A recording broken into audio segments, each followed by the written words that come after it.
seats so that we could start the hearing. We're a couple minutes late already.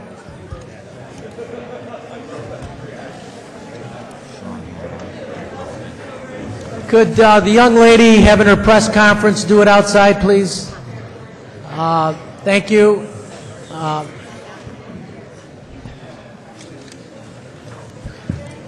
Pursuant to the state constitution and the legislative law, the fiscal committees of the state legislature are authorized to hold hearings on the executive budget proposal. Today's hearing will be limited to a discussion of the governor's proposed budget concerning issues affecting the public interest in the area of environment, parks, agriculture, and energy. Following each presentation, the members of the legislature that are here will be given the opportunity to ask questions. Many of the New York City representatives are not here because Ed Koch's funeral this morning, and they're paying their respects, but there will be more legislators coming in as the day goes on. I also have a Judiciary Committee at, I think it starts at noon. I'll be leaving at some point to, and be back, but the hearing will go on. And I will make sure I read all the written comments from everyone that have been presented that I was missing. The members of the Senate that are here are the Vice Chair of the Senate Finance Committee, Malcolm Smith, Senator Patty Ritchie, and Senator Liz Kruger. Good morning. I've been joined by Assemblyman Sweeney, Assemblyman Cusick, Assemblywoman Markey, Assemblywoman Jaffe, and Assemblywoman Lipton. Also, we have Assemblyman Sean Hanna and Cliff Crouch. Okay. Sean, Ryan. And also Assemblyman Ryan. All right, thank you. The first speaker is Commissioner of the New York State Department of Environmental Conservation, Joe Martin. And we've also been joined by Senator Cecilia Kachik.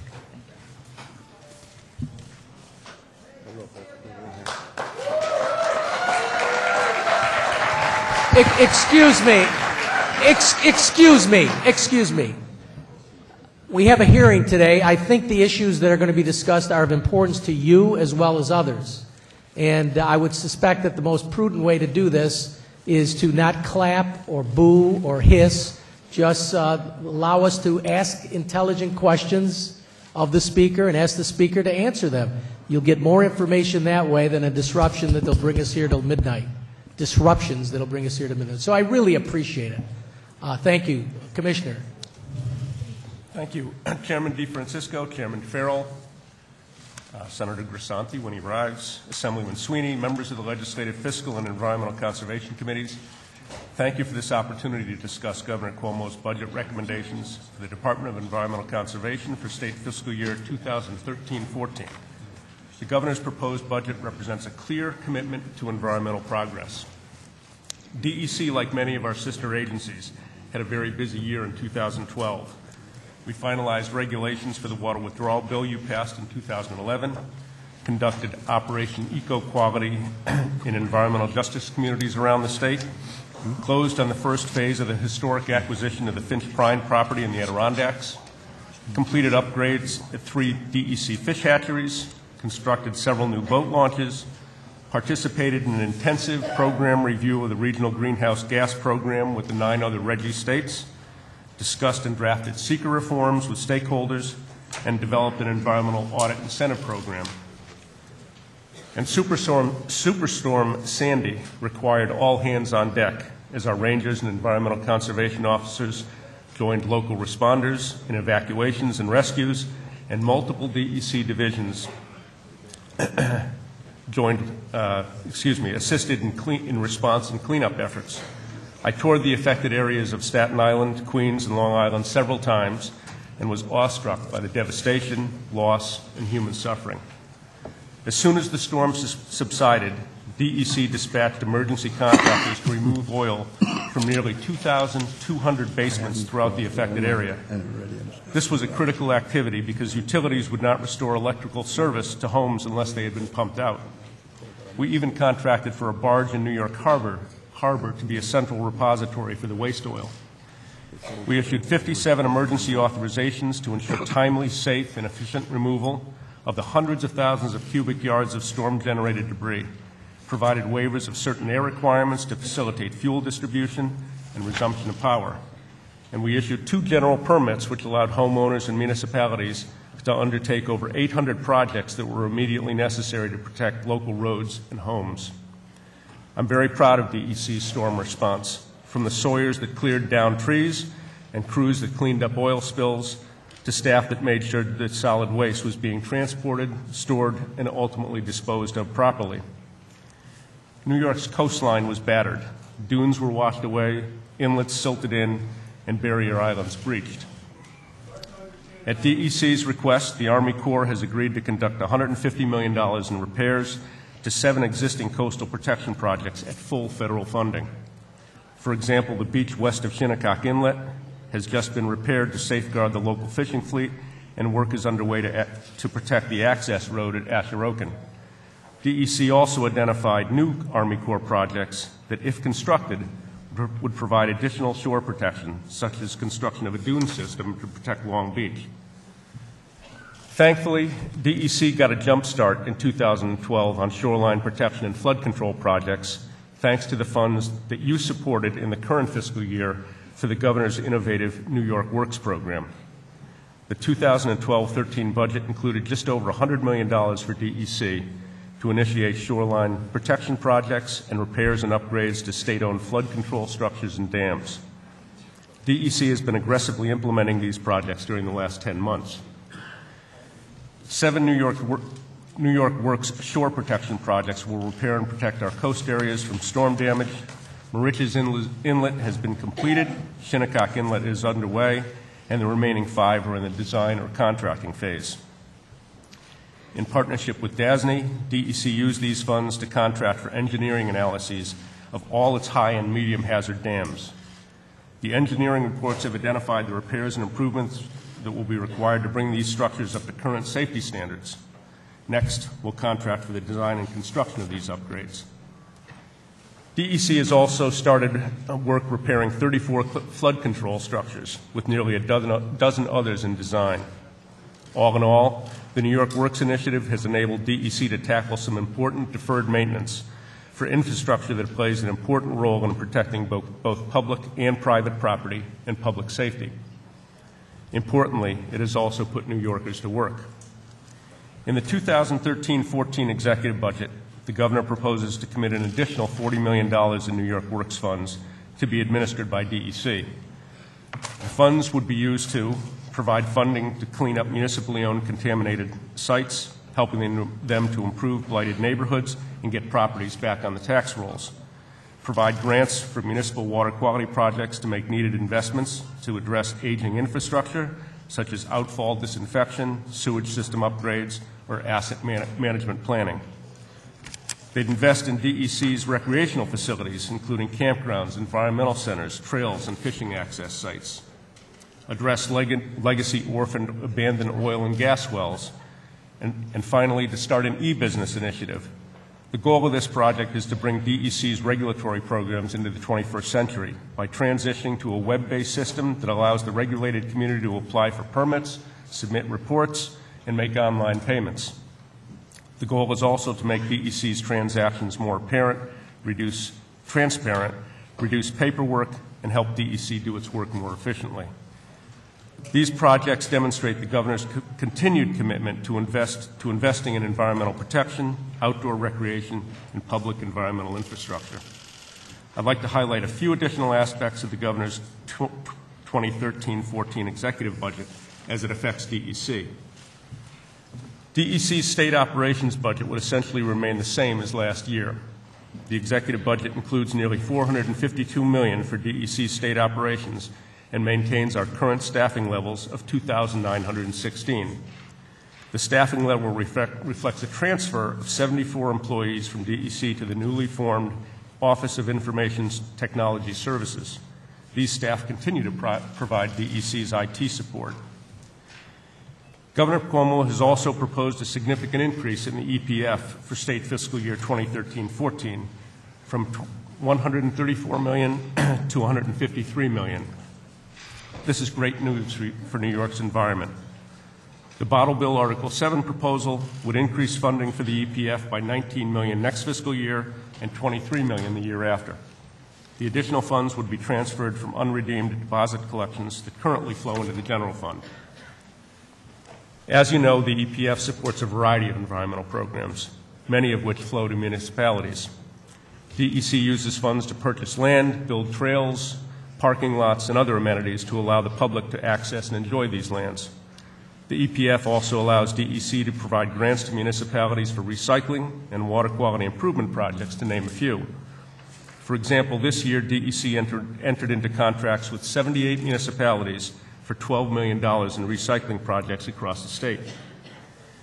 This year, DEC purchased land that provides the only public boat launch in the Peconic Bay, added to the Zoar Valley Unique Area, and accepted an easement for a portion of Pouch Camp on Staten Island.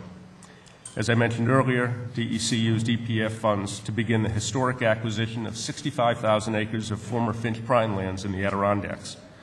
As these lands become available for use by the public, DEC will work with the communities to ensure that it will draw new visitors to the Adirondacks to bolster the local economies.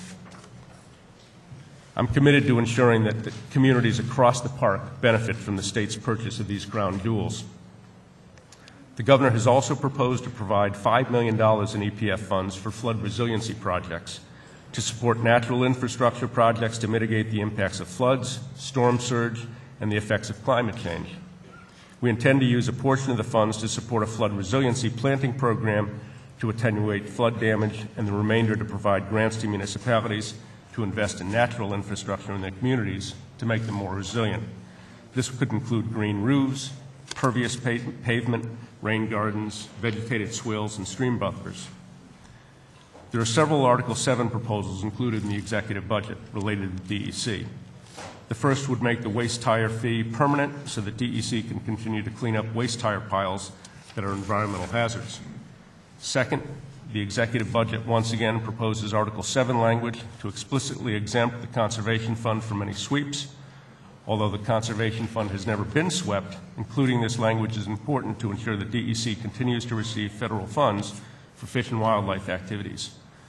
Finally, the budget includes a proposal to prevent fraud associated with the bottle bill. It is anticipated that these anti-fraud measures would enhance compliance and enforcement, which would result in more revenue from unclaimed deposits. These measures would level the playing field for businesses that comply with the bottle law. As I mentioned earlier, the bill redirects a portion of the proceeds to the EPF, expanding it to $153 million in state fiscal year 2012, which will provide additional investments in environmental projects. Between increasing EPF funding, investing in environmental infrastructure, and maintaining staff and funding for DEC, the executive budget demonstrates Governor Cuomo's commitment to the environment. Thank you for inviting me to testify. I look forward to working with you to enact the governor's 2013-14 budget so that we can continue our forward progress. And just before I turn to questions, I just wanted to introduce the staff that's with me here today. Ian Reynolds is the Deputy Commissioner for Administration and Finance. Mark Grissman is my Executive Deputy Commissioner. And Julie Tai is the Director of Legislative Affairs. Thank you, Commissioner. We've also been joined by Senator Grisanti. And also by Senator Terry Gibson and Senator Tony Avella. We've been joined by Assemblyman Harvey Wiesenberg and Ken Zabreski and Assemblyman Oaks. Yes, we've been joined as well by Assemblyman Dan Steck. The first questioner will be the Chair of the Environment and Conservation Committee, Mark Grisanti. Thank you, Senator DeFrancisco. Commissioner Martans, good morning. Good morning. I have a few questions for you. Can you tell us, in your statement that you just had, there wasn't any mention, can you tell us what the status is on the health impact studies that are being done and the final SGIS report with regards to high-volume hydraulic fracturing? Yes, I'll just reiterate what Commissioner Shah said last week, which is he is conducting a health review of our supplemental generic environmental impact statement, and it ought to be completed in a few weeks. And then when that particular report is completed, then that'll be added to the final SGIS report. Is that completed as of yet? It's not completed until we hear back from Commissioner Shaw. When we do, that will be added to the SGIS. Okay.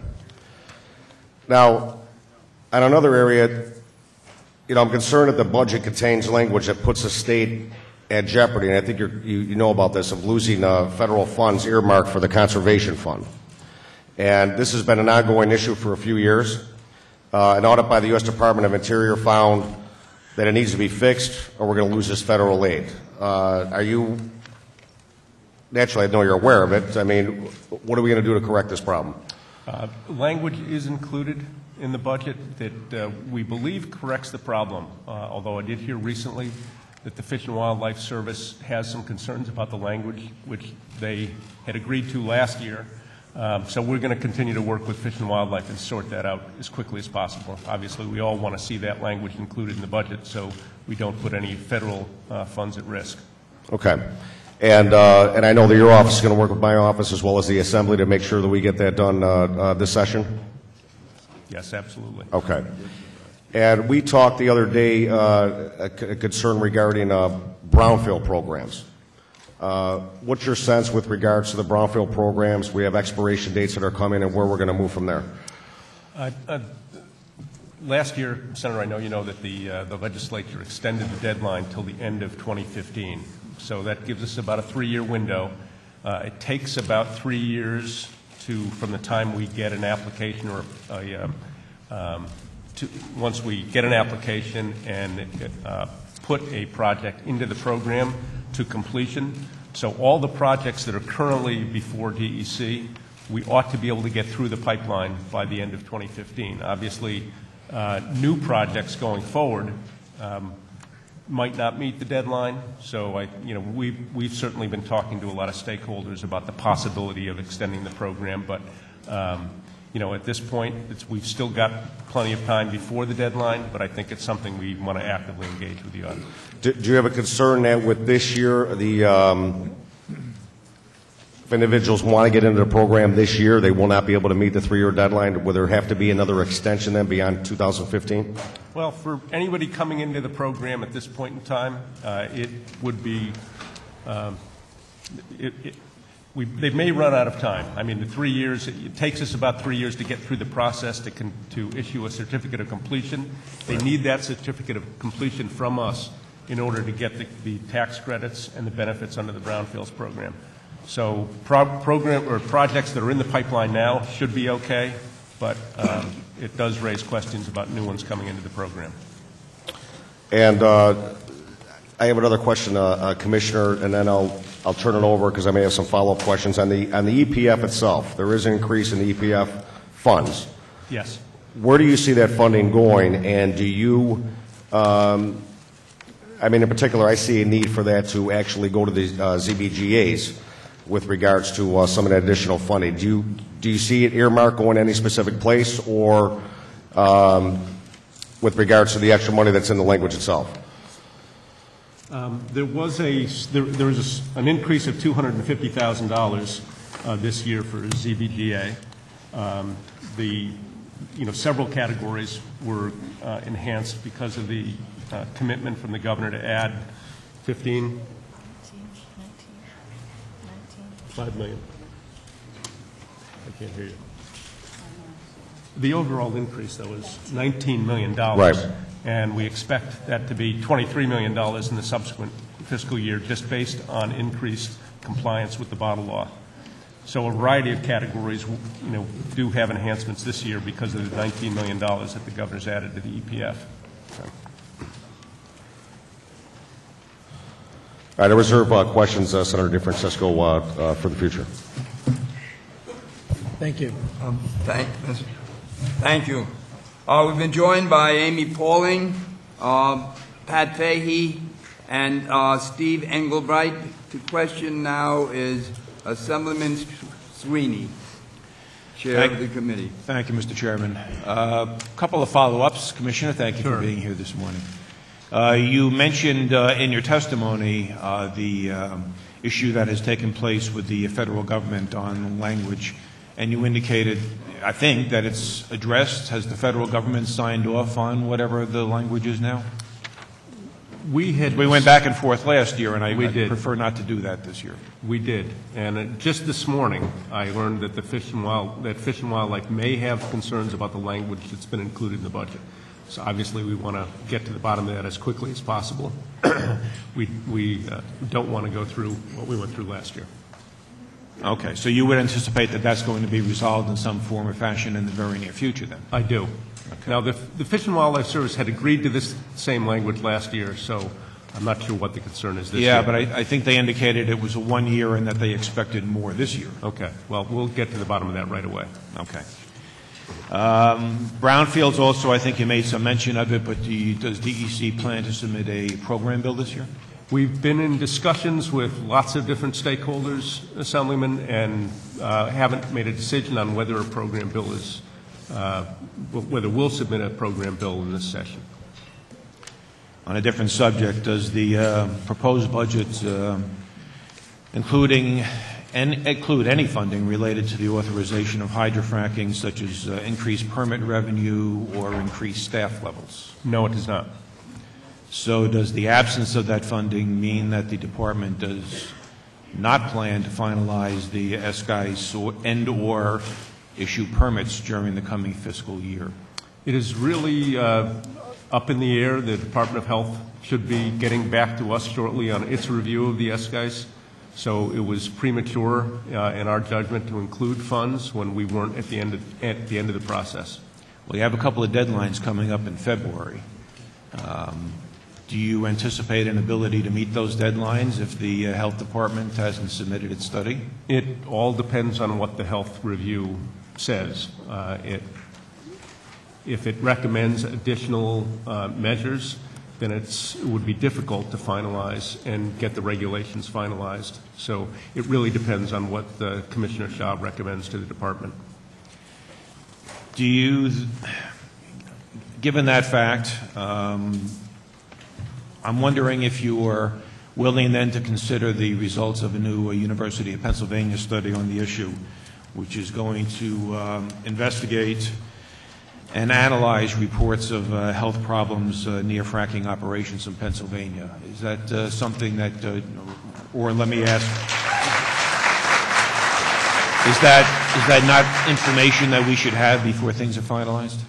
It's, you know, we consider every study, any new information that comes down the pike, and it seems on this issue that it almost does daily.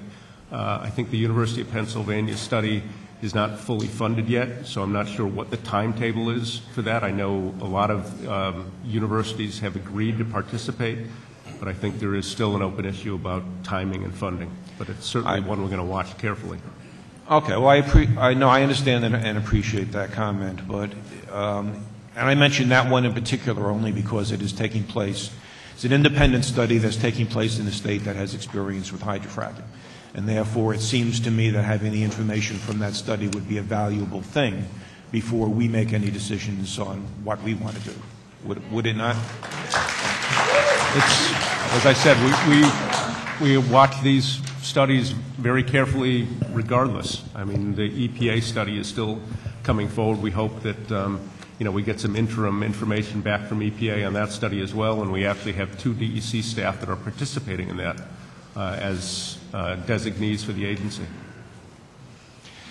You talked a bit about Superstorm Sandy, and actually I think you mentioned in your testimony the inlet issue, and then there is one new inlet that is an issue, which I think is currently before you for consideration. Do you have an idea yet where you're headed in terms of dealing with that new inlet?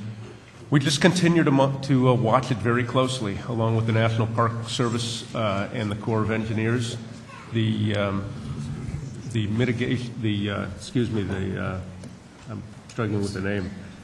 The breach contingency plan, which is a bit dated, but that plan, as far as breaches on the national seashore and wilderness areas, basically suggests that we just monitor them very carefully, see whether they're growing, decreasing.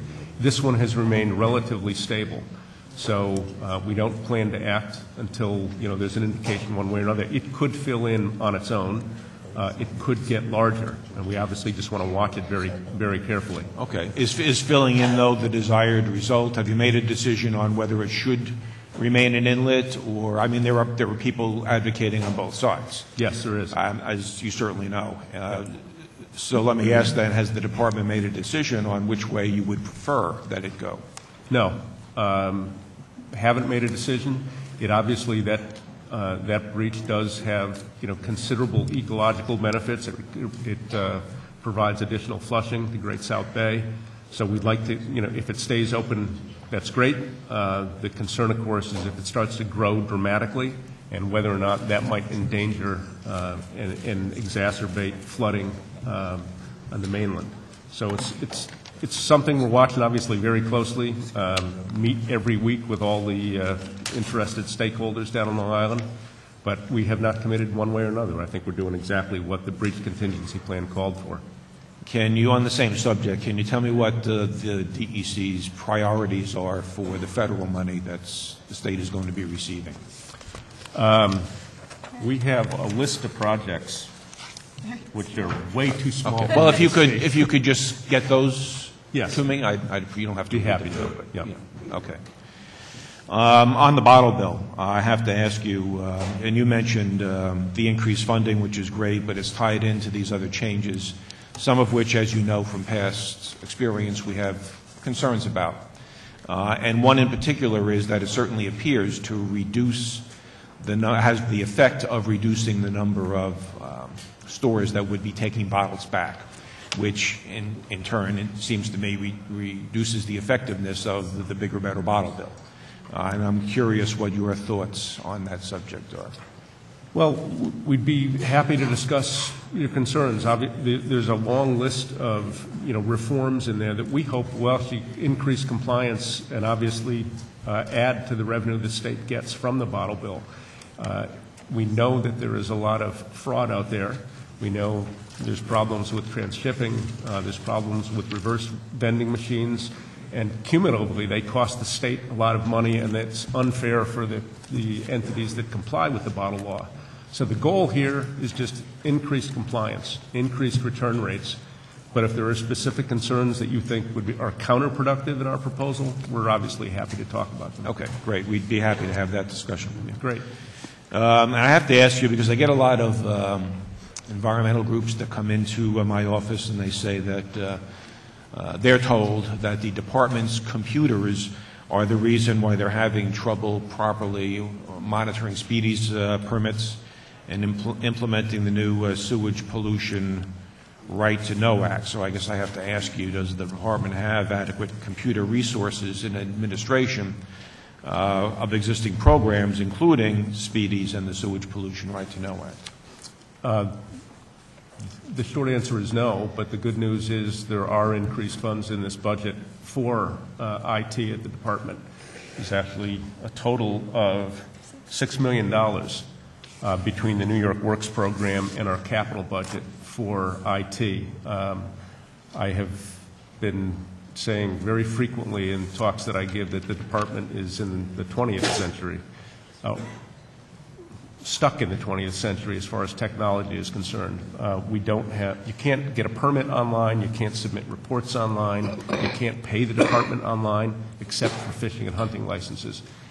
I would very much like to bring DEC into the 21st century and allow all of this to be done online. So this is an installment. It's not going to get us there, Assemblyman, but it's one of my highest priorities. So I would agree. It hurts our ability to be transparent, to get information to the public more quickly, and it is one of my highest priorities. Okay. In the 30 seconds I have left to me, can you give me a real quick thumbnail on what the $5 million in flood resiliency money in the EPF is intended to be for?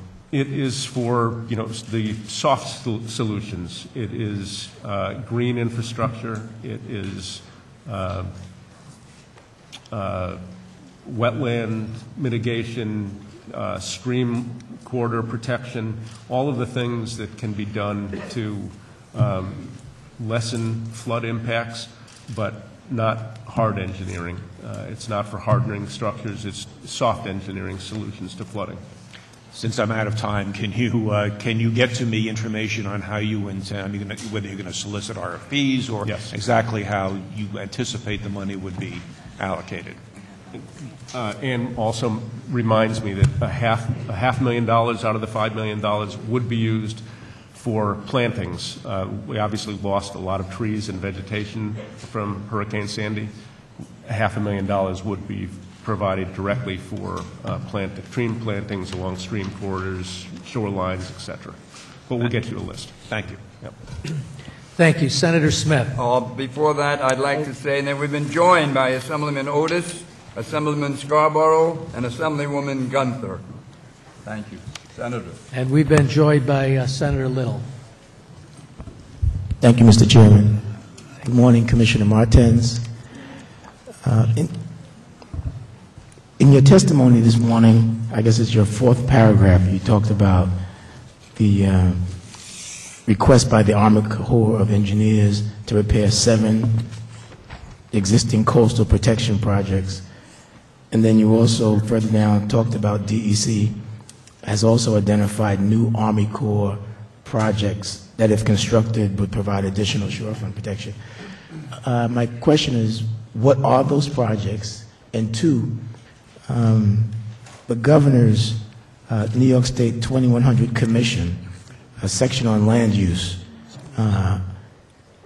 talks about coastal areas and barriers. Are the identified projects from DEC as well as the ones from Army Corps Engineer, are they consistent with the governor's land use?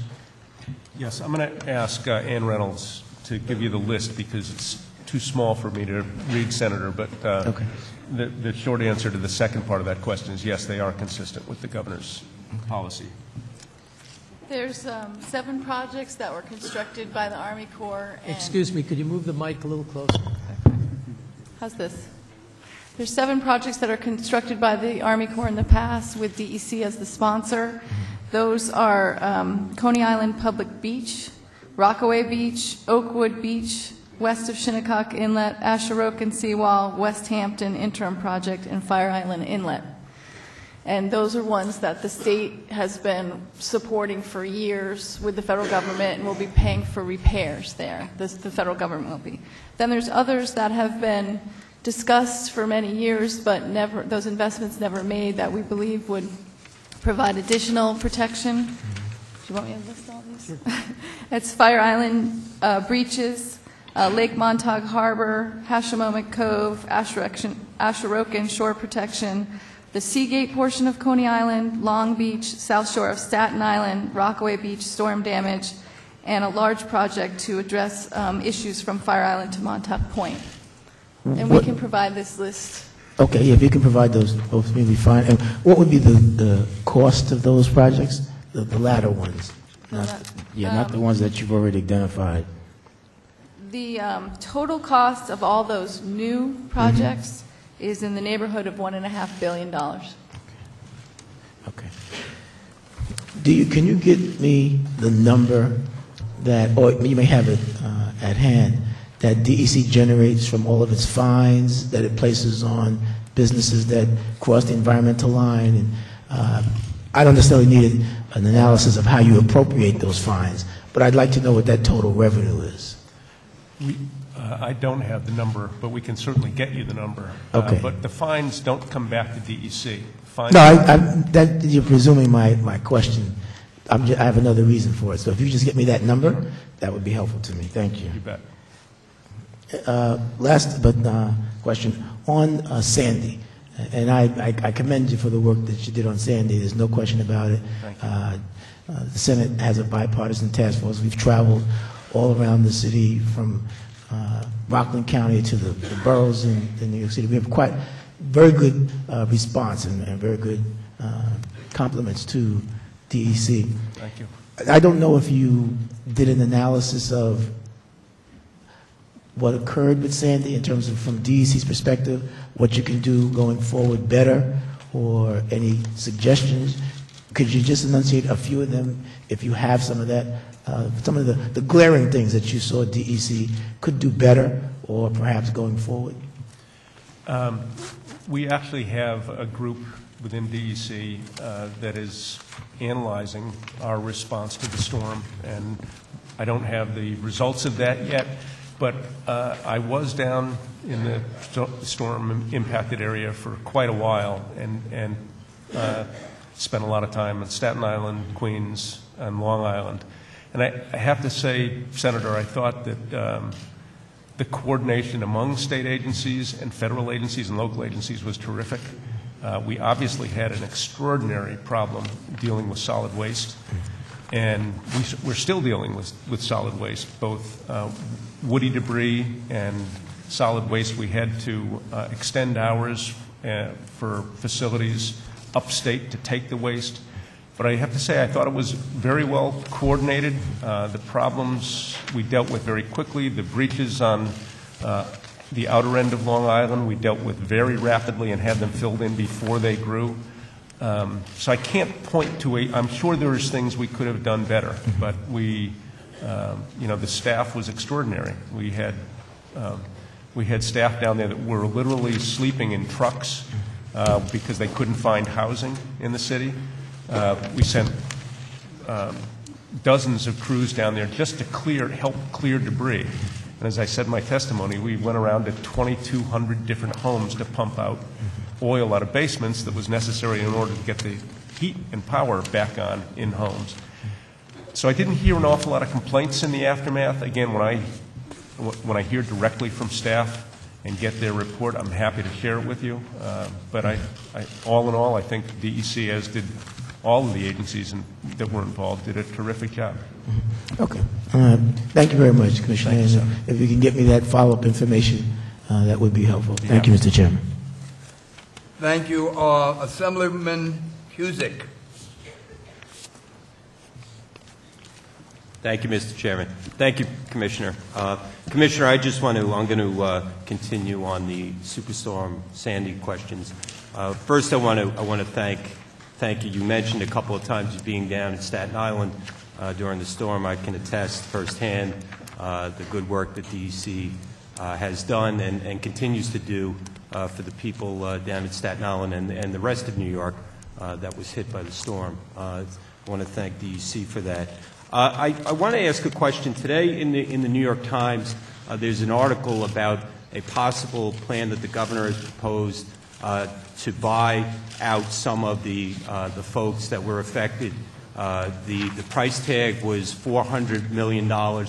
I know that it's probably the plan is at its infancy, but the question I have is, when the state buys these folks out, will the land become under the jurisdiction of DEC, or will it be under the jurisdiction of localities that these lands are in? Assemblyman, I think it remains to be seen. I think the goal is that when these buyouts occur, that the property be held as open space of some sort or another. Obviously, we don't want to see it rebuilt on. So in some of the cases, I think there'll be an opportunity to use those properties to enhance shoreline protection, perhaps restore beaches, dunes, and so forth. So I think there's an opportunity for some restoration to occur. But whether it's the state or a local government that maintains title to the properties, I think that's a detail that we haven't. So the priority would be to maintain the shorelines. Yes. To have these as open space, to be able to build dunes or build whatever we need to build. Yes, hopefully whether it's strengthen whether it's DEC or a locality, there would be some sort of partnership to make sure that that's the goal. That's correct. Okay, great. I want to switch gears to the EPF funding. I was happy to see in your testimony, and I want to again thank you for the easement for Pouch Camp on Staten Island. It's very important that we do keep the open lands and parklands, particularly in New York City. I see that we have an increase in the EPF money, and I know projects like Pouch Camp and other projects that other colleagues may have. Is there a mechanism in place as to how projects will be funded from this increase? The open space plan is the document that establishes DEC's priorities. There's lots more projects in the open space plan than we could possibly fund, but in part it's projects that are ready to go. And in the case of Pouch Camp, we're obviously actively working on that. It is a high priority of the department. We want to make sure that those funds are distributed around the state. Some kind of geographic equity is important to us. And obviously there is a priority for places that serve lots of people. And again, that's why Pouch Camp would be a high priority of the department. Well, I'm happy to hear that it's a high priority, so I'll use this opportunity to put in another pitch for the second phase, the funding for that easement, to come out of the CPF money that is now available in this budget. Thank you. Great. Thank you, Commissioner. Thank you, Mr. Chairman. Thank you. Senator Abella. Good morning, Commissioner. How are you? Good, Senator. How are you? You know, I appreciate the relationship that we've had as the ranker of the Environmental Conservation Committee in the Senate. And I think you've been doing a great job, except for the issue of hydrofracking, and that's what I really want to concentrate on.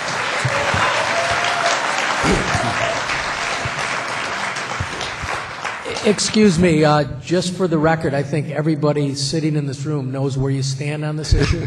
And it just is going to slow down the process, and everybody wants to hear what the speakers have to say to the questions that are asked. Thank you very much. Commissioner, if you can go through once again for me when you anticipate coming out with the SGIS final and the health impact assessment analysis. We are not on any particular timetable. I am waiting for the report from Dr. Shah, which I asked for, and which I understand he is getting close to completing. So when we get that report, we have to evaluate it. And obviously, that is the first thing we'll do.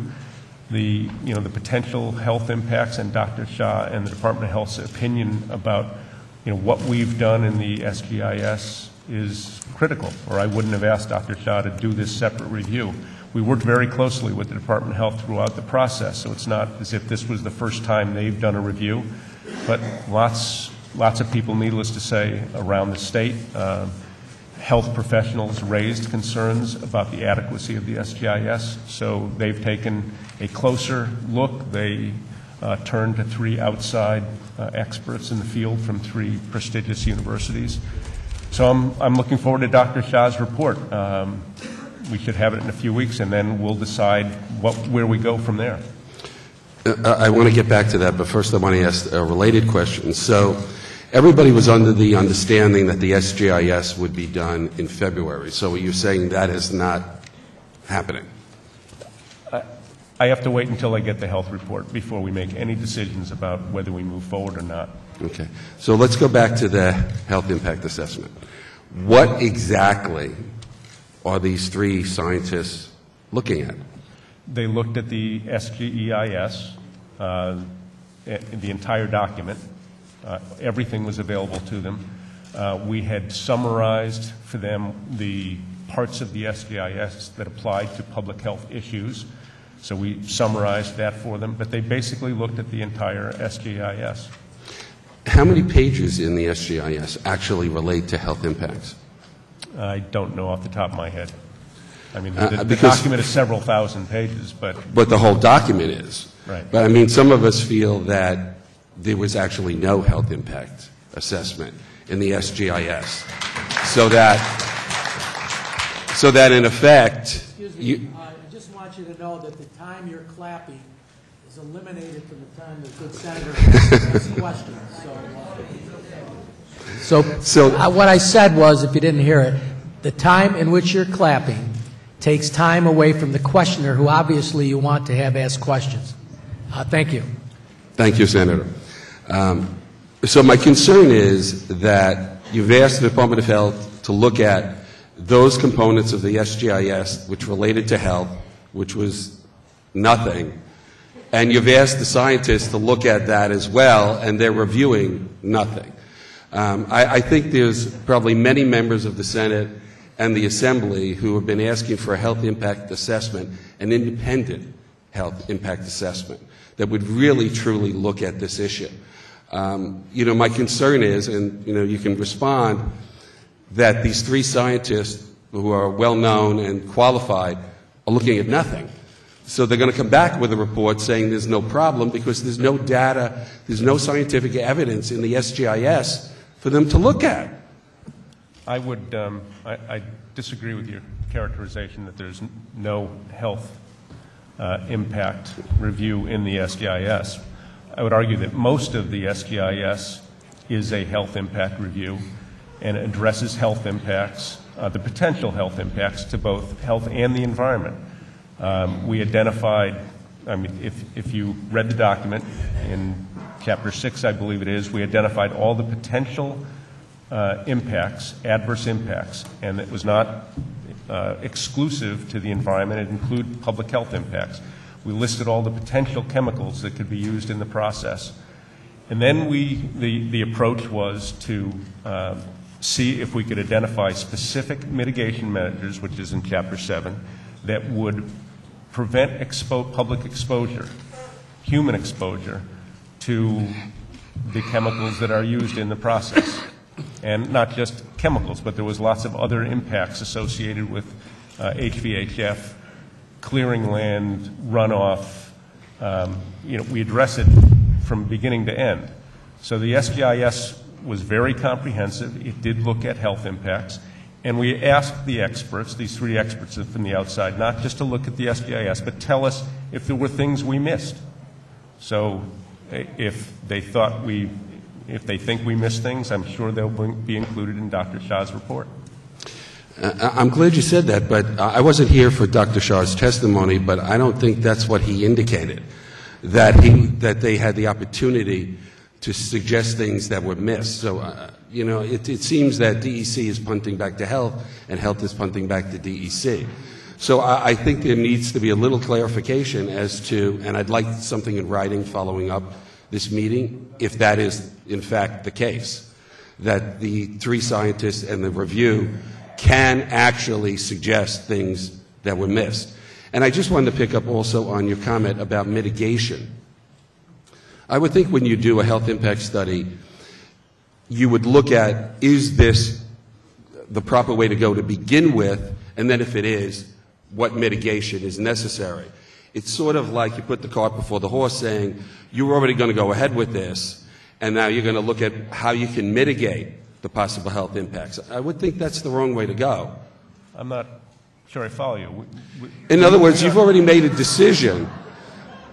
Based upon what you just said to me, you've already made a decision that no matter what the health impacts are, we're going to find ways to mitigate it, rather than should we do this based upon the possible health impacts. I think exactly the opposite. I think we identify the potential adverse impacts, and we explore whether or not they can be mitigated. And we proposed a lot of mitigation measures. I asked Dr. Shah to look and see whether they agreed that the measures we proposed are adequate, or if we missed any. And we did ask that question. And that's what the question that was asked of the experts. Did we miss things? Were there impacts to public health that we did not address in the SGIS? So I think we fundamentally disagree about the approach. We definitely fundamentally disagree. There was no foregone conclusions in this process. Two other questions, if I have time left. One, has there been any effort to identify any seismic impacts that hydrofracking can cause? And where is that? The New York City in particular raised lots of questions about the potential seismic impacts of fracking on the water supply tunnels, and we hired an outside independent expert to look at that issue. We obviously looked at, outside reports that have been done about incidences in Ohio, incidences in England where seismic impacts have occurred.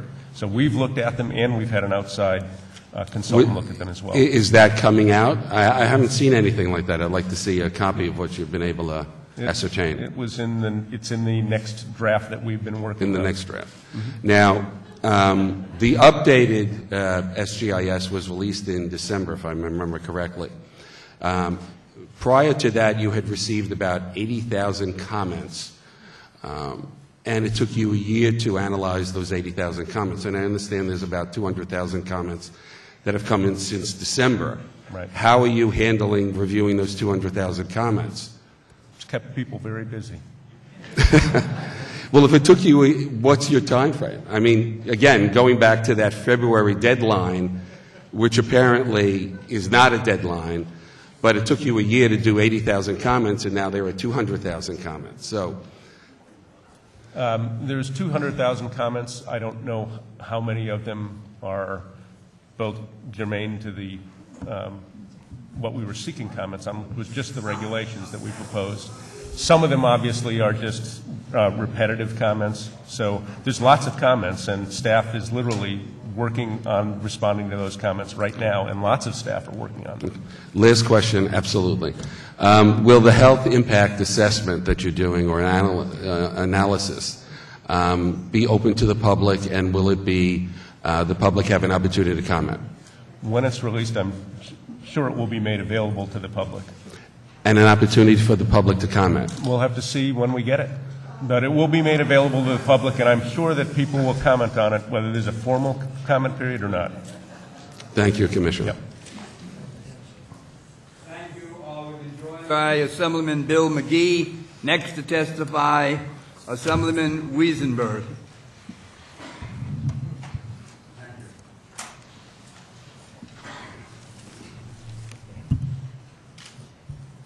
Thank you, Commissioner. Thank you for being here. Thanks. October 29th, 8 p.m., full moon, high tide. Standing over the beach, and I'm watching a wall of water come, and I've been there many, many years on the beach. Almost 17 feet high, coming from the south. Tidal surge between 5 and 7 feet, Reynolds Channel. The areas are half a mile wide. 5 to 7 feet of water coming from the north, almost 17 feet of water coming from the south.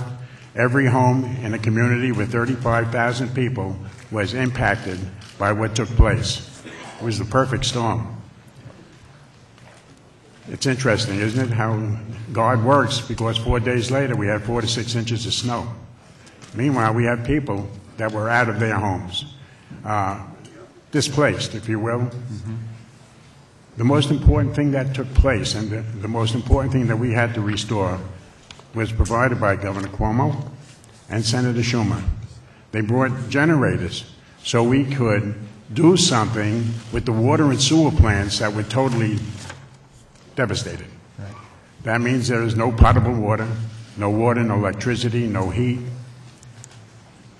no cars, because every car is, well, we still have homeless. Why I'm speaking to you directly is because we've had many visits from Governor Cuomo and Senator Schumer. As late as yesterday, we were with Chuck Schumer. And we thank you, because they were actively involved in feeling and meeting and understanding the needs of our people. The agency now, government, we all know how government works and how difficult it is to have the successes that we desire. Peter Scully, our regional director, terrific person. I just want to bring to view, because it's a personal opportunity, to just bring to view the things that people have asked me that directly impact not only in the present but the future. The Army Corps of Engineers, about 6 years ago, we were involved in getting a $98 million grant from the federal government for beach restoration, the groins, sand dunes. It was rejected by a local city council. Now we have the question, can we get this back? Is there a way to retrieve and to do what we have to do? According to Senator Schumer, we're in the process. My information to you and from you is how are we going to be able to work together with the federal government to really focus on the needs that are imminent. Beach restoration, dredging of inlets, rebuilding the water and sewer plants at Bay Park and Cedar Creek. What happened when the tidal surge came up, for people to understand this, the sewer plants could not treat the raw sewage. So we had hundreds of thousands of gallons of raw sewage coming into Reynolds Channel. Now, that's basically, again, we're a barrier beach. We know that you're aware, but what I'm really trying to do is to bring to your attention the importance of an imminent, immediate disbursement of funds to be able to correct these issues. Because, you know, we have 100,000 people down there that are boaters and fishermen. We have an industry down there that are impacted. Yesterday, and I share this with you, we had an event in Long Beach. It's a polar bear swim for money from Make-A-Wish. They fixed the beach. We had over 10,000 people on the beach going into the water to raise money. The city of Long Beach is bruised but not broken, resilient, and that's what the people are there for. But they're all concerned. They called me, they asked me, do you think the ocean is safe? How is the contamination that is taking place in Reynolds Channel going to impact our quality of life? Point Lookout had hydrogen sulfide, which is a poisonous gas from the eroding seagrass and stuff. It was there. We worked expeditiously with Nassau County and the town of Hempstead to work to get things done, but it's all back. And now all I want to do is bring an urgent message.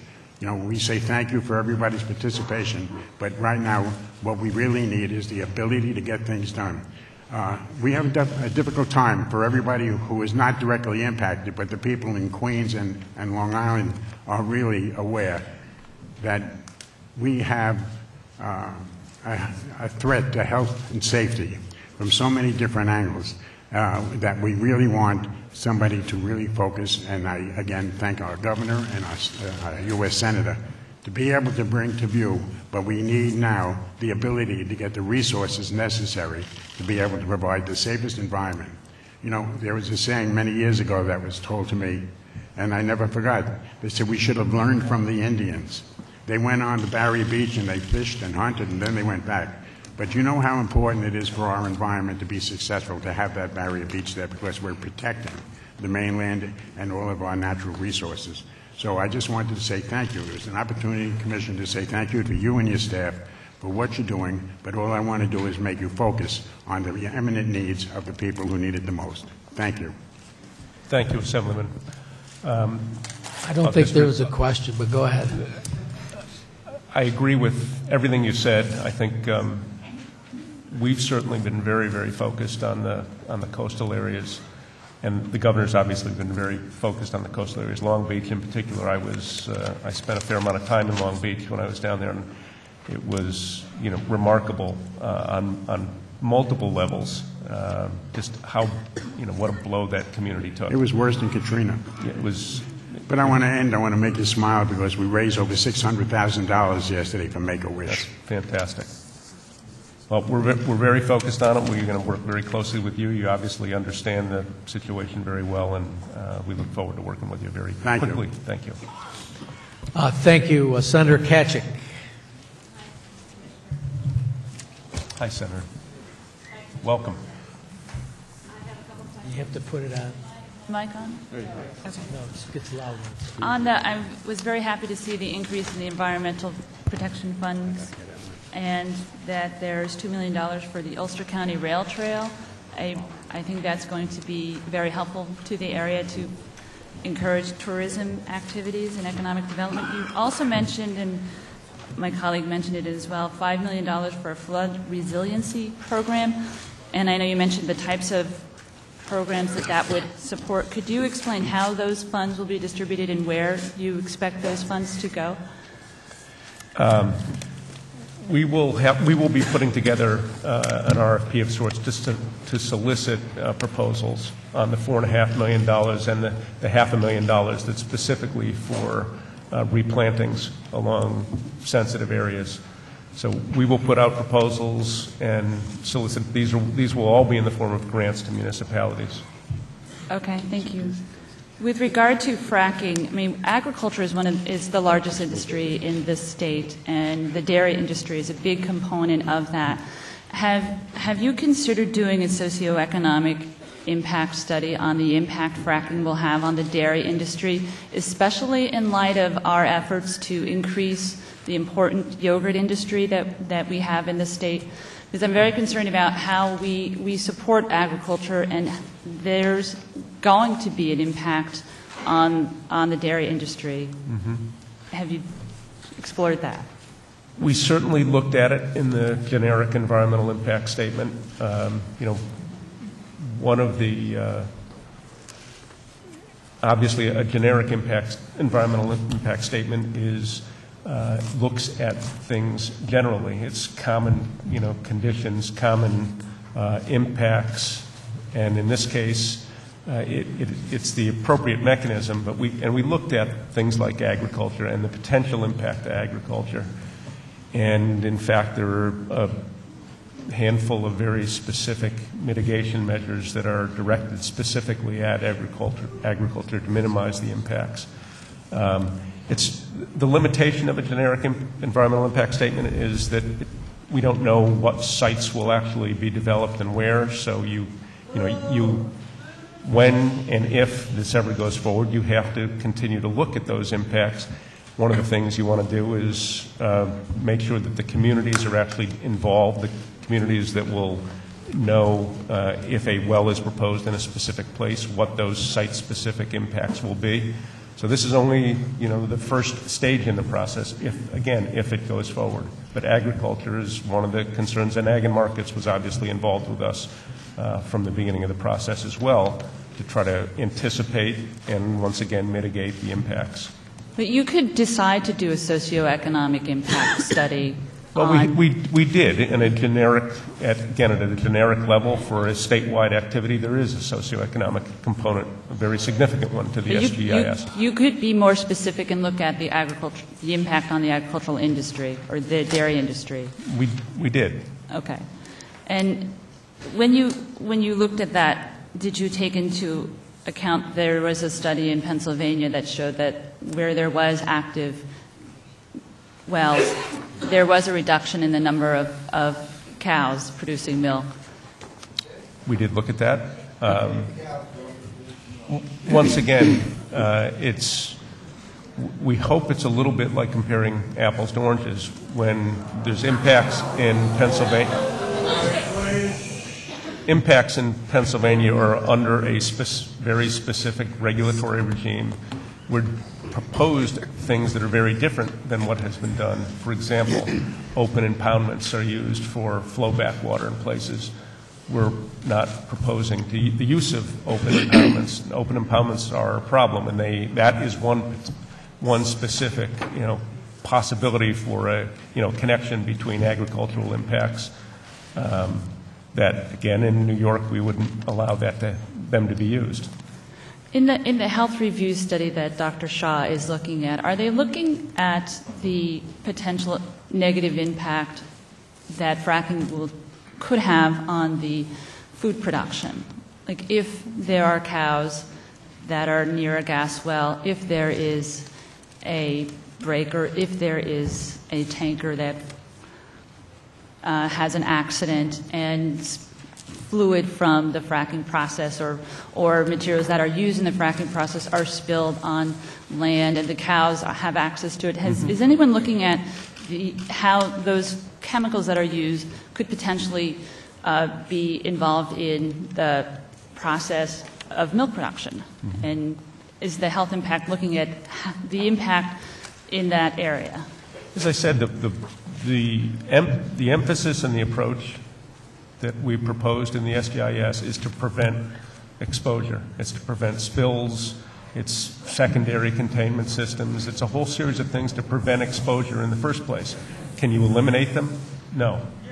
Just like you can't eliminate them in many areas. I'm sorry, I can't hear his answers. So what the health review is looking at is whether or not the mitigation measures we propose to prevent exposure are adequate or not. That's what they're looking at. Okay, thank you. You're welcome. Thank you. Assemblyman Crouch. Thank you. Good morning, Commissioner. Good morning.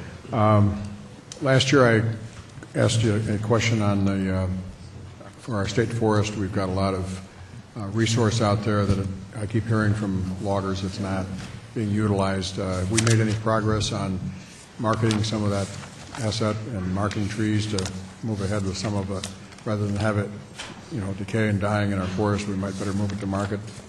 I think we have made progress. We have about 7,000 acres that were bid for timber jobs, and I think we expect, last year we had about $4.5 million in income from timber sales, and I think we expect about the same this year. I think the market is a bit flat, particularly for hardwood, so we probably would have seen an increase in that if the market were better. But 7,000 acres was up about 20% from, I think, the 2010-11 fiscal year. So we have expanded timber sales, and I think my goal is to continue to expand them. As you know, our forests, the state forests, are all certified by third parties under the Sustainable Forestry Initiative and the Sustainable Forestry Council. So all of our harvests are done sustainably, and we're very proud of the fact that we maintain that SFI and SFC certification. But increased timber sales is one of the things that I'd like to see expanded, consistent with, I think, your emphasis. Yeah, because these are good loggers, good people that you say, you know, it's just not, we're not able to mark them fast enough. And I don't know, we've had a decrease in staffing, but I expressed my concern before, and I just wondered if we had. Glad to hear that we've made some progress in the right direction on that. The $2.50 tire fee is proposed to be made permanent. It brings in about $24 million a year. Am I correct on that? Is that goes into a special fund to DEC for tire cleanup? Yes. Is that an adequate amount? Is that utilized every year?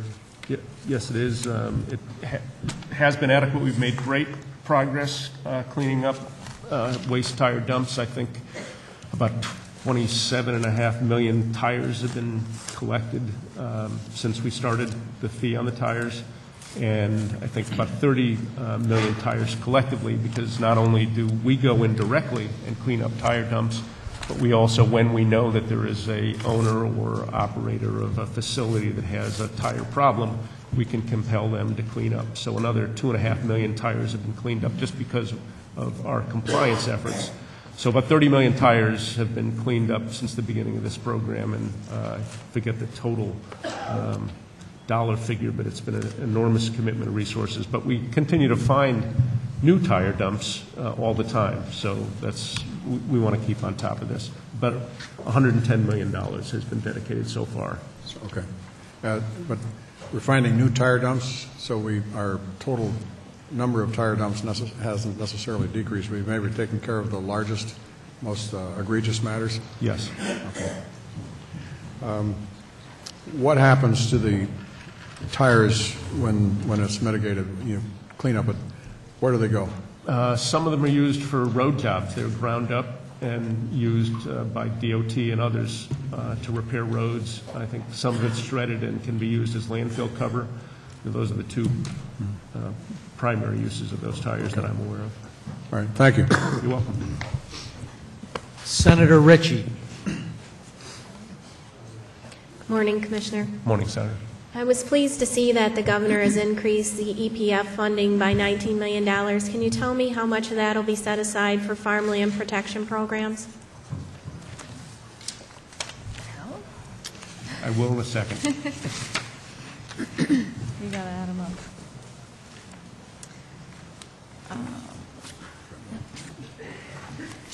$13 million. $13 million, which is $1 million increase over the current year.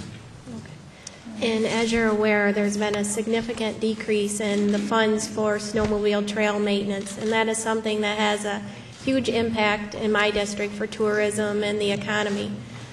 Is there a chance that you would be willing to revisit those numbers to help the clubs get through the winter, making sure that the snowmobile trails are kept up and we continue to bring tourists to the area, not just my area, but Senator Little's and Senator Griffel's also?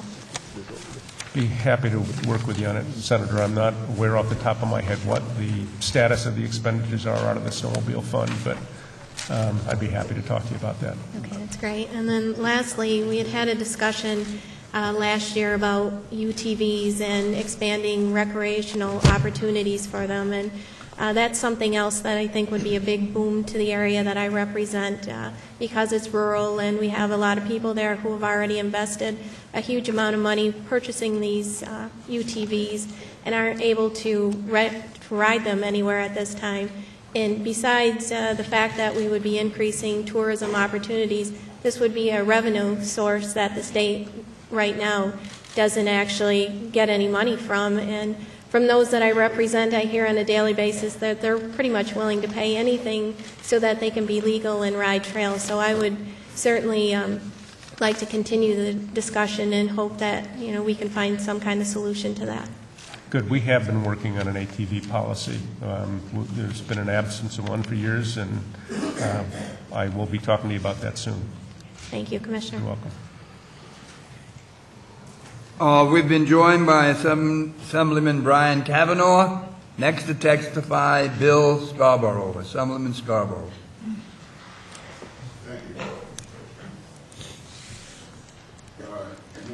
Good morning.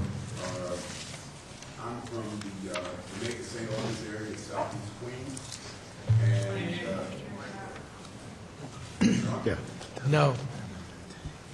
Hello? There we go. As I was saying, I'm from the Jamaica St. Albans area, southeast Queens, and you may or may not be aware of the huge flooding problem that we have in that area. I know your Region 2 people are very much aware of it. The groundwater in our community has risen 30 or 35 feet within the last 15, 20 years. And it has damaged and threatened property throughout the area.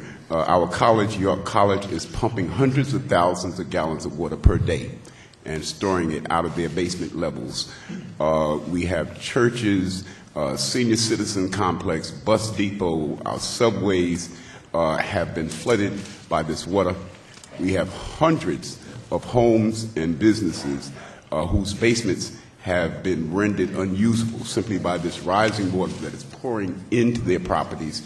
We have people pumping private electric pumps 24 hours a day, 7 days a week.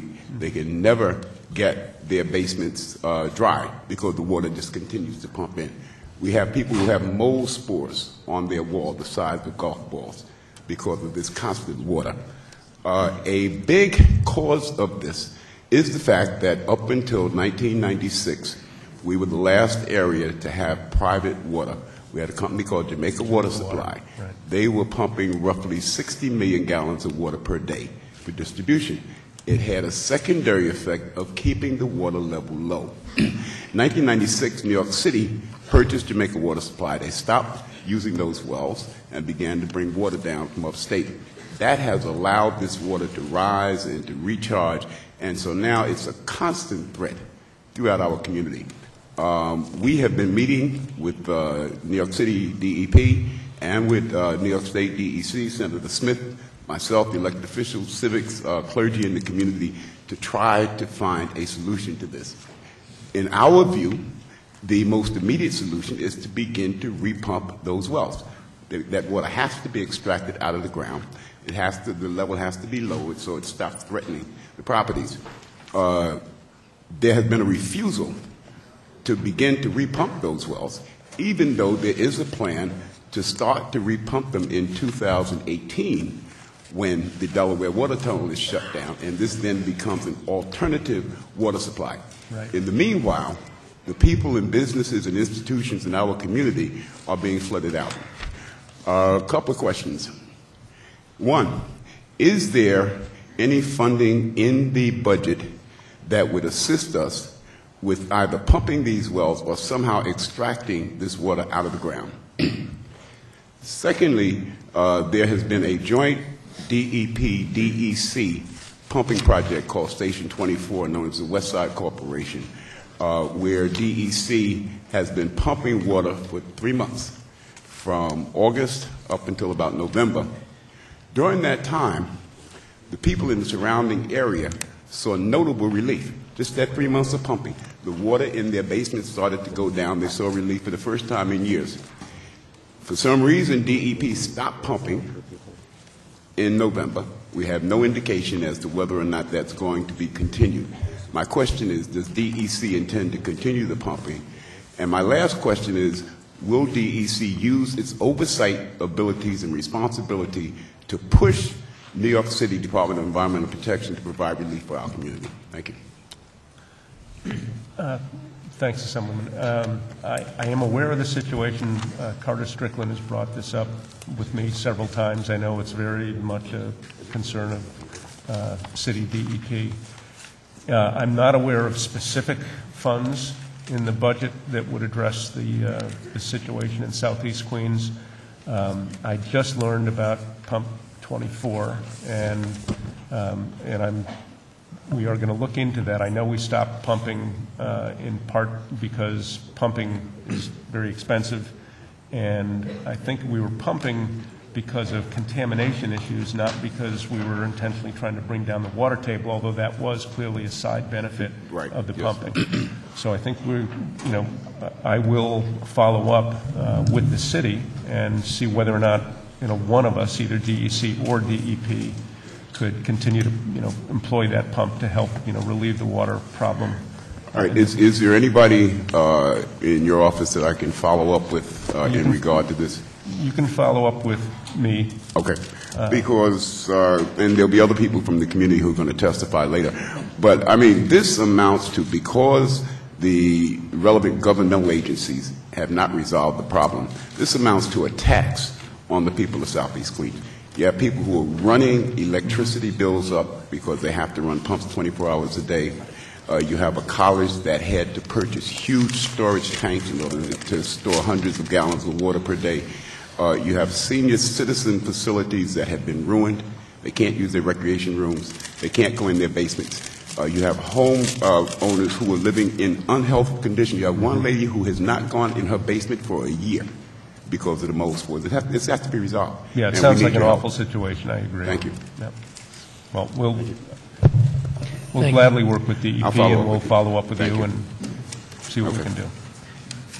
Senator Little.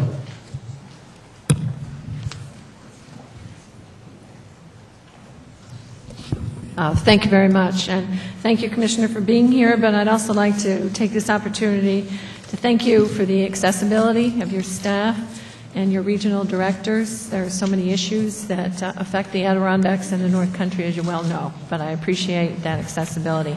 Two issues in the budget, one being the Olympic Regional Development Authority, seeing an increase of $1,180,000, and as they take over Bel Air, I assume that that is sufficient without diminishing the money that they had in the previous years.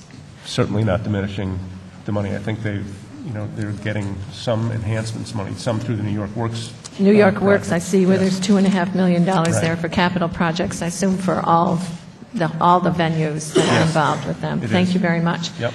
And the other one I was happy to see is the invasive species money. As you're well aware, our biggest asset in the North Country and the Adirondacks are our beautiful lakes, and we do have invasive species, and working very hard to try to eliminate them and prevent them from coming. So the $3.6 million is a $200,000 increase, and I see that it had no less than $100,000 for Lake George, which I hope we could have more than $100,000, and the other one no less than $1 million for eradication efforts. I assume once the budget is passed that there will be RFPs for lake associations and municipalities to apply for that? Yes. That process, okay.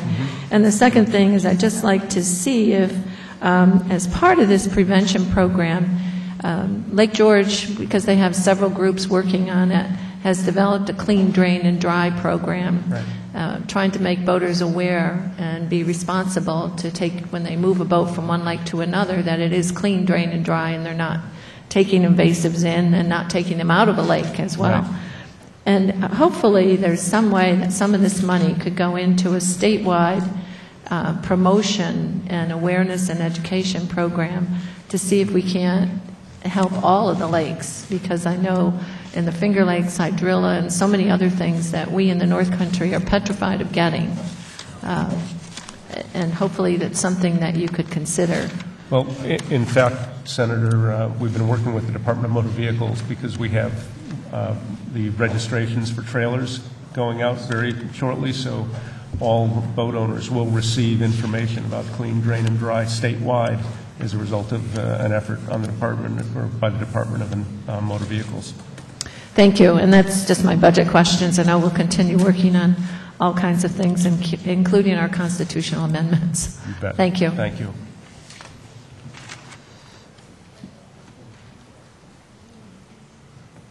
Been joined by Assemblyman Avenatti, and next to question, Assemblywoman Jaffe. Thank you, Mr. Chairman. Thank you, Commissioner, for joining us today and sharing information. I had several questions. Regarding staffing levels, there have been significant cuts. That right now, I believe the staffing is lowest in nearly 2 decades. What is the impact of that in terms of the various parts of the department's responsibilities? And will there be any closure of any state-run facilities, such as campgrounds or other facilities? Thank you, Assemblywoman. No closures. The good news is that staff has been stable at DEC. The reductions that are in this year's budget are all related to IT functions, where we moved about 74 people out of the department and into the new Department of Information Services. So we haven't actually experienced any loss of staff. Those staff will still be working on IT issues for DEC, but from a different department. But no facility closures. We've had to do a lot of things differently over the last several years because of reductions in staff, as has every state agency, obviously. We have a lot more friends groups that are doing things with the department. 2 of our environmental education centers are essentially run by friends groups. They're extraordinarily valuable to us. Municipalities have stepped up in many cases to help manage facilities. And in part, that was inspired because facilities were threatened to be closed in the past. And municipalities stepped up and told us how important they were. We were able to enter into municipal agreements with several. So we've been able to manage with less staff by partnerships primarily, and doing things like, I think, long-term upgrading the department's computer system, for example. We started at what is known as the lean process this year, and lean is not an acronym for anything. It means, doing things with less, in effect. And we did a very intensive review of our state facility permits in the AIR program, and we did identify a whole suite of things that we could do differently to more effectively manage that AIR program. I designated a person within the agency to be our lean coordinator, and we hope to have that person go through every program in the department. It will take time, but to do just that, to find out what we can do to be more efficient, hopefully, again, upgrade our computer system so that we don't spend so much time dealing with paper. And again, I think there's benefits for both DEC and the public by moving in that direction. In terms of the Marcellus Shale and the hydrofracking issue, one concern that continues to be raised is the issue of the degradation of the infrastructure in the areas that, if there was the decision to move ahead with the hydrofracking. The heavy equipment that would be used, the well development, perhaps the wastewater disposal. Is there a plan in place to respond to those very real issues which would impact the communities significantly? Well, what has happened in Pennsylvania and other places is primarily on the transportation front is road use agreements where the companies come in, the locals have control of the local roads, and in New York, a higher percentage of the roads are local roads than state roads that they'd be using. And through these road use agreements, the companies are required to upgrade the roads, maintain the roads, and in many places they've worked very effectively. I can't say that across the board, but it's become a very, very useful tool. But there's lots of impacts to local communities, not just beyond roads. It goes to housing, health services. Lots of different local entities are potentially impacted. And we do discuss those in the SGIS. We talk about the potential revenue stream, if it went forward, that would be available to local governments to fund increases in things like local health departments. But, there's a suite of issues, all of which, again, were discussed in the department's generic environmental impact statement. And I think, in part, a lot of the problems that have happened in other places is that they were literally overwhelmed by the amount of activity. Certainly in New York, we've taken a very conservative, don't do anything until you're ready. And if we proceeded, it would only be very slowly. We are not going to invite thousands of wells into New York simultaneously or overnight. Everyone would have to adapt to this, again, if we went forward. I'm pleased that the health assessment will be made public. I wonder if there's an opportunity for the public comment on that as well. I'm sure the public will comment on it. I'm sure they will, and I hope that their comments are considered seriously as well. I do one more issue. As we discussed earlier, the impact of the Superstorm Sandy, and the governor also noted that issues of Irene, the Hurricane Irene, would also be responded to. And as you know, you visited Squires Gate and Suffern during Irene, just afterwards, and saw the devastation in the homes that were now being taken. Many years ago, after Floyd, when I represented that area in the legislature, I put together several meetings with the Army Corps of Engineers, New Jersey, DEP, DEC, EPA, actually, and they did put forward a project, which unfortunately was never funded, which then, obviously, and you saw the devastation that occurred and the costs of that devastation.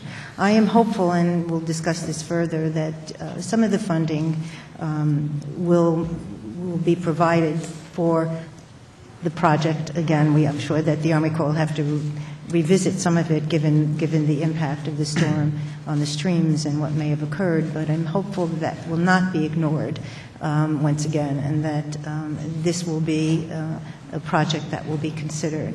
In addition, regarding the flood control projects impacted by Sandy, Rockland County is all too often ignored. And right on the Hudson River, we have Piermont, the village of Piermont, and the village of Nyack that were also many businesses and homes devastated. And so I would love to work with the DEC and the communities to be able to have an opportunity to have access to funding so that they too can have these projects in place so the communities are safe. Be happy to work with you, and I think one of the silver linings of this storm is that the federal government has recognized that there are projects out there that were either unfunded or put on the back burner for lack of funds that have the potential now to be funded because they would minimize or avoid damage in the future from future storms. So I think we do have an opportunity to revisit projects that weren't funded previously. Well, I'll be following up with that, and I thank you very much, Commissioner. Thank you. Thank you, Mr. Chair. Senator Gibson. Thank you, Commissioner, for being here today. As a senator who has a district that is right along the Hudson River, I have a great respect for what you and your department do. Thank you. I do, however, have questions in regards to the work that you've done on hydraulic fracturing. The SGIS report and the economic assessment report, do you have an estimate of what the work you did on those reports may have cost the taxpayers?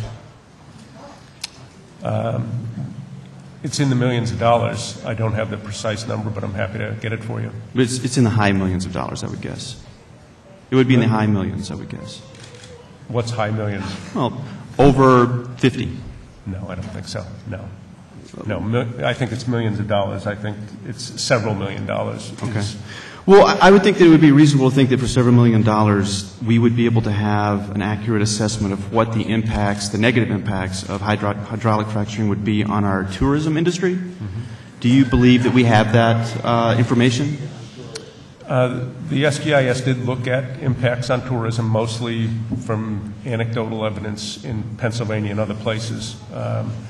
And Well, excuse me, I'm sorry. Pennsylvania has a very different tourism industry than New York does.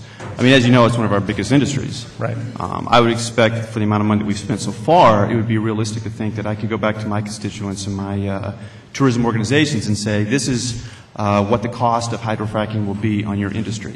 Do we have that type of information? It's hard in a generic environmental impact statement to get that level of specificity because we don't know exactly where the activity is going to be undertaken, where the wells will actually be located, or how many wells will actually come into New York.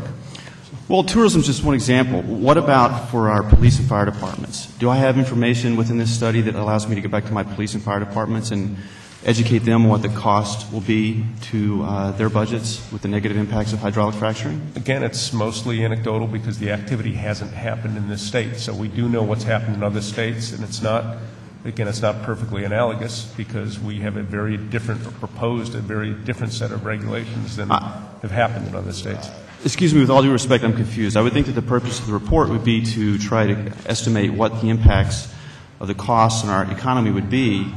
Otherwise, I'm not sure what exactly we're studying in these reports. It does. In a general way, it does assess those costs. Well, I've read the reports, and it just seems that it glosses over a lot of these issues that I'm asking about. And I am trying to find significant answers to them. So I appreciate your patience. Also, just in regards to the negative impact on our roads and highways, by reading these reports, there doesn't seem to be a way to calculate what the impact would be on the state's budget for repairing the highways and roads. Do you think that that information is important? Do you think that it might be forthcoming? Of course it's important. And if we had more specific information about the number of wells and where they were going to be actually located, then we could generate specific information. Well, I would think within the report you could maybe do some estimates saying if there were 10 wells in this part of the country, it might cost us this much to repair those roads. There would be, it seems like there would be reasonable ways to provide a variety of scenarios, but I just don't see those when I read the report. It seems to be glaringly missing.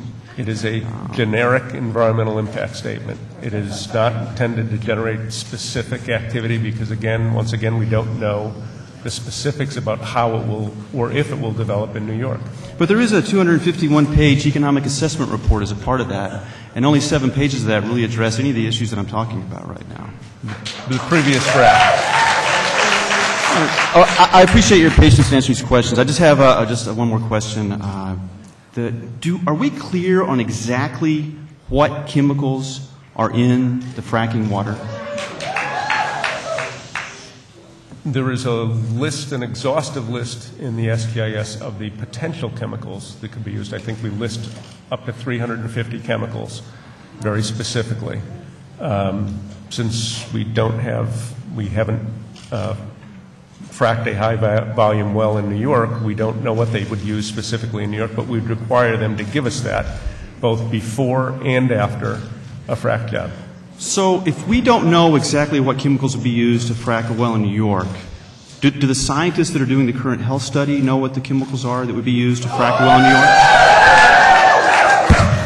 Okay, we're going to take a recess very shortly and come back in about 5 hours if you want to do it that way. We're trying to get this done in a productive way. He's answering the questions. If you don't like the answers, you certainly don't have to like them. But at least give him the respect of answering them and the questioner the respect of having the questions asked. I would really appreciate it. Thank you. The health experts had the SGIS in front of them, which listed all of the potential chemicals that we think could be used in New York State. Well, I guess my point is I'm trying to determine that in spending the amount of money that we're spending on doing these reports, if we don't know exactly what type of chemicals are going to be used, and if the scientists don't know exactly what type of chemicals are going to be used, then why are we spending millions of dollars to do a report, and how can it be effective if neither the scientists nor your department know exactly what type of chemicals would be used? We know all the potential chemicals that would be used, and we've listed all of those, and we've enumerated the type of health impacts that are associated with those chemicals. So I'm not sure, again, absent actually having the experience in New York of having a high-volume well frac, how we could possibly know that. What we do know is in other states what chemicals they use. They would use some subset of the chemicals that are listed in the SDIS. We're talking about an activity that hasn't happened here. So we can only use the information we have from other states.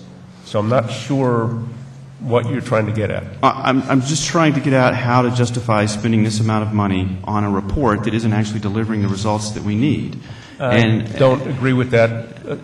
But you've already said you don't know exactly what chemicals will be used. Excuse me a minute. I think he said quite clearly that he won't know what chemicals a developer might use until an application is presented, and the list that is on the report is an exhaustive list of chemicals that were used in other states. Now, I think he's being very consistent, and I don't think it's correct to try to mischaracterize what he's saying. Well, I with all due respect, Mr. Chairman, I'm not trying to mischaracterize it. I'm just trying to get a clear answer. It seems like everything is based on a hypothetical situation of what happens in other states. We haven't allowed the activity in New York State. That's why it's hypothetical.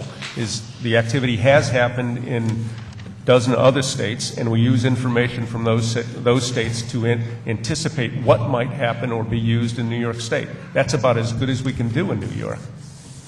Thank you for being here today, and thanks for being patient answering my questions. I appreciate it. Thank you. Assemblywoman Barbara Lifton. And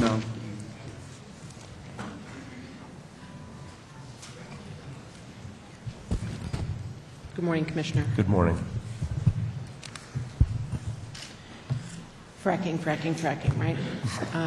It's, my constituents care about a lot of environmental issues, but these days the main issue they care about is fracking. It's the main issue I care about. So I'll direct my questions there. And I want to continue the discussion of this health review that is obviously a big concern for people. And, what bothers me most about some of the questions this morning is that we're sitting here asking you, is the health review dealing with this? Are you looking at this? We don't know what you're looking at. Legislators don't know what you're looking at. And it speaks to seems to me, and what we've said from the beginning, from the very first comments, that this whole process has made an awful lot of sense, has been built on a very shaky foundation, where in the original scoping document, I think you'll acknowledge, I think you have acknowledged this morning, that health issues are the issues that are paramount here. This is why we really look at environmental issues, because we care about the impact on human health and animal health as well. And yet, many comments, my comments and others, EPA commented in a very strong way and said, we're not seeing an emphasis here, we're not seeing the issue of health impacts in the first SGIS. And again, probably because it wasn't in the original scoping document. You weren't there at the time, Commissioner. I don't want to lay that at your doorstep. Don't you think that was a flaw in the original scoping document, that health impact should have been clearly not just insinuated, not just coming at it from some other angle, but what are the potential health impacts in New York, and really start with that. What are the health impacts, so that in the first SGIS, it's out there for the public to actually look at. To date, we have not seen this after 4 years. We have not really seen a document. You're saying there is a document now, after several iterations. There's a document that's been put together at DEC and handed it to DOH, but none of us have seen it. Right. All that's been handed to DOH are the updates we've done to the SGIS that went out for public comment. I forget my dates, I'm sorry, some of them, but we put out the last draft in September of 2011 at a public comment period. Obviously took thousands of comments and have been working on responses to those and changes to the document as a result of lots of public interest. And clearly the expressions of concern about public health caused me to kind of redouble our efforts, go back to the Department of Health and have them look at this document again and involve outside experts. And I have a lot of faith in Dr. Shah personally. I mean, I think we've been very responsive to the public's call for a deeper look at this as it affects public health. I would say, though, that I think the SGIS, even the original document that the public saw, while everything in it revolved around impacts to the environment and public health. And as I said, our emphasis from the beginning was always on how do you prevent exposures? How do you keep the chemicals away from the public, whether it's the chemicals that are mixed on site, that flow back in the flowback water that ultimately have to go to disposal. You know, we followed the pathways, all the places where there was the potential for exposure, and then we tried to suggest the most aggressive mitigation measures possible to stop that exposure. So while there's lots of things, lots of chemicals that are used in the process, there's potential for impacts if those chemicals are released. So our focus was on don't let them be released. And this is, you know, and we laid out literally dozens and dozens, if not hundreds, of mitigation measures that emphasize that.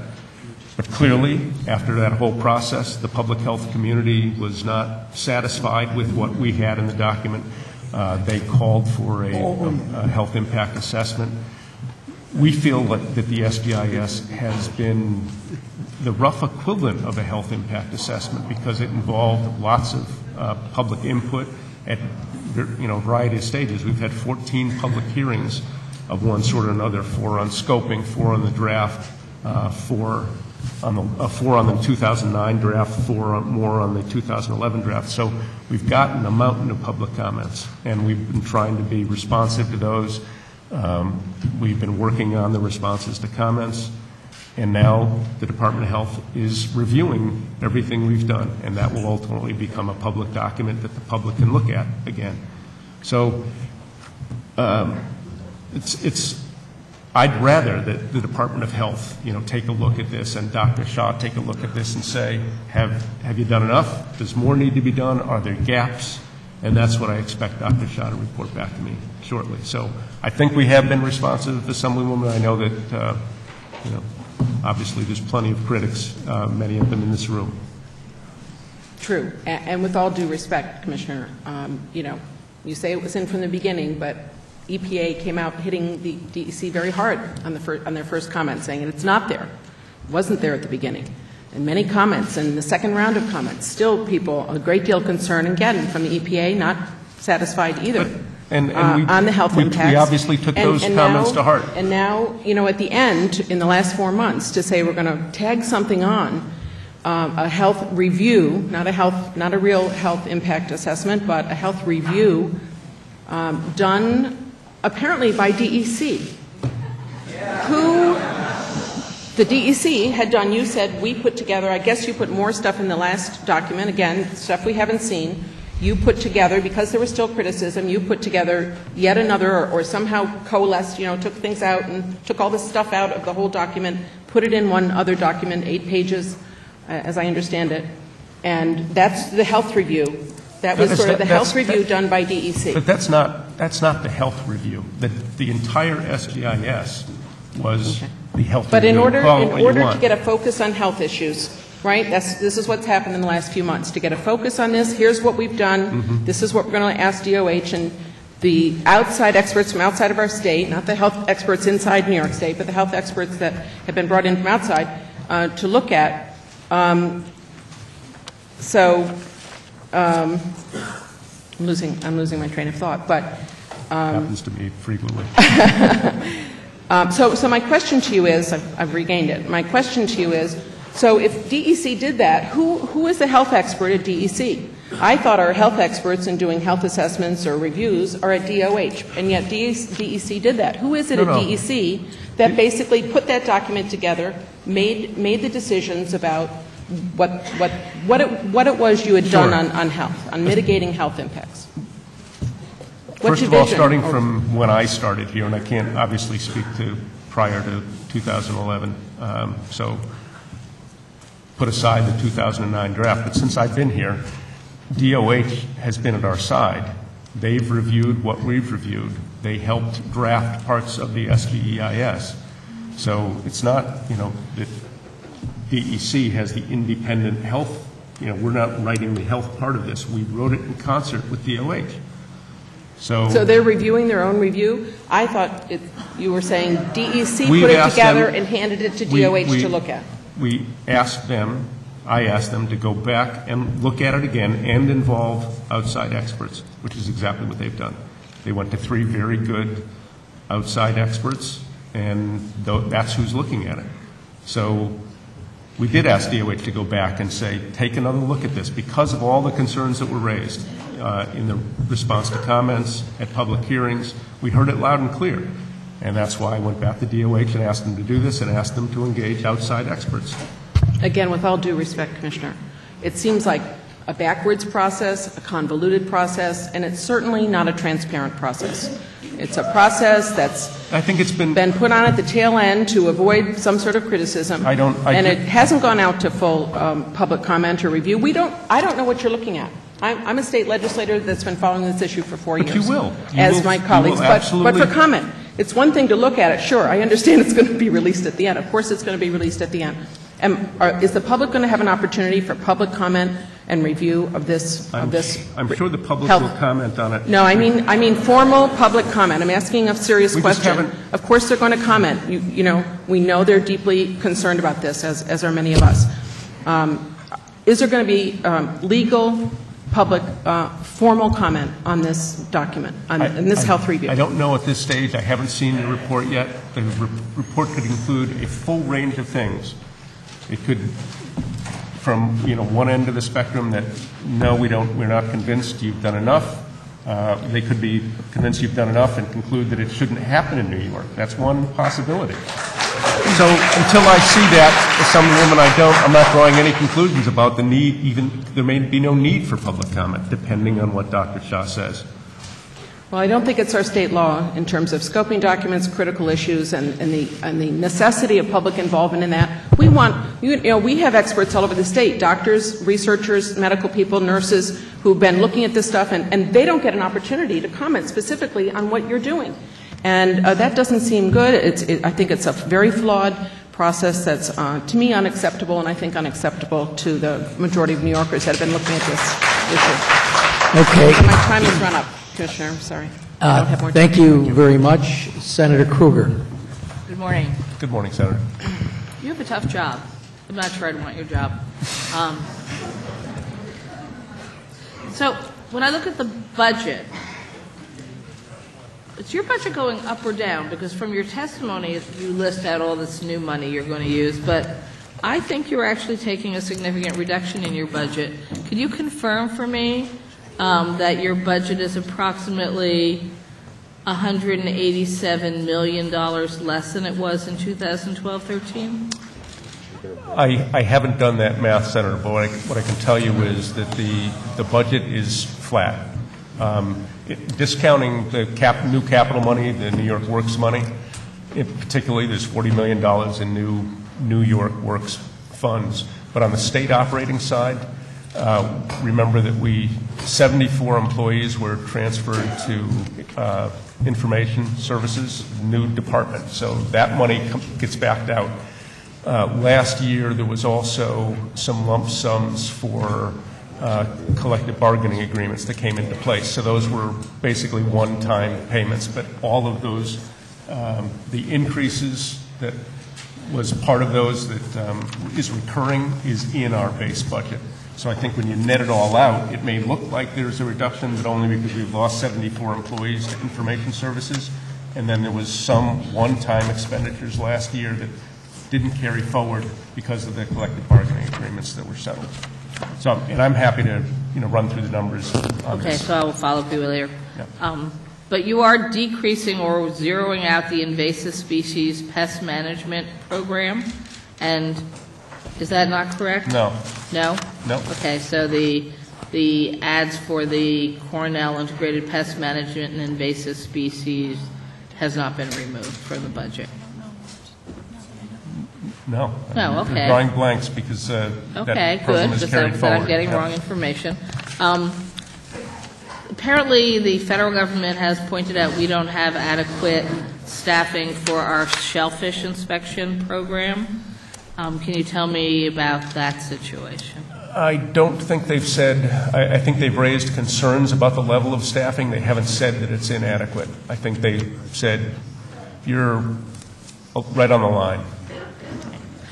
In your testimony, you list out one of the items you're going to spend your $40 million from the New York Works Fund to address legacy, orphaned, and abandoned oil and gas wells. What does that mean, and how much are we spending? The total is $2 million in the budget. The total in the New York Works program is $2 million. This is for old oil and gas wells that were never properly plugged from before when DEC started regulating oil and gas drilling in New York. So we have hundreds, if not thousands, of old legacy wells that haven't been properly plugged. We have a $100 permit fee that is charged to drillers when they come into New York now that goes into a fund that is supposed to be used to cap and close those old wells. We've made very little progress. That money has been swept historically out of DEC's budget. So this is in recognition that we need to address those old legacy wells and close them properly. So how many we'll get to with this is an open question, because some may cost $5,000 to close, others may cost $50,000 to close. But we needed a significant sum of money, and $2 million does this, because when we put these RFPs out to close these old wells, unless the type of business person that actually comes and closes these wells can work on a whole slew of them at once, it wasn't worth their while pulling in all the equipment they needed to do a small job. So we put RFPs out, and with the little money we've had in the past to do this, we didn't actually get any bids. So with $2 million, we think we will attract a number of responsive bidders to the RFP, and we'll actually get to close some of these wells.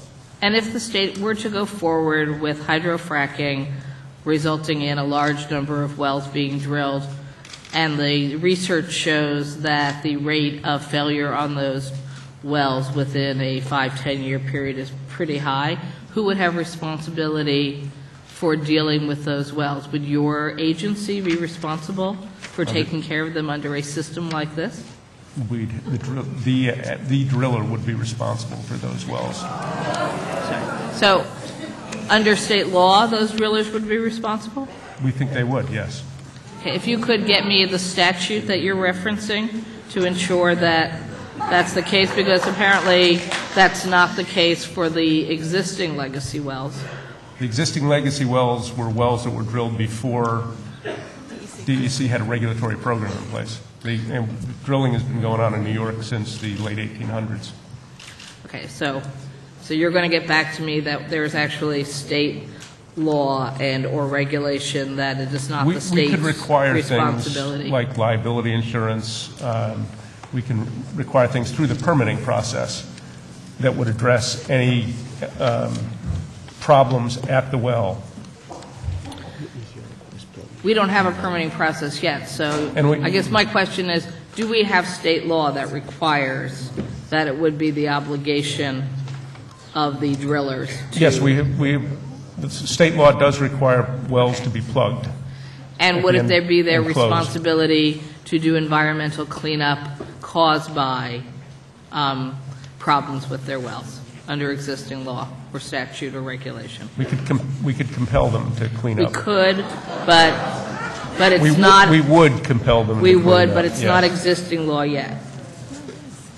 I'm sorry, she's shaking her head one way, he's shaking his head the other way.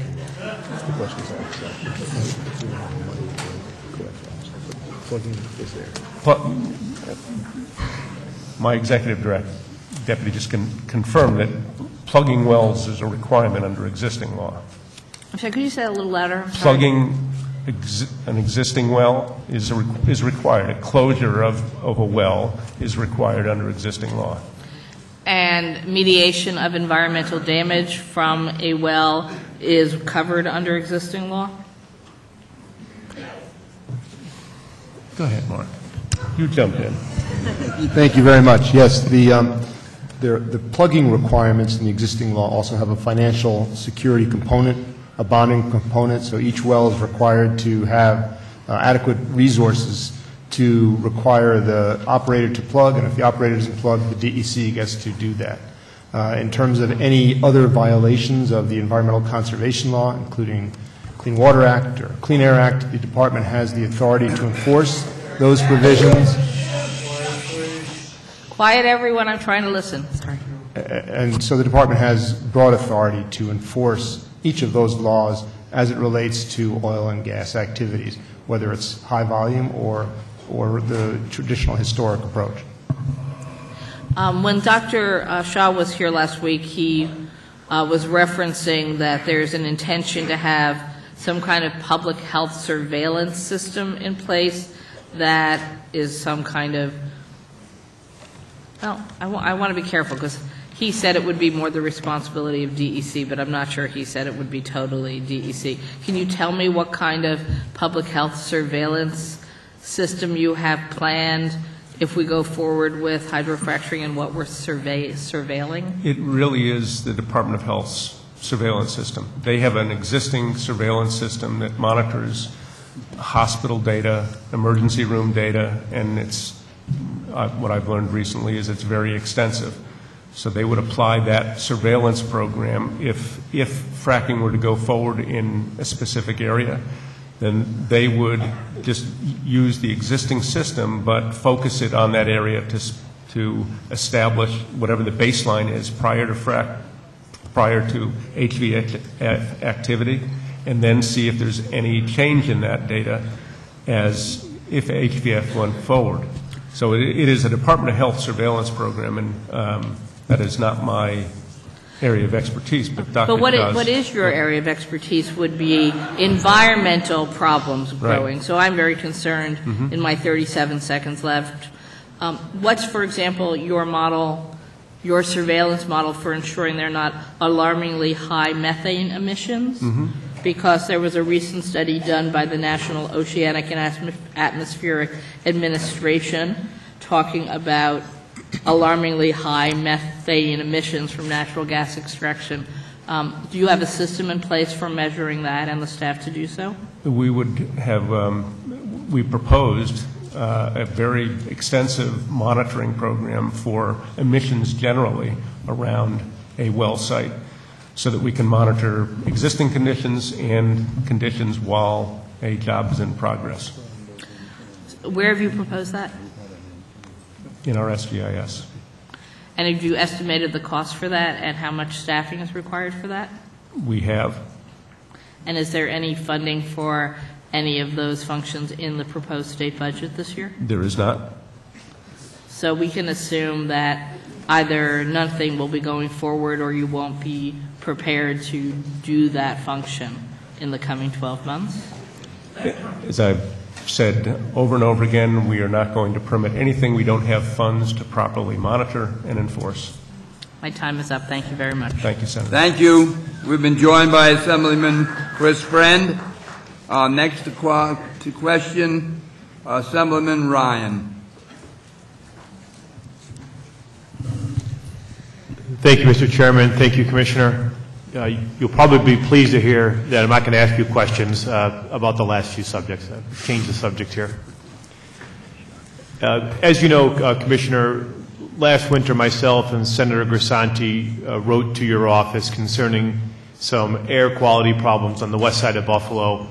There's a confluence there of a major highway system, a border crossing, and as a result there's some public health problems, including a very, very high asthma rate in that community. We asked the DEC to come in to do some air quality monitoring to try to get some data to establish the actual linkage between the air quality problems and the health problems. And I want to thank you, Commissioner, for setting up a rather extensive air quality monitoring system on the west side of Buffalo. It certainly was a much more involved process than I imagined when I first asked, and I have to confess it was a lot more expensive program than I imagined when I asked, but I thank the DEC for being responsive and you yourself came and toured the facility and talked to some of the neighbor and some of the advocacy groups. So I think that allayed some of their fears, but it also showed them that the state was being responsive to their concerns, and I thank you for that. And in addition, that monitoring will be done it'll be completed sometime this winter, and we'll have about 6 months of data on there. And I would invite you, Commissioner, to return to Buffalo to discuss the results of that data, to help the community understand that, and also to let the community know that the state's commitment to figuring out the linkage between the health problems on the west side of Buffalo and the air quality problems is not waned. Be happy to come back. Thank you very much. I do appreciate that. I have a question about your potential staff reductions through attrition. Will that staff reduction or your budget problems have any effect on the fish hatcheries in New York State? No. In fact, at the beginning of 2012, we were able to fill about 11 fish hatchery jobs that had been vacant for a couple of years, I think. So we're nearly fully staffed at the hatcheries right now, and we're going to be as close to that target, the new target we have, as possible throughout the year. So when vacancies do occur, we do fill them. That's good news. And so the hatcheries and the stocking programs will remain in existence unthreatened for this year? Yes, absolutely. That's good. And how about the effect of the budget or attrition on the pheasant farm? Don't see any changes at all in activity at the pheasant farm. It's still, fully funded. No impact on this budget on the pheasant farm. So both the hatchery and your stocking program for the pheasant program will exist this year without changes? Yes, that's accurate. Thank you very much. Those are all my questions. You're welcome. Senator Mark Rasante. Thank you. Commissioner, just a couple of things. Everybody's talking about high-volume hydraulic fracturing. Are any wells being drilled right now in New York State? High-volume hydraulic fracturing wells? Not high volume. Is there any funding in this budget for such a process? No, there isn't. Okay, thank you. I want to ask you about a couple of areas of things that are happening right now in New York State. We have the implementation of the Sewage Pollution Right to Know that was signed into law by Governor Cuomo, and there's confusion out there by some of the towns and counties that state that this seems like an unfunded mandate. To your knowledge, is it an unfunded mandate? Is it an unfunded mandate?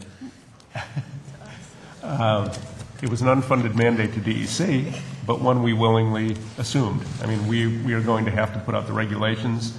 There's going to have to be information posted on our website. So clearly there are, impacts on staff. But what I mean is it's not an unfunded mandate to the towns. All it is simply a reporting requirement that doesn't require towns to buy sensors or do similar things for programs. It specifically states in the legislation that upon knowledge and upon discovery. Is that correct? Yes, it seems like a very minimal impact to me. Okay. And on another topic, there was the Pollution Prevention Institute, the PTI. They have increased fundings as well. What are the specifics that you know of that are going to be used with regards to that program?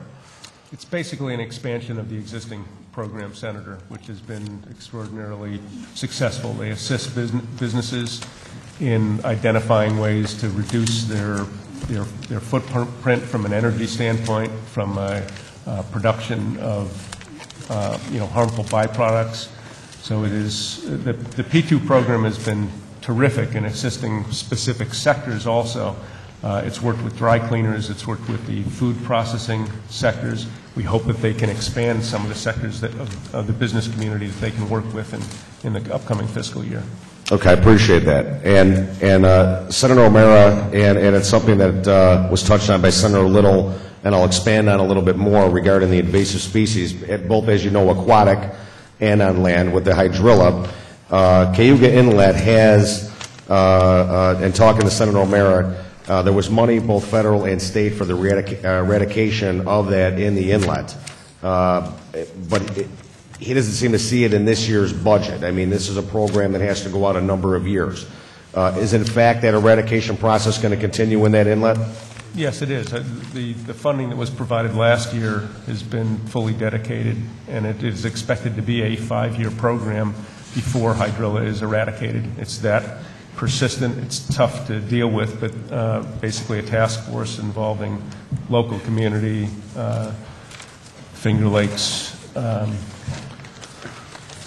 Yeah, and I was getting to that. The city of Ithaca, Cornell, have all come up with a management plan that will be implemented over a period of 5 years.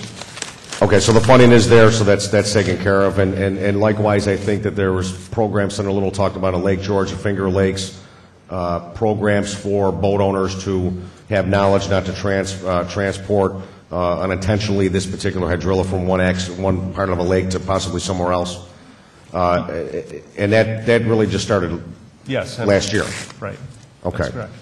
And, you know, something that came to my attention just a couple of weeks ago, and the land end of it, especially with the apple and other fruit orchards, we have 2 new invasive species. I believe one of them's a beetle, and the other one is some sort of new fruit fly that has come over that is causing damage to the apple orchards. And my question is, in speaking with these groups, the EPA has actually approved some of the pesticides that actually work on these particular 2 more invasive species in the apple orchard. And they're saying that the DEC does not have, is not allowing those 2 pesticides right now to be utilized, even though the EPA allows it for the same type of 2 invasive species that are in other states.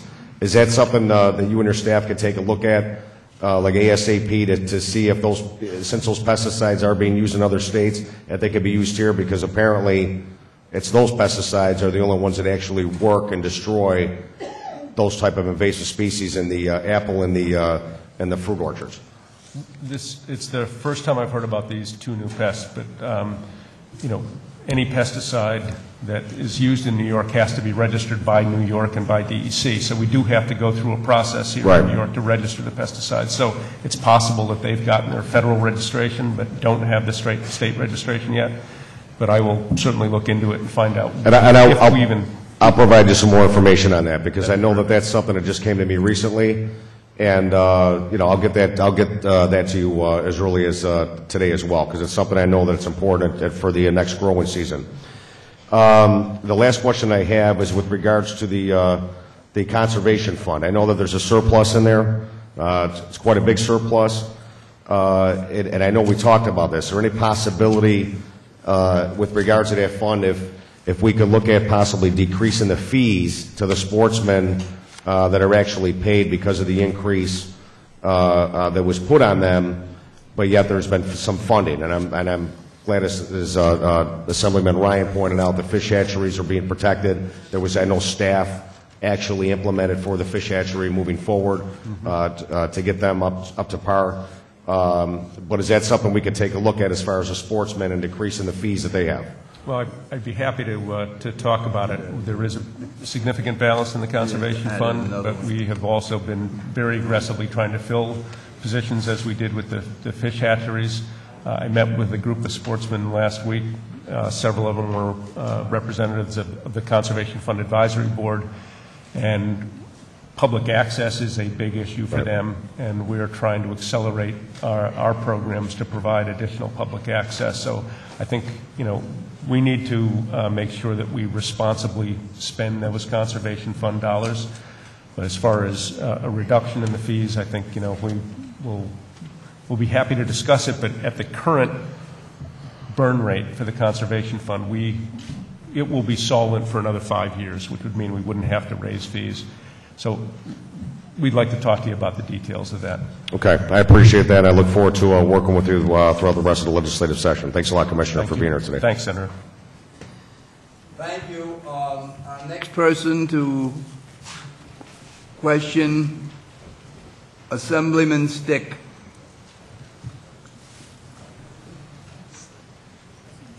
Thank you, Commissioner. Good morning. Good morning. I'd like to ask a few more questions about aquatic invasive species.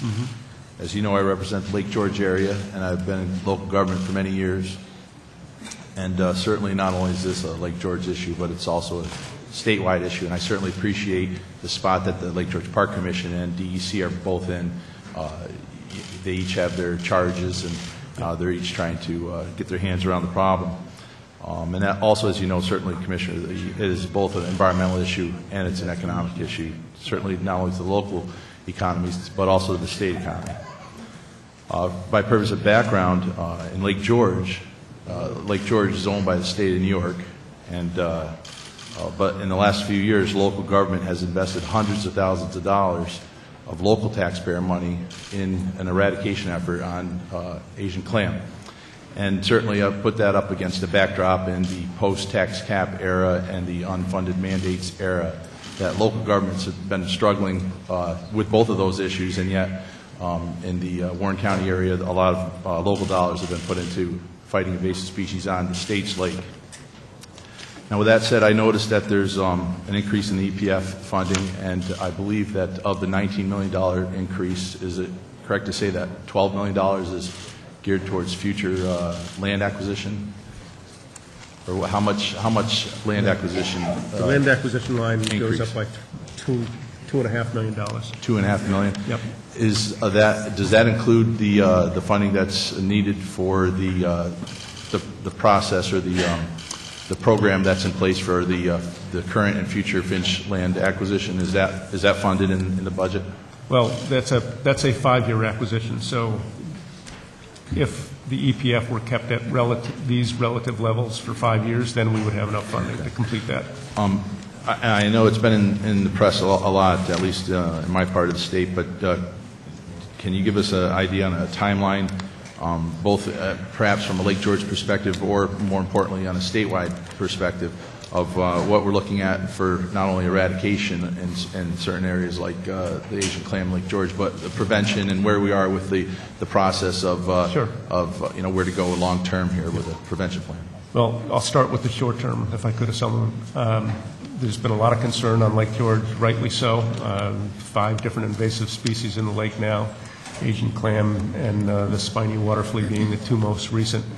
The Lake George Park Commission has a good head start on developing an environmental impact statement that looks at the possibility, actually it looks at several alternatives, but one alternative would be a mandatory boat washing program, as you know.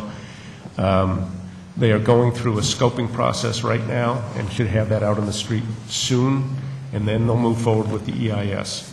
But in the short term, we just announced, I think last week, that we were going to dedicate an additional $250,000 from the invasive species line of the EPF to enhance the steward program at the boat launches, which Lake George Park Commission has been operating, I think, for several years, so that and the stewards literally staff the boat launches, they inspect the boats, they advise the owners of the boats whether or not they think there's a problem. If they visibly see aquatic vegetation hanging from either the trail or the boat, they'll recommend a washing. And it's been very successful. They haven't had enough funds to put the staff on both in the early part of the season and in the tail end of the season after Labor Day. So the funds from the state will expand the length of time so that we catch most of the boats going in and out of the lake during the kind of the prime boating season. We're also committing increased patrols of both DEC and Lake George officers to patrol the lake, visit the launches also, and use enforcement authority if necessary if there are aquatic vegetation where a boat owner is ignoring the advice of the stewards and putting their boat in the lake. So that's the short term. Longer term, we hope to have the environmental review process complete this year so that we know next year whether or not a mandatory boat washing, for example, is the right way to go in Lake George. And obviously you mentioned that it has statewide implications. We're concerned about what implications there are if mandatory boat washing in Lake George goes into effect, should it be employed at other lakes. And that obviously has resource considerations, to DEC and possibly others. So we want to take a very close look at it, but we will do whatever we need to do to slow down the spread of invasive species. I'm not, convinced that any one activity is the answer. Asian clams probably aren't spread through boats. There's lots of other ways Asian clams can spread, so you need to look at lots of different tools to address the issue. And I think the focus on Lake George is great, but I think what we learn there, I hope, is going to be applicable to lots of other places in the state. And certainly I appreciate the complexity of the issue, and I know that a lot of time and energy has gone into this and a couple of the other issues that you've been talking about a lot this morning. I certainly, it seems like most of the important issues of the state get a lot of time dedicated to them, with the couple of notable exceptions that don't involve you or your department. But my concern would be, again, that time is not our ally here. Yep. 2013, whatever the decision, whatever the results are for the study this year, we've got another growing season for these critters. Time is not our ally. Right. And I always like to, I'll circle back to land purchase. Certainly my position on land purchase in the Adirondacks anyways, the land's not going anywhere. It's not going to drag itself outside the blue line and develop itself. It's largely in environmentally friendly hands. There's not a landowner there that's looking to, typically in the cases of the land that's being looked at for purchase, time is less a critical variable in the land purchase area as opposed to the aquatic invasive species. So, whatever can be done to expedite this, and I'll use my freshman status here to say that, I'm new to all this, so appropriate or not appropriate, anything you could do in your budget to find a little more money for the aquatic invasive species eradication on Lake George. Again, to date, local governments have put more money into eradication than the state of New York has, and while, we don't want to turn our nose up at $250,000, that's not enough, and I fully recognize that there are many, many other lakes, not only in my district, but certainly in the state of New York, and so I certainly encourage you and support you to get through the process as quickly as you can to figure out whatever the state process is, and I commend you in your efforts with the Lake George Park Commission on this effort, not only for my district, but certainly for the state. Thank you. Thank you, Chairman. Thank you, Assemblyman.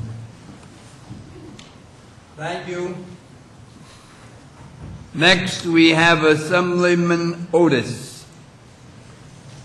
Thank you, Mr. Chairman. Thank you, Commissioner.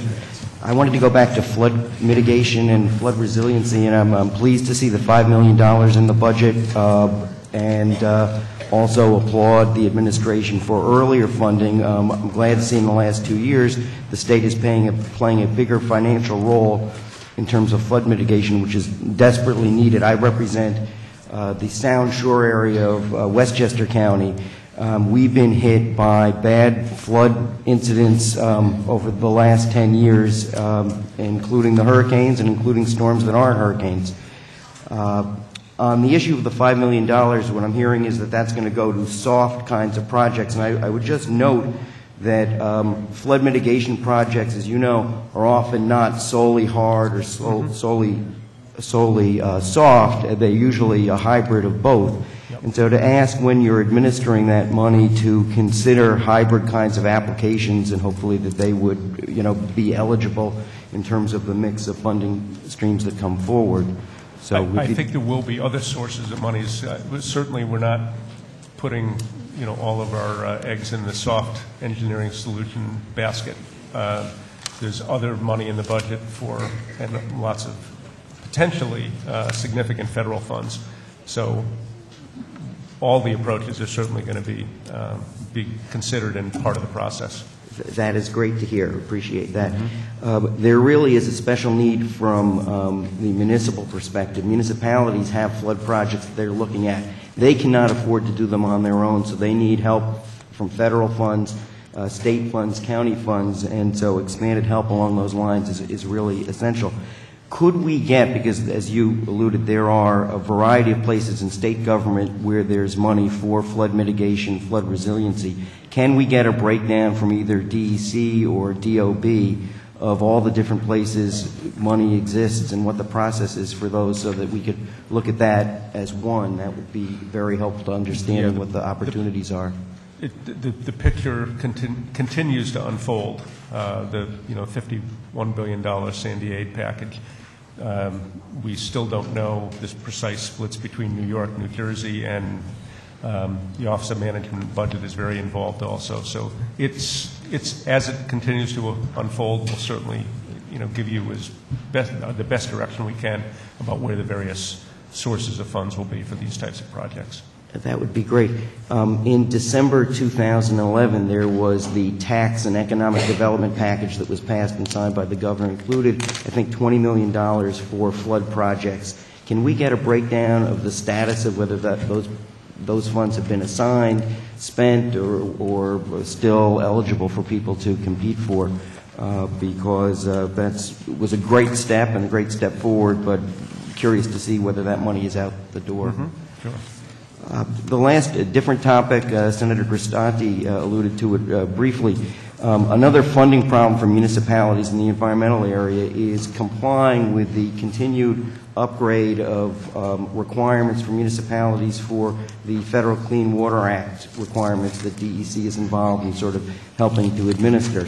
This is sort of a mandate, a federal mandate, a state mandate that hasn't really even taken effect yet, and given the economic environment for municipalities, it is a real problem. So I'd ask you to look at, we want the work to be done. We want, in Long Island Sound, we want it to remain trending in a clean water direction, but I think we need some new tools for helping municipalities pay for these projects.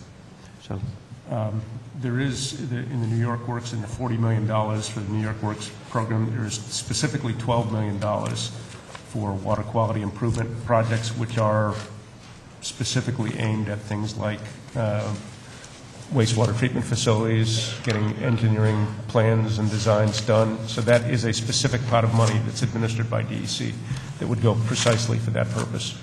Thank you, Commissioner. Thank you, Mr. Chairman. Thank you. Assemblyman Engelbright. Thank you, Mr. Chairman. Good morning. Good morning.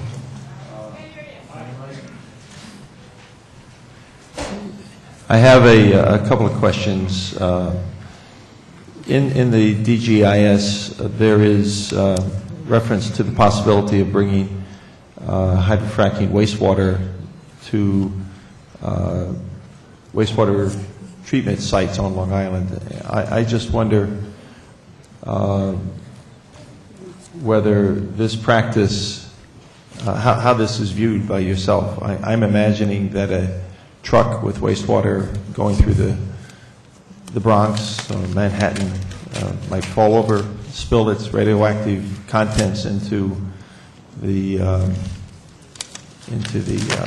subway system, and have a catastrophic negative impact on the economic vitality of our largest state, as well as the health of our population in its greatest concentration. And if a similar accident were to occur on the Long Island Expressway on the way to one of the ocean outfall sites for sewage treatment, that the spillage there would contaminate, because the LIE runs down the groundwater divide, would contaminate our aquifer system, both north and south of the groundwater divide. It just seems like a really important question to ask your opinion on. As far as I know, the SGIS doesn't specifically mention Long Island. It talks about the possibility of waste going to publicly owned treatment works anywhere in the state, but there is not a single POTW that is permitted to take high volume hydraulic fracturing wastewater today. If a driller wanted to dispose in a POTW, that POTW would have to get an approved pretreatment process permitted by the EPA, because that's not a delegated program in New York, and they would also need to upgrade and update their permit with DEC. In order to do that, they'd need to characterize the waste. They'd have to prove to us that they had a pretreatment process in place that could treat the waste and they'd have to demonstrate that they would meet all of their effluent standards, both federal and state. So the likelihood that fracking wastewater will end up at a POTW, I'd say, is slight, but it's not. If someone went through all of those processes, they got their pretreatment program approved by EPA and DEC, and went through the permitting process, they'd have to characterize the waste, they'd have to demonstrate that that pretreatment process could handle the waste, and that they'd meet all effluent standards. It's a very, very high bar. Would you support legislation that would clarify that we would not permit this practice?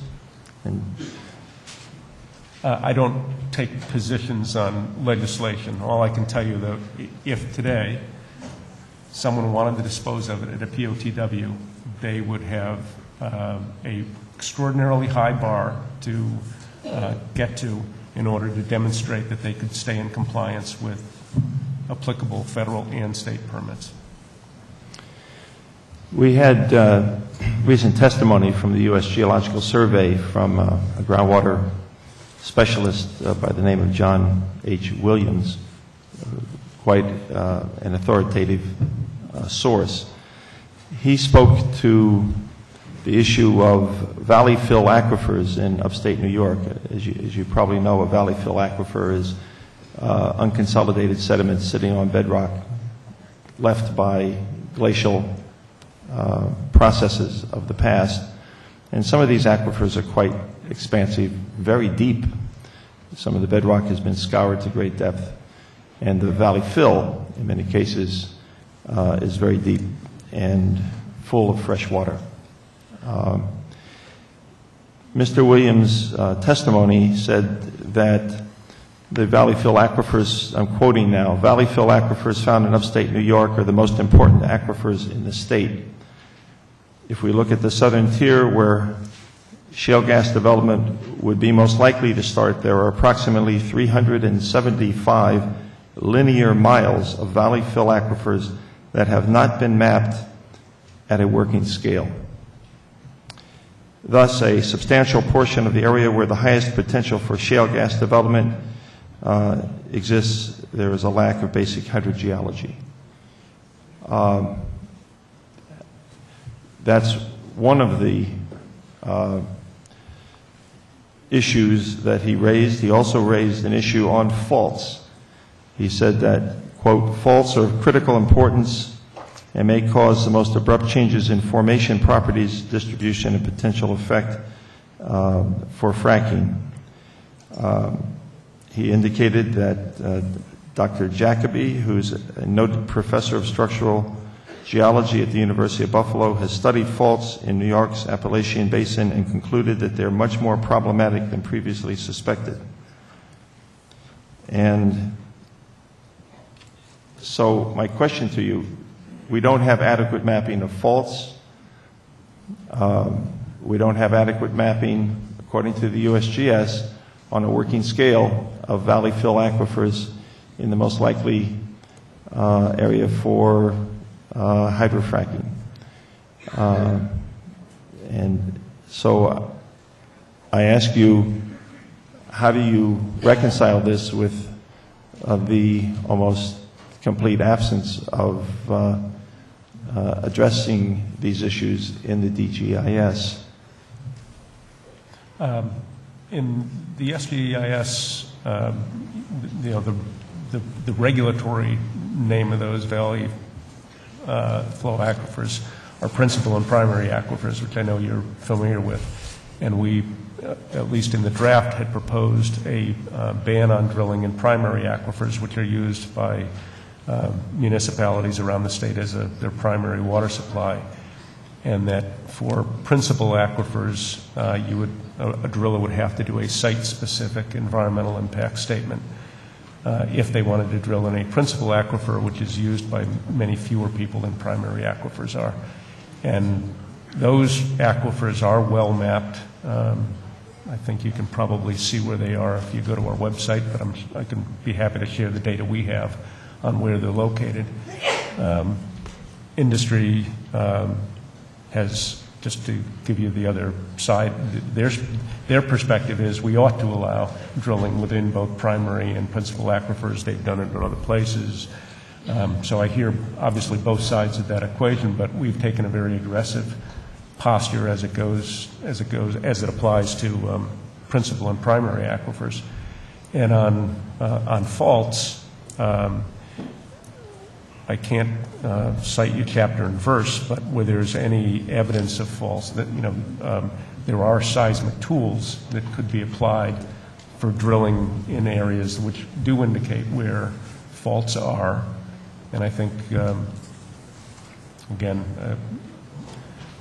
when we would require seismic testing, I can't recall specifically, but in those areas where we think it's of concern, we can require testing before drilling occurs. So I think we have addressed at least both those areas, and I'd be happy to go back and see what else we have, particularly with seismology, because I just can't recall off the top of my head everything that's in the SGIS. The logic that you just put forward for doing further investigation before going forward, it seems to me, is good logic, but that it should be applied to the 375 linear miles of valley fill aquifers before this whole process is even given a green light to proceed. But thank you for your comments this morning. Thank you, Mr. Chair. Thank you. Assemblyman Oaks. Just to let you know that we've been joined by Ray Walter, Assemblyman from Amherst. All righty. Assemblyman Fahey. Thank you, Mr. Chairman. And good morning, Commissioner. Thank you for being here. Sorry I had to step out, so I may have missed a couple of things. I have two, what I think are pretty quick questions. One, and if this was asked before, please let me know, is just a quick staffing issue. Having talked to a lot of people in the community as one of the new members here, heard lots about the staffing issues at the department. If I understand the governor's proposal is essentially for level funding. Any comments, if you haven't been asked this question on this issue, and how is the department going to be proactive on so many of the issues facing it if they continue to face these staff shortages? And again, if you've already been asked this on staffing issues, especially among professional staff within the department. Yeah, I'd be happy to address it. We, staff reductions have occurred across the state. Obviously, we're not unique.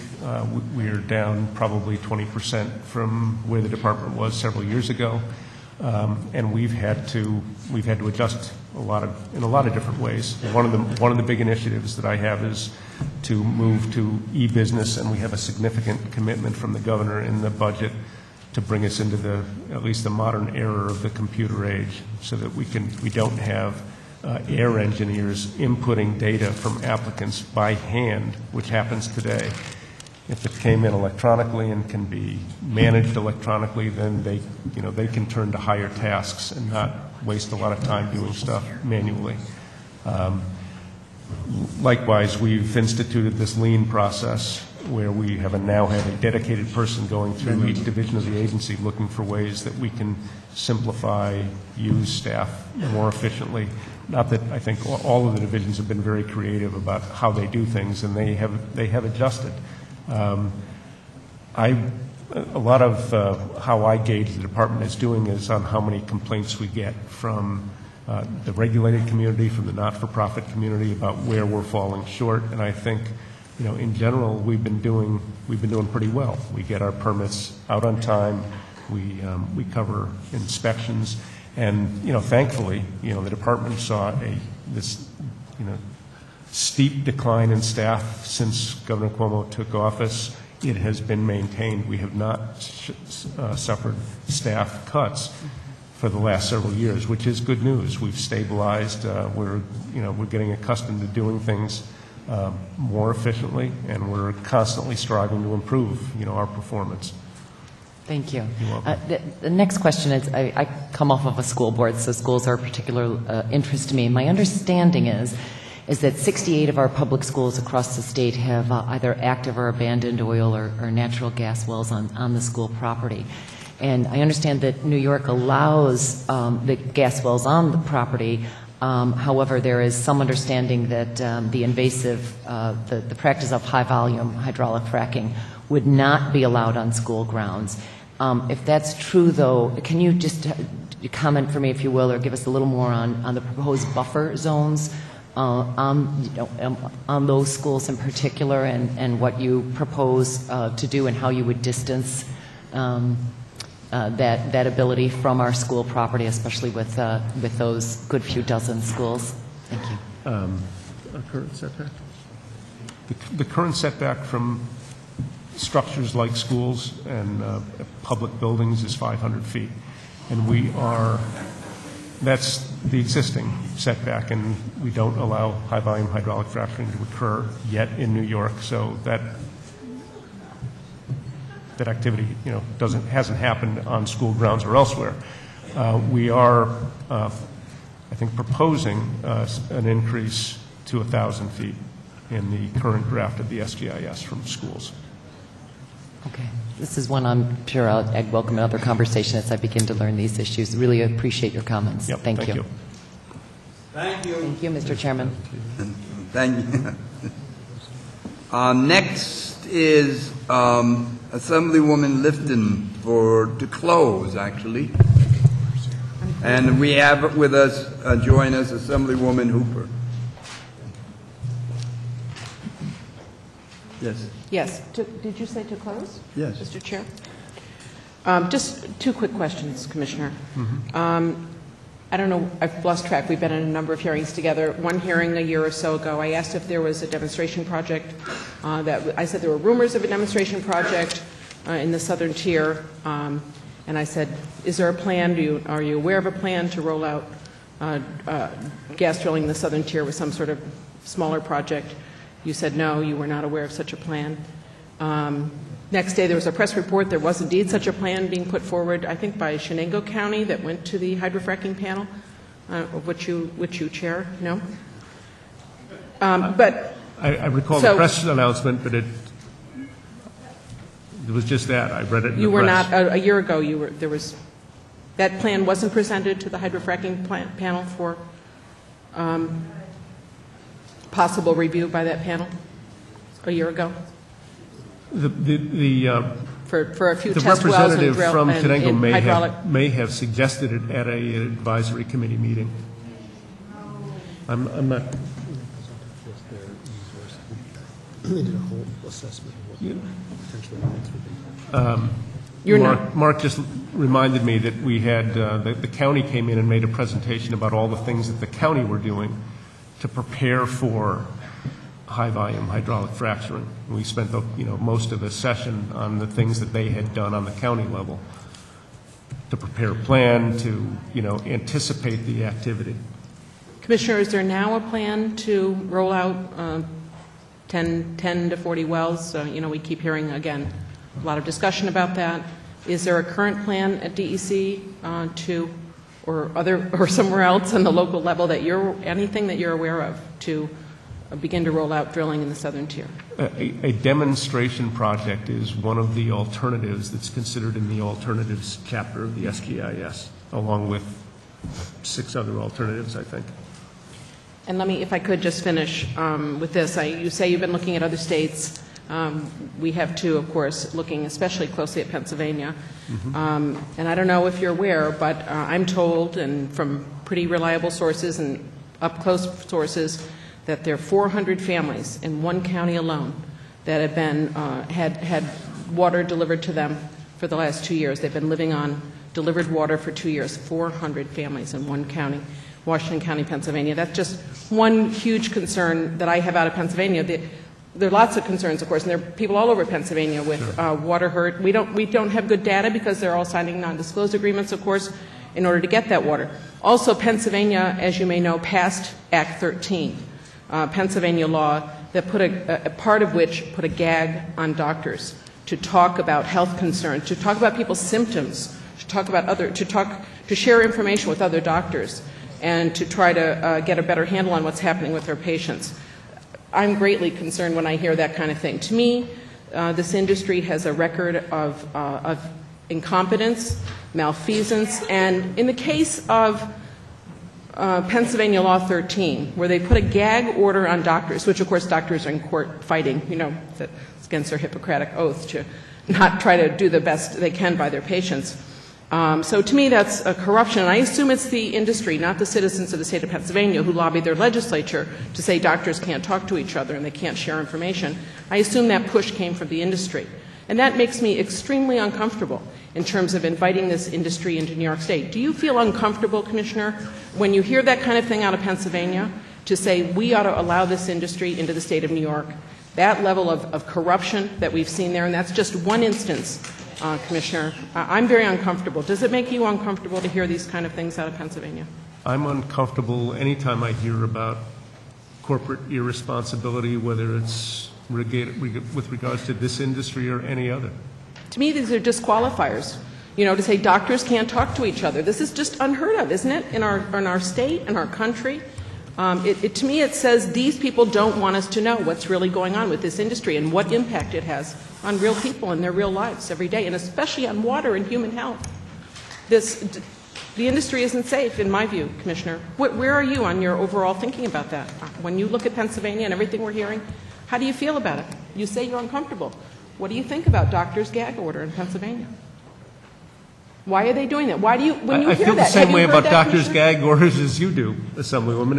And how does it make you assess the industry when you hear something like that? How do you feel about saying let's invite them into New York? Listen, I'm afraid that anything I say here will be taken out of context. Case in point. I want to hear your answer, Commissioner. I don't think it's fair in any sector to categorically condemn everybody that's in an industry for the behavior of some companies. Clearly, some companies have not been responsible when it comes to high volume hydraulic fracturing. You could say that with regard to lots of different industries.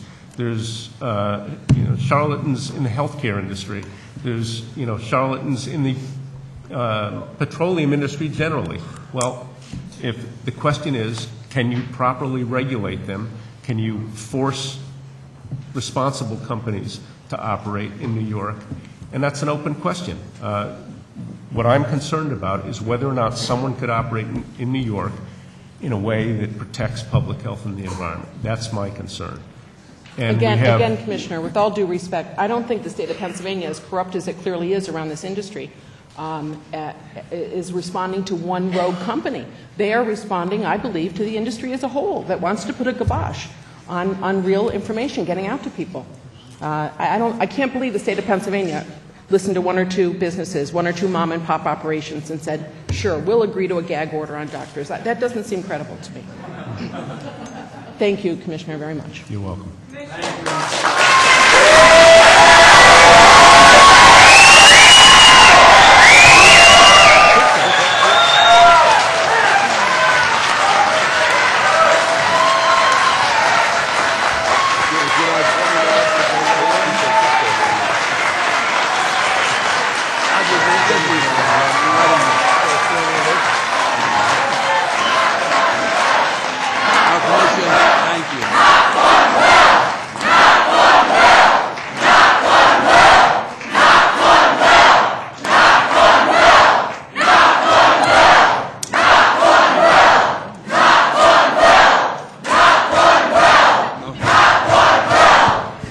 Okay, all right, folks.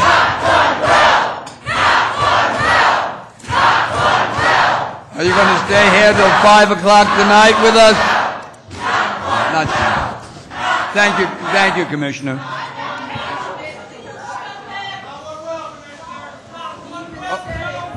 Folks.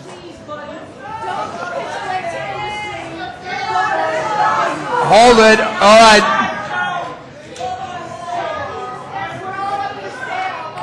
Folks, you're making it hard for me to call the 10 o'clock person.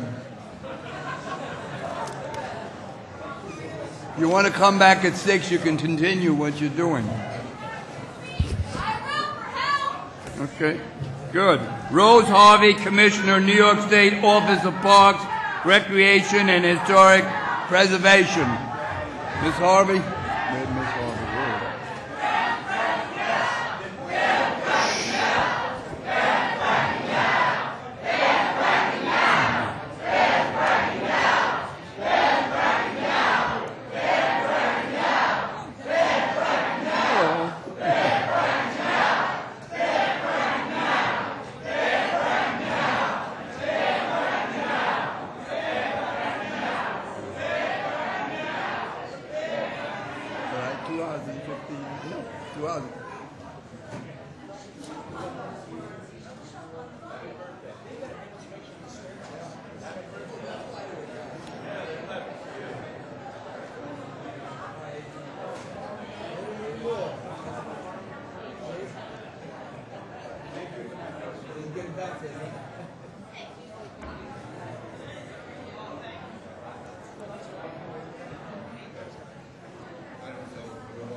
Good.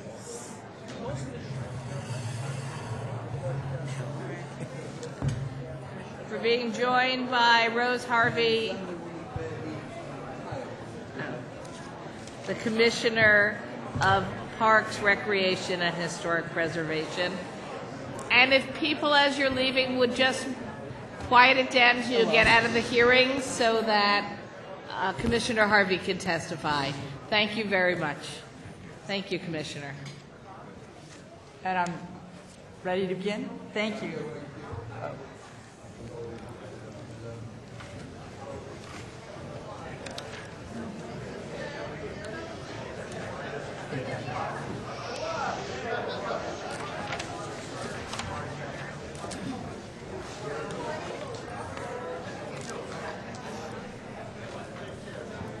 Okay. Thank you. Thank you, Senator DeFrancisco. Thank you, Assemblyman Farrell. Thank you, Senator Kruger. And also Senator Little, who used to be here, and Assemblywoman Markey for inviting me, letting me discuss the executive budget. And I want to introduce to my right Andy Beers. He's our Executive Deputy Commissioner ex Lente, and he will be here to help as well answer any questions that I cannot. As Commissioner of the New York State Office of Parks, Recreation, and Historic Preservation, I'm charged with overseeing one of the great treasures of New York State, our park system, consisting of 179 parks and 35 historic sites. Governor Cuomo recognizes the state park system's substantial economic, environmental, educational benefits and is committed to connecting parks to people, keeping them open and available to all New Yorkers, and tackling our long-standing infrastructure challenges. We're grateful that the 2013-14 executive budget provides us with the tools to continue serving our citizens in several important ways. First, the executive budget maintains level funding for park operations so that we again can keep our parks and historic sites open and offer valued recreational, economic, and educational services to all visitors. Second, the executive budget continues an infusion of new capital dollars to address a backlog of capital rehabilitation and improvement projects. Third, the proposal strengthens the Environmental Protection Fund. And finally, it extends and improves the state historic rehab tax credit, an important economic driver in urban areas. Let me begin first by addressing our agency's operational spending. State park visitors continue to benefit from the reforms and the stability that Governor Cuomo has brought to the budget process. Rather than facing park closures and cutbacks, all of our facilities opened on time in 2012, and we hosted over 60 million visitors. This was the best in a decade. Overall attendance increased 5%, close to 2 million additional visitors over the previous year, and overnight stays in state park campgrounds were up 6%. Throughout the season, our parks hosted major events such as concerts, festivals, air shows, walks, and golf tournaments, which provide an economic boost, a big economic boost to all the local economies. In 2013 and 14, the executive budget continues to provide the stability for park operations. The proposal effectively keeps spending on agency operations level and does not include any fee increases for state parks or historic sites. As we host millions of visitors from across the state and from across the globe, it's critical that we provide them safe and welcoming facilities. The executive budget proposes $90 million in funding for capital improvements to our state parks and historic sites. And along with that, an additional $5 million for the Department of Ag and Marks for the state fairgrounds and for the ski facilities operated by ORDA. This is a continuation of the $89 million investment Governor Cuomo, in partnership with all of you up here, began in the park system in the 2012 and 13 state budget. With the current funding of state parks, the current capital funding, state parks is improving 55 parks and historic sites. Across the state, we've moved aggressively forward on health and safety related projects and critical infrastructure rehabilitation. Examples include upgrading drinking water systems, repairing deteriorated restrooms, replacing dilapidated playgrounds. Less than a year after the funding was approved, 20 of these projects are completed. Construction is well on its way with another 39 projects, and work is now starting on 15 other projects. In other words, over 70% are in construction or complete. The remaining state park capital projects that were funded in the 2012 and 13 budget are also currently in design, and they're in the bidding process, and construction contracts will be awarded in the coming months, and work will begin this summer. Next year, in 2013-14, the Governor's commitment to provide $90 million of new capital funding will maintain this momentum that was started and in rehabilitating and improving our park system across the state. This smart investment will create local construction and engineering jobs. It will enhance community vitality. It will support New York's vital tourism industry, and it will transform our aging infrastructure into a sustainable park system for the 21st century. The executive budget also proposes $153 million for the programs supported by the Environmental Protection Fund. This is an increase of $19 million that is funded by a transfer of $15 million of unclaimed bottle deposit receipts and at least $4 million from better enforcement of these unclaimed deposit receipts. This honors the Governor's commitment to the legislature to strengthen the EPF in his budget proposal. Our agency administers funding from 4 EPF categories: state lands and stewardship and open space land purchase, which is shared with OPRHP and DEC. Then there's the local parks and historic preservation grant program, and then the ZBGA program. Under the Governor's budget, all 4 of these categories will receive increased funding this year or next year. Last, but certainly not least, the executive budget strengthens New York State's historic preservation efforts. The Governor's budget reauthorizes the State Historic Preservation Tax Credit Program through 2020. This program, which has been scheduled to sunset in 2014, provides tax credits of up to $5 million to private developers that rehabilitate historic buildings in economically distressed communities. The rehabilitation tax credit has proved to be a significant tool to promote the revitalization of urban areas and main streets, especially upstate. The budget also makes these tax credits refundable, and that will attract additional investors to the program. So again, to all of you, thank you for your commitment to our magnificent state park system. I really appreciate, on behalf of the agency, all your support throughout, and I welcome your questions, as long as they're not about hydrofracking. No. Question. Zabrowski. Assemblyman Zabrowski. Thank you, Commissioner.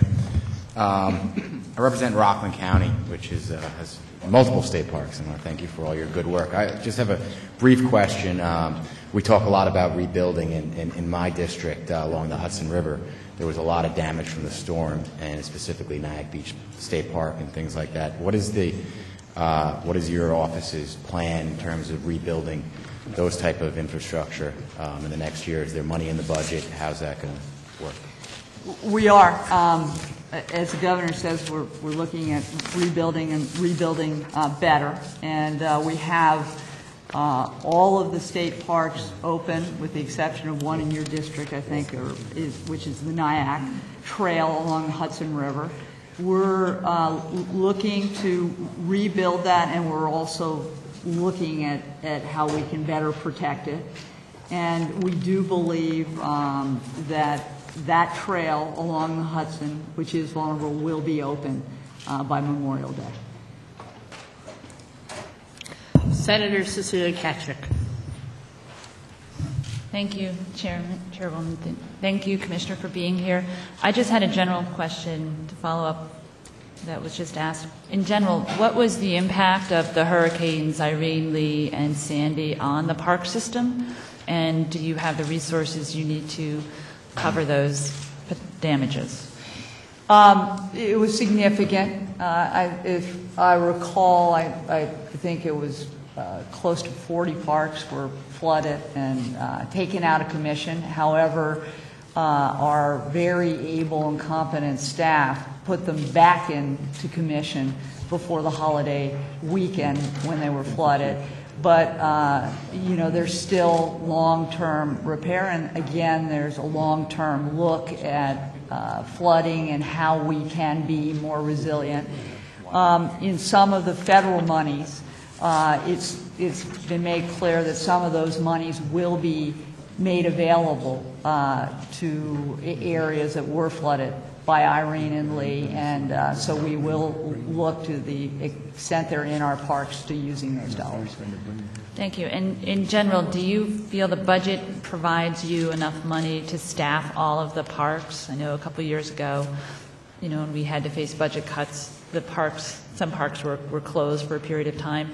Are you able to keep all of the parks open, and are there any concerns that you have on making sure we're able to staff them all adequately? We'd always love all the money we can get, but it's been tough times, and we are able to keep them open and run them. But however, we have to take a hard look at efficiencies and maybe realignment of what we do, and we're looking hard at that. We're looking at essentially satellite parks where a cluster of parks are managed by one park manager. We're looking at mobile maintenance.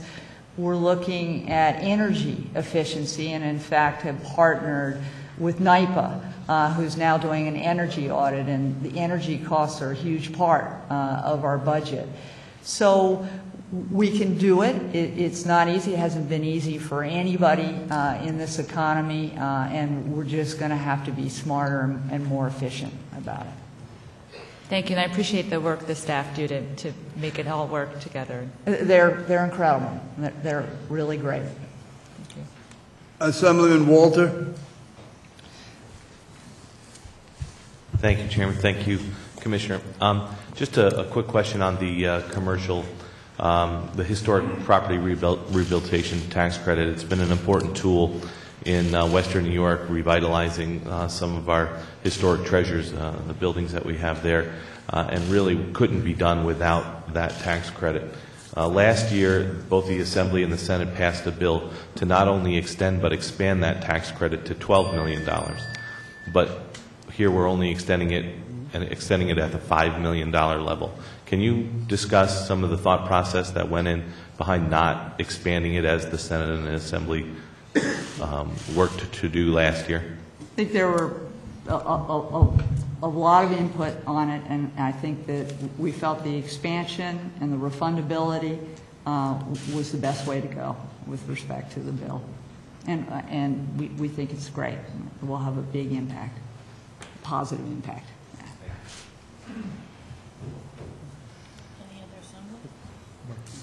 Assemblywoman Markey.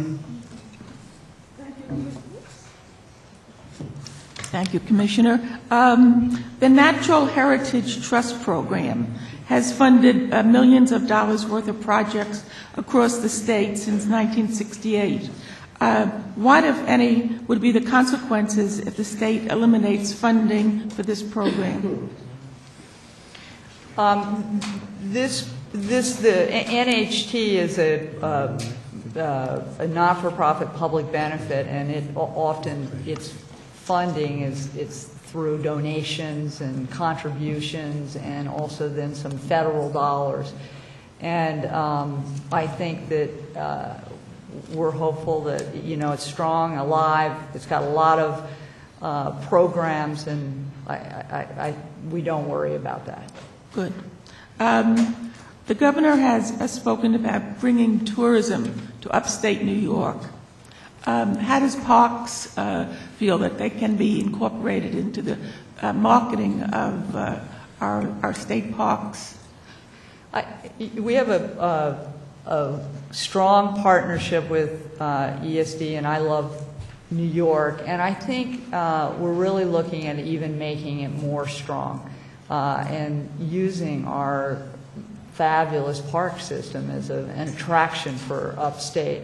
So you'll see more and more of our park system and our historic sites woven into the upstate marketing programs that occur. And then in the path through history as well, our staff is working with all of the regional groups that are getting together to come up with the regional plans for marketing of the history and the culture, and much of that is upstate.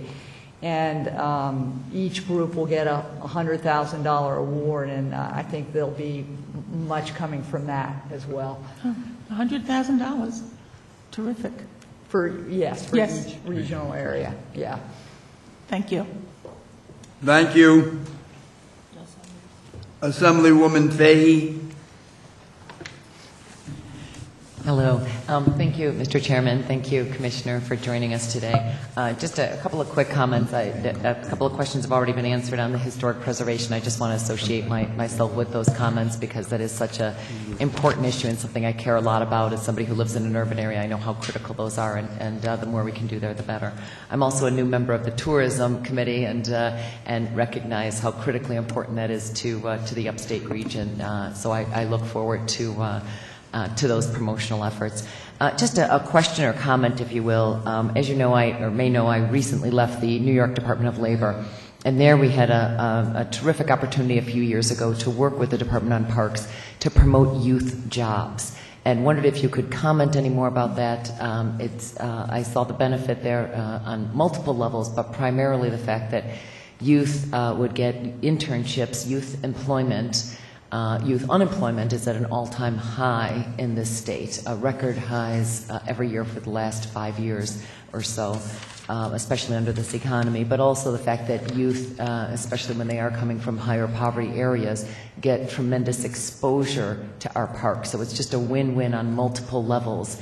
So it's career exposure and getting youth out of often urban areas and exposure into our parks. Wondered if you could comment on that, if there's any efforts for this summer or any renewed efforts.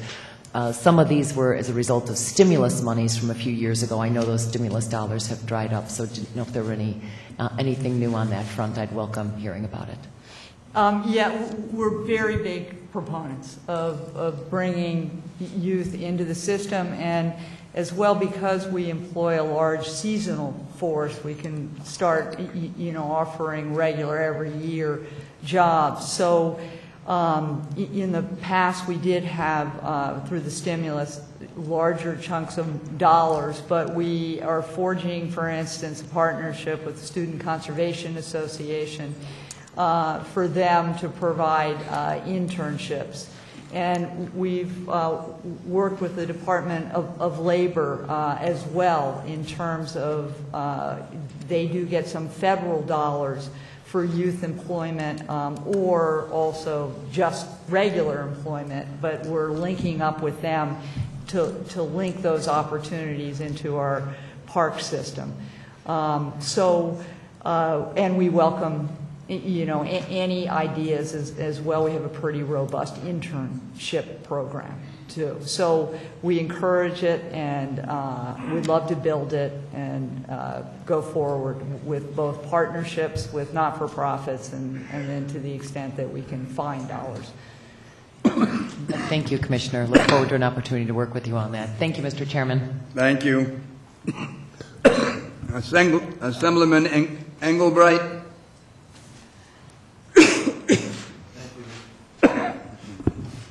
Thank you, Mr. Chairman. Commissioner, welcome. Deputy Commissioner, welcome. First, I just want to say your advocacy has just been fabulous for the park system, and I just want to say thank you on behalf of the people of the state for your vision and your leadership. It's really heartening. Thank you. And thank you for your support. My pleasure. The Speaker asked me to represent the Assembly on the SAGE Commission.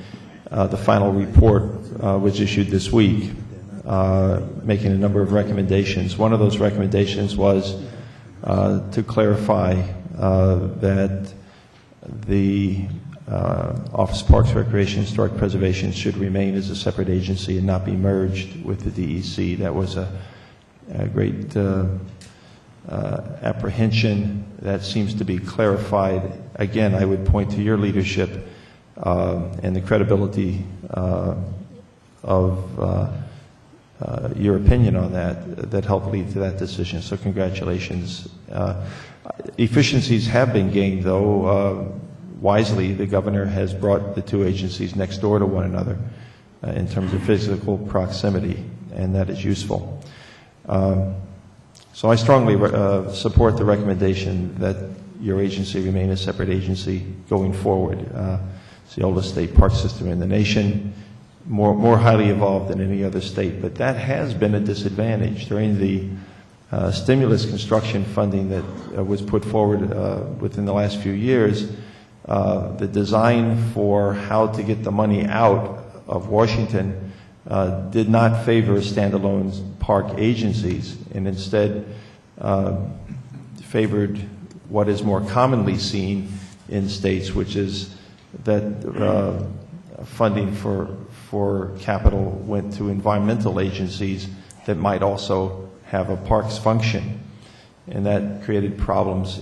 Has any progress been made, or do you have any thoughts on how to make sure that from this point going forward that perhaps we should be talking to our congressional delegation or something? I'm just wondering, is there a way to avoid any confusion in terms of directing federal money for capital that might be able to augment the capital money at the state level? There are very specific pots of money that we're eligible for, irrespective of what kind of agency we are. And I have not, and I would love to talk to you about it because maybe it will be an opportunity for more dollars. But we are not aware that, our status has in any way impeded the ability to get federal dollars for capital. But I'll be happy to follow up, and then maybe we'll get more. Okay. I'd love to work with you on that. The SAGE Commission makes a recommendation that the land acquisition function of the DEC and the OPRHP be combined for savings. Has that degree of savings been identified? In fact, that's part A. Part B of that question is the DEC has a different culture with respect to land acquisition. They break out in a rash if they acquire a historic building, and yet you are the State Historic Preservation Officer, and the function of your land acquisition initiatives in many cases does embrace historic properties. And it seems to me that there is a risk that important function may get lost if that merger were to occur. What are your thoughts? I think the notion, if it were to ever take place, is that the respective agencies would have still total control over their priorities as to what is bought and not purchased. But it would be a consolidation of, for instance, the appraisal review, the technical aspects of the land acquisition.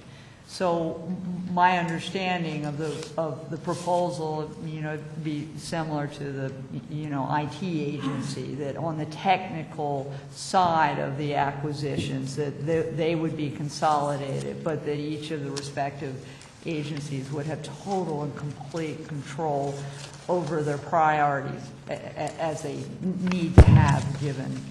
Well, that's reassuring. I would hate to see a loss of fidelity to your agency's mission for historic preservation. And I have a final question. The Sage Commission recommends the possibility that the State University of New York Police, during the summer season when the universities are at low ebb, but when your ocean beaches and golf outings and so forth are at high ebb and you have a tremendous need for park police, that the SUNY police be allowed to be redeployed. I thought that this was a fascinating possibility, and it wasn't emphatically emphasized, but emphatically there are problems in the summer season, as you know, with lack of adequate policing. So I just wonder if you've had a chance to formulate any opinions on this or study it yet, or if this is as new to you as it was to me in the final report this week. We've looked hard at how we can further leverage our police, park police. And first and foremost, really good news is that we had an academy, and it's the first time since 2007, and that's going to bring on 35 new full-time park police. But as well, your point is well taken. Our need is in the usually the high season, and it's often in the downstate areas or areas of high volume visitation.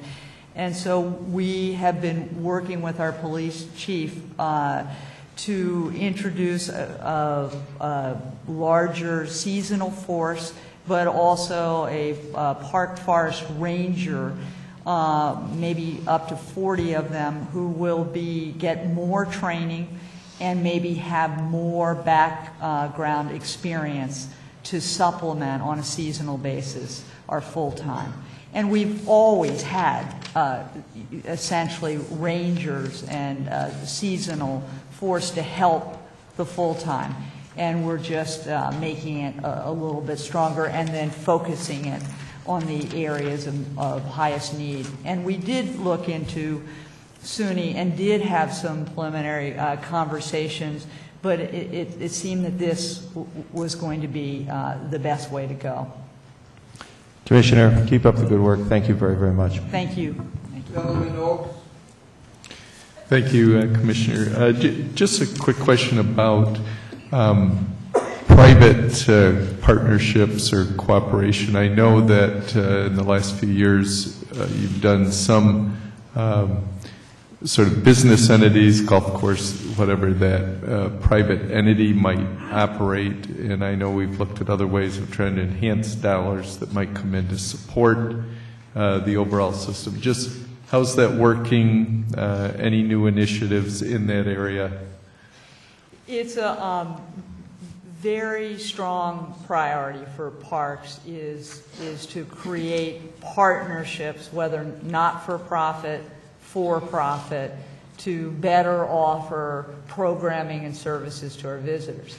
So with respect, we have many friends, not-for-profit groups that offer educational services and tours or whatever it may be. And then we have concessions with for-profit, and we've had a long history of that. I think we have about 90 concessions, and the notion there is, as well, is to increase the amount of services that will provide a better environment and a better park experience for our visitors. And so on both those fronts, we're looking hard for the right not-for-profit with the right skills or the right concessionaire that could offer good, strong services for the parks, and it's going well. Are any of those actually, have you realized dollars that now you're able to drive into other areas, for instance, with increased concessionaires, or maybe not you operating certain entities with state employees, but doing it? Yes, well, in terms of it's interesting when we look at it. We don't look at it first from the economics, though, concessionaires provide 10 to probably 10, probably 15 million now to the park budget as part of the park budget. But yes, the notion is that where we don't have staff or we don't have the expertise, and we can enter into a contract that will provide that service, but also generate proceeds that's more, for the rest of the park system. Commissioner, Riverbank State Park, my district, we have a couple of concerns there. What's happening with the blocking of the sun on the ice? There was, there's a major problem because it faces south, and as cold as it was yesterday, it gets, when the sun hits it, it gets watery, and we were supposed to be doing some work there. Do you know where it's at? Yeah, it's was one of our priorities with the New York works. The first was getting that field fixed and in place, and it is fixed and in place. And I understand that probably, again, to accommodate the skaters for this season, that we will start work soon to shade out the sun to make the ice more viable for a longer period of time and on warmer days. Yes. And then there was a little issue, and I don't know exactly what it is, but there's a woman by the name of Ann Rocker. Miss Rocker, my wife asked me why I keep things, and I never know why, but there seems to be a question of whether Miss Rocker was officially who she is, which I think she's on a panel or something, and I happen to have the letter from 1987 when your predecessor gave her the position that relates to the community. It's in essence the community board, and I just wanted to let us know that it still does exist, and we still think she does a very good job there. And so do we. She's an institution and a very important voice, for the community, and we welcome her participation. Yes. Yes, and there's also some question about whether the workers there, what would you say, the managers, whether they should come to her meetings or not. Has that been an issue with you?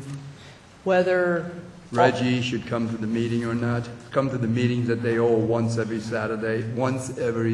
month, Saturdays. I think it's the first Saturday in the month, which I have to go to, so I don't know why they shouldn't have to. We'll suggest that to Reggie. Yeah, to make sure. Okay. Yeah. All right. Thank you very much. Okay. Thank you.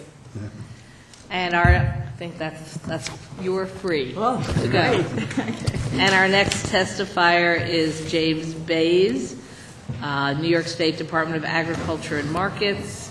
And just get ready, NYSERDA is after Ag and Markets. This is the 10:30 market meeting, right? Oh, we're never that literal, are we?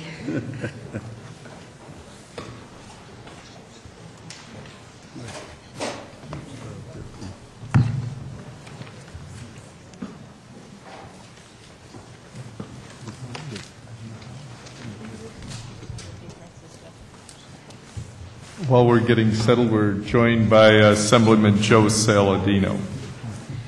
And we're rejoined by Senator Pat Ritchie, Senator Terry Gibson, and Senator Cecilia Ketchik. And feel free to start. Thank you. Good afternoon, Chairman Farrell, Senator Ritchie, Assemblyman McGee, and members of the Fiscal and Agricultural Committees. My name is Jim Bays, and I serve as the First Deputy Commissioner of the New York State Department of Agriculture and Markets. On behalf of Commissioner Darrell Albertine, I'm pleased to present to you the 2013-14 executive budget for our department. The new New York is working for production agriculture, our food processing industry, and consumers across the state. The administration is working with farmers looking to expand their markets, reducing regulatory burdens, and providing incentives to our agribusinesses and assuring New York residents have access to fresh local farm products. It's an exciting time to be at the Department of Agriculture and Markets, particularly because we have a governor who treats agriculture like the business that it is.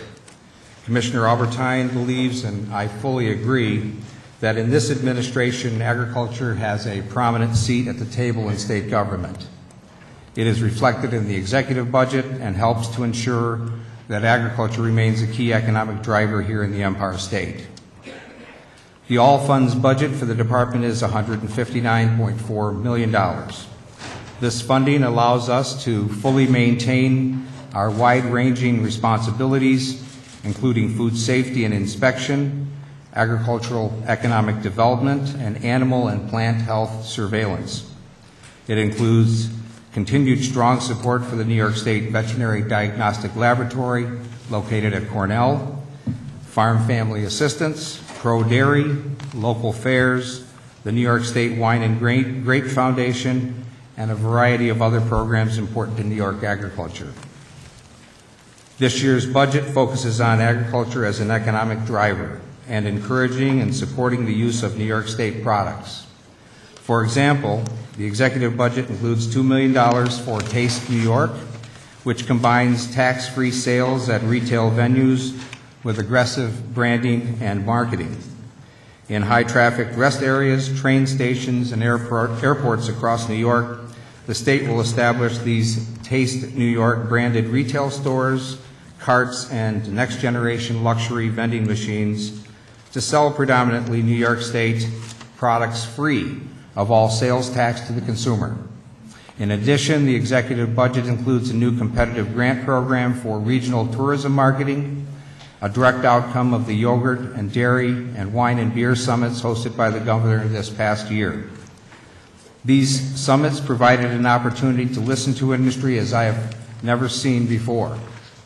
At these summits, the administration listened to industry, learned from industry, and acted on behalf of the best interests of industry and New Yorkers as a whole. To further support the New York State agricultural sector, the budget increases the threshold from $50,000 to $200,000 for discretionary purchases by state agencies of food grown, produced, harvested, manufactured, or processed here in New York, and provides funding for the evaluation and testing of hop varieties to increase the availability of locally grown hops here in New York. In addition, it provides $450,000 to build upon the success of the governor's Fresh Connect program, the farmers markets, which is helping to feed traditionally underserved and undernourished communities across the state. The Fresh Connect program helps to maximize the purchasing power of the consumer. For every $5 spent at a Fresh Connect market, New Yorkers receive an additional $2 incentive to purchase even more locally grown fresh fruits and vegetables. We also need to make sure that there is ample farmland to grow these products. In support, the governor's proposed budget provides an increase of $1 million in farmland protection funding for a total of $13 million within the State Environmental Protection Fund. The budget also provides $1.2 million in additional funding for a total of $14.2 million to help farmers enhance their operations in environmentally friendly ways through the agricultural environmental management and non-point source pollution control programs. The budget recognizes the Great New York State Fair is a true economic driver here in New York, and particularly in Central New York. It provides $1 million in capital funding in the department's budget and an additional $2.5 million in New York Works funding for State Fair infrastructure within the State Office of Parks, Recreation, and Historic Preservation's budget. Newly appointed State Fair Director Tom Ryan is eager to get started. In fact, he'll start tomorrow on the greatest fair in the country, and we'll work with our partners to make sure that the 2013 New York State Fair is the best one yet. The governor is not just demonstrating his support of agriculture in New York State through his executive budget proposal, but throughout the year by funding key agricultural projects. As many of you know, the governor recently announced the latest round of economic development awards through his 10 regional economic development councils, which included more than $28 million in funding related to agriculture and the food industry. These include awards to fund food distribution hubs in Madison County, the Finger Lakes region, and the Hudson Valley. There is also funding for a malting facility in Genesee County that will use locally grown barley, a must for our state's growing craft beer industry. In conclusion, we have consistently enjoyed a great partnership with you, our elected members of the legislature. With our continued partnership, we will build a new New York and ensure a bright future for the state's agricultural sector. Thank you. Thank you. Thank you. Senator Terry Gibson. Thank you, Deputy Commissioner, for being here today. Looking forward to working with you. I'm very interested in the Fresh Connect program. Just want to try to get a little more information about how successful you believe that program has been over the last 2 years. Since I see that we're proposing to contribute about $450,000 in additional funds this year. What would be your observation as to the success of getting local foods into underserved communities? We feel that the program has been successful, but I don't think, Senator, that we've quite gotten where we really need to get to this point. I think we can be more successful. We've expended quite a bit of energy and time trying to map out just how we can better effectuate that. We've worked closely with hospitals and prisons and other entities that we think we could really expand that effort through the Food Hub program as well. So while we think it's been very effective, I think we can improve it. And is helping improve education on nutritional aspects of local food, is that part of how you plan to spend this money? It is. In fact, our efforts we're seeing in terms of the funding that's coming from the feds and within our own house, we're being more and more involved in nutrition programs. It seems to be in vogue. We're seeing it on the local level through cooperative extension and some of their new emphases. And so, yes, I would suspect that we'll continue to become more and more involved in nutrition programs, and certainly this administration intends to do all we can in those particular areas. Thank you. And do you know if the program has created any specific jobs, and if so, how many?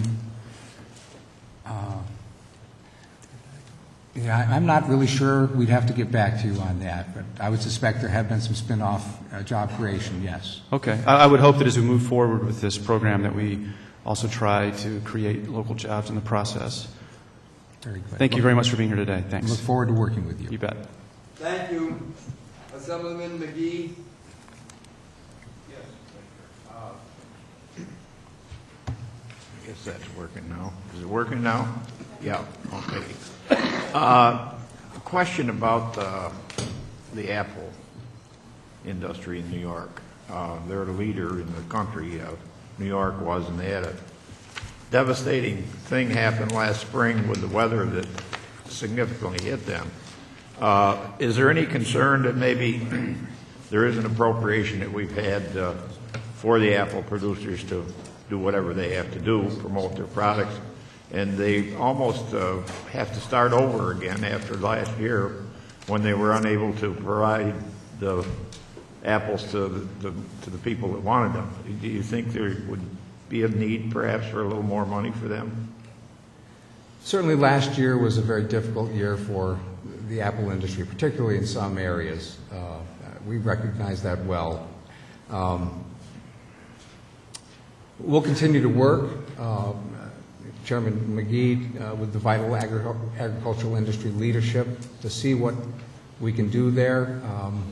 I'm not sure at this point. We'd have to get back to you to see just exactly what we could do as a department, but we recognize that that's an industry that, and particularly regionally, this last year was a good example of that. There were some areas that weren't hurt so bad.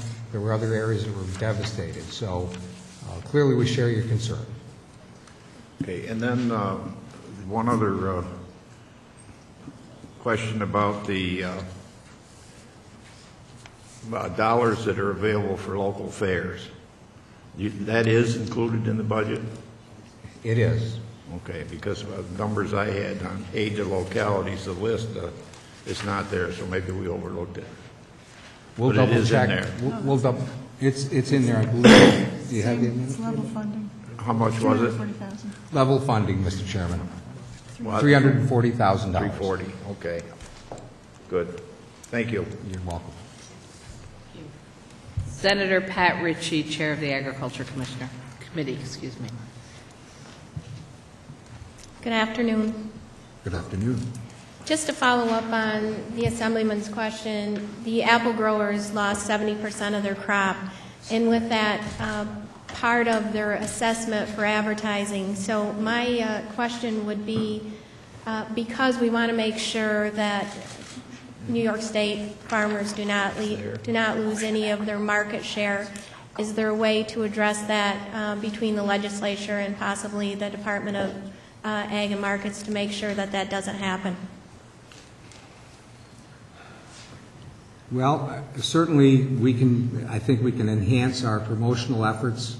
As you know, there is a market order. We could work with the market order to see if maybe there's some enhancement of the checkoff program for the market order, Senator. And as I said earlier, there's no question that it was more regionalized than a lot of people realize. Certainly we recognize that the North Country was hurt particularly hard, but we had some others down the Hudson and even in central New York that didn't have the kind of devastation that you folks did up in the North Country. So we certainly can look at that. Great. Could you just explain, it's wonderful to see how focused the governor is on agriculture in the state, recognizing that it's the #1 industry. And when the governor's budget came out, there's a number of programs that are included in there that, are critical programs, but there are a few that are not included, and some, like farm viability, that's been knocked down from 1.2 to 400,000. And that program is one of the programs that I hear from farmers across the state saying that they provide critical research and is so important to what they do. So could you kind of just shed some light on how you pick which programs are funded and which ones may not be? We recognize the importance of the Farm Viability Institute. And in fact, we have been talking with the various stakeholders to see how we could enhance that program. I believe the funding that you see would be in addition to, I believe we have a $1.2 million reappropriation there. So the governor has shown his commitment by adding the additional $400,000. This has to be farmer driven. The Farm Viability Institute Board of Directors is diverse. There's a very good mix of some very fine farmers who weigh the various commodities to see where the research is most appropriate, and we believe it's important to have that institute be farmer driven and with those decisions. That's not to say that they won't listen to us and we won't weigh in, Senator, but we think it's important for that process to be farmer driven. So that 1.2 you're talking about is the money that was in last year's budget that has been reappropriated and it's not been spent? Because one of the other concerns that I hear is that because the state's funding is always somewhat on a lag, it's hard for them to put programs in place not knowing whether the funding for the following year. So if they use this funding this year, the 1.2, then the budget only has $400,000 to continue that. So we're still at a $800,000 loss there, correct? I understand exactly what you're saying, and as I say, we're really looking with the Institute as well as other partners at how we can enhance the effectiveness of the Farm Viability Institute. We see it as a very important entity, but we're not sure that it's as effective as it can be. So we're looking at various options, talking with our other partners to see if there's a way in which we can put in place some mechanisms that would allow us to expand that program, to attract more dollars to it, more federal dollars, perhaps even private dollars. Can you just expand a little bit on what you mean by maybe not as effective as it should be or could be? We just think that there's opportunity to grow the program. We believe there are other research projects and programs out there that could be enhanced with additional revenues, additional dollars, and we're just not certain that it's being as effective as it can be. We believe that there may be opportunities to expand the board, include more partners. We're also taking a look at, have been looking at the possibility of creating a foundation, which you may have heard something about. We've given some thought to creating a foundation where we could actually attract some private dollars from corporations or interested individuals through their social agenda to enhance what government can come up with some private dollars. So we want to attract more dollars, and we want to see if we can't find a way to move those dollars out more quickly and more effectively. Well, I can just say from my standpoint that one of the programs that I hear from, on a regular basis that has been so helpful and so critical, especially in the district that I represent, is farm viability. So, I appreciate working closely with the Assemblyman in restoring that funding last year and actually increasing it $200,000 and restoring it the year before. So for me, it'll be a priority to make sure that that's included in the budget. We certainly look forward to working with you. And one last question. Reducing taxes on farmers' property taxes has been a priority for me. And a few years ago, there was a bill that was passed that would limit the increase to 10%. Last year, I introduced a bill that would cap that at 2% per year, because that's one of the driving costs for farmers across the state. Could you just tell me what your feelings are on that bill? As a farmer myself, and I know the Commissioner as a farmer feels the same way, the ag assessment program, we believe, needs a hard look. We need to look and see what can be done there. There's no question that limit, that ceiling has been problematic. And so we've worked with Farm Bureau, and we'll continue to work with Farm Bureau and other entities to see if we can't do something inside that law, inside the Ag District law, to make provisions so that we can do a better job to make sure that the values are being kept in line with the exemptions. And in fact, of course, as you know, it's a local function. The assessing function is a local function, so we'll need to educate those on the local level once we can make some changes inside that regulation and that law to make sure that we can do all we can to keep farmers on the land. And we certainly recognize the burden that by the very nature of our business of having large land holdings, how important it is that we enjoy the provisions underneath the Ag District's law itself. So I understand completely what you're saying. I'm living it, actually. Okay, thank you. You're welcome. Assemblymember Oaks. Yes, Deputy Commissioner. I'll say also we've been joined by Ken Blankenbush. Just a couple things, and you talked a little bit about the Taste of New York facilities. I know there's still discussions about how that's all going to work, but will the Department of Agriculture have a role in that process? Has that been determined yet or not? Yeah, it is I'm told that it is an ESD program. However, there's no question but what we will work closely with DEC. We enjoy a very close working relationship with DEC. We've sort of renewed a close relationship with them. And so, I'm sorry, I said DEC, ESDC. We also enjoy a very close relationship with ESDC, with the former commissioner there in a prominent position in the ag area. So there's no question that we feel very strongly that this can be a wonderful program, but we'll work very closely with them to roll it out. When you talked about the taxes being waived on that and sales tax and whatever, and the wines and other beverages, would the alcohol taxes be waived too? Do you know?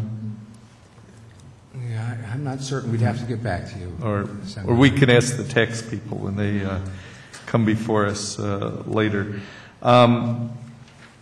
You talked a little bit about the state fair, the targeted dollars. Are there specific projects there for some of the improvements? Yes, the departmental budget has $1 million in capital funding. We've been able to attract an additional $2.5 million through the New York Works program, so we're very excited about that. There are a number of things. In fact, there are many things at the state fair that can utilize some additional funding. Security, cameras, those kinds of issues are front and center, as well as seeing what we can do to enhance the infrastructure, particularly on the fiber side, communications, and certainly surfacing. We have some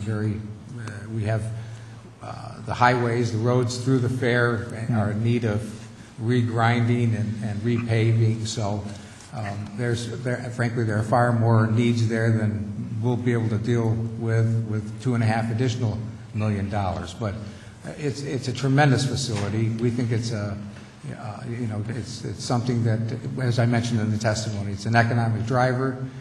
It also serves, the state fair serves as a safe place we have an MOU actually with Oswego County, and should there be an issue in Oswego County, the state fair becomes a safe place for those folks. So it's an exciting time with this kind of reinvigorated effort to do whatever we can do at the state fair. So yes, we're excited about it.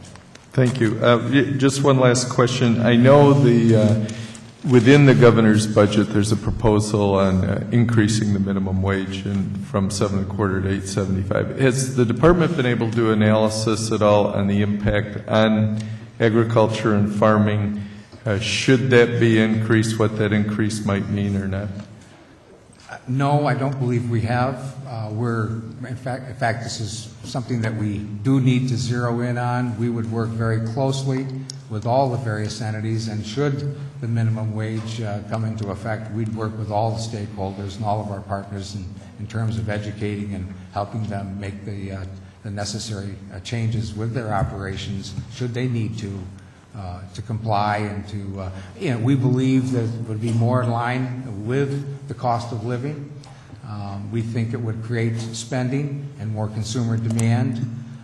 So we support certainly this effort, but I think you make a very good point that we need to look and see what the impact would be to the farming community and our processors. I know I've had some specific ones on people who might have on-site packing operations and others which are maybe marginal businesses, and I know you talked about the whole issue of processing, getting product out, but the concern of, increasing costs and competitively with some of our neighboring states that might also produce some of those same product and put our farmers at a disadvantage. Yes. Thank you. Thank you. Senator Kachik. Thank you. Thank you, Commissioner, for being here. I have a couple questions on the budget, and to follow up on Senator Ritchie's question on the Farm Viability Institute, I'm confused. Is there a cut or not? There's a rollover of $1.2 million. You added $400,000. So you're saying there's no cut to the program funding level? With the reappropriation, there's actually the $400,000 plus I think the 1.2. The appropriation is down, yes, but with the reappropriation. Has that been committed, that $1.2 million, to projects already? I don't believe it has. Okay. No. So they have $1.2 million plus $400,000 that they have available to spend going forward. Yes, Senator. Okay. In the budget, also zeroed out several programs, and I'm new to this budget process from this perspective. As am I. So could you just go through the reasons why the executive budget eliminated funding for the Maple Producers Association, the Tractor Rollover Protection Program, Northern Agriculture development, northern New York agricultural development, eastern equine encephalitis, agricultural economic development, and the Long Island rabies program. These are all the programs that were zeroed out in the budget that we funded in the past. Could you just explain why you're doing that, or the governor's proposed that? With the exception of the, I'm sorry, these programs were add-ons in the legislature last year. The suspicion would be that they may well be added again. But with regard to, you mentioned one of the programs, which one was it? No. The Eastern Equine Encephalitis issue, which I know is a huge concern of yours, Senator Ritchie. That's a program that we administered last year. It was open to all horses in New York State. We were able to promote it, and we think we did a pretty good job administering that program. Veterinarians were able to offer a reduced fee.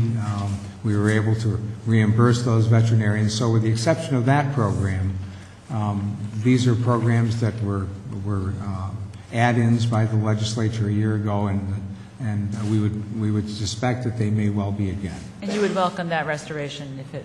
We would. Okay, just wanted to be clear on that. I have a question about the Taste New York program, Yes. this new initiative. I find it intriguing. How do you envision it rolling out, and how will producers be selected to participate in this program? Kind of, are they going to be in certain locations? Just, do you have a little more information that you could provide us at this point on that? It's important. We all know it's important to do whatever we can do to enhance the utilization of locally grown food. And so at least the thinking at this point would be that we would identify some strategic locations in New York, perhaps along the Thruway, along some other busy routes, and would again, working with the SDC, identify those areas and work closely with the SDC to make sure that the supplies are there, that the monitoring of that is in place, and that ultimately both the farmers as well as the consumers would benefit. So we're pretty excited about that program. Yeah, I'm looking forward to learning more about that, and as we work through this budget process, I'll be watching that. I just wanted to make a comment because of who was here earlier in the discussion that we had, and you said in your testimony that we're very proud of the growing beer industry and the growing dairy industry and the yogurt industry, and it struck me that we have these really important industries that we want to support and ensure their growth, and they rely on a lot of water that are used in the process to make beer, and we need a lot of water for cows. What's your concern about if fracking goes forward in this state, the impact that may have on the dairy and beer industry? And are you having any of those types of discussions with DEC? And would you support looking at a socioeconomic report on the impact in those industries? Officially, the department has no position on fracking. We see that as the purview of the Department of Environmental Conservation. However, as you point out, it is important. It's critically important for the industry to have a safe water, potable water, and so we would watch and have been watching closely to see what the developments are. I don't know that I'm in a position here to make much more of a comment, Senator, other than to say I personally have lived through some drilling in my own home area, although it wasn't into a shale formation, it was into the Herkimer sandstone formation, which utilized a much smaller amount of fracking, and we really experienced no problems. But again, it's far different than the 1 million or 2 million gallons that's proposed to be used to extract gas from the shale formation. So we have a great concern that we maintain the quality of our water for our livestock and for our citizens. So. Yeah, and I think even access to water, as you said, a lot of water is used in the fracking process, and it has to come from somewhere. And when we have times of drought, I was cognizant this past summer how hard it was to get water to animals that I have. And I think it's something we need to be cognizant of. It's not just the process, but utilizing resources and making sure our farms and the industries we're trying to grow who need access to fresh, clean water are clearly not impeded in that process. Yes. So I think if there is a connection, and I would encourage the department to weigh in and to support an socioeconomic study on the impact fracking would have on these industries in New York, because they're so important. Again, I share your concerns, the department shares your concerns, and we have been watching and will continue to watch very closely at the developments. You're welcome. Are there any senators? No? Okay, we have a few more senators. Thank you. Actually, the next is myself, Liz Kruger. Hi.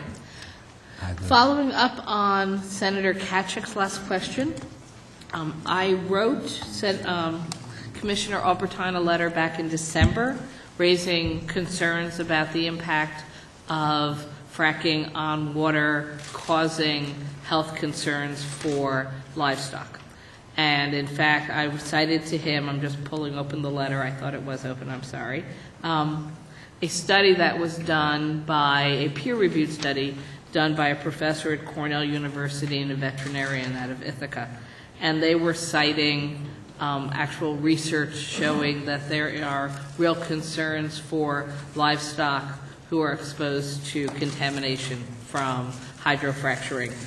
I then followed up with Dr. Shah last week, the Department of Health Commissioner, asking him whether this was a public health concern.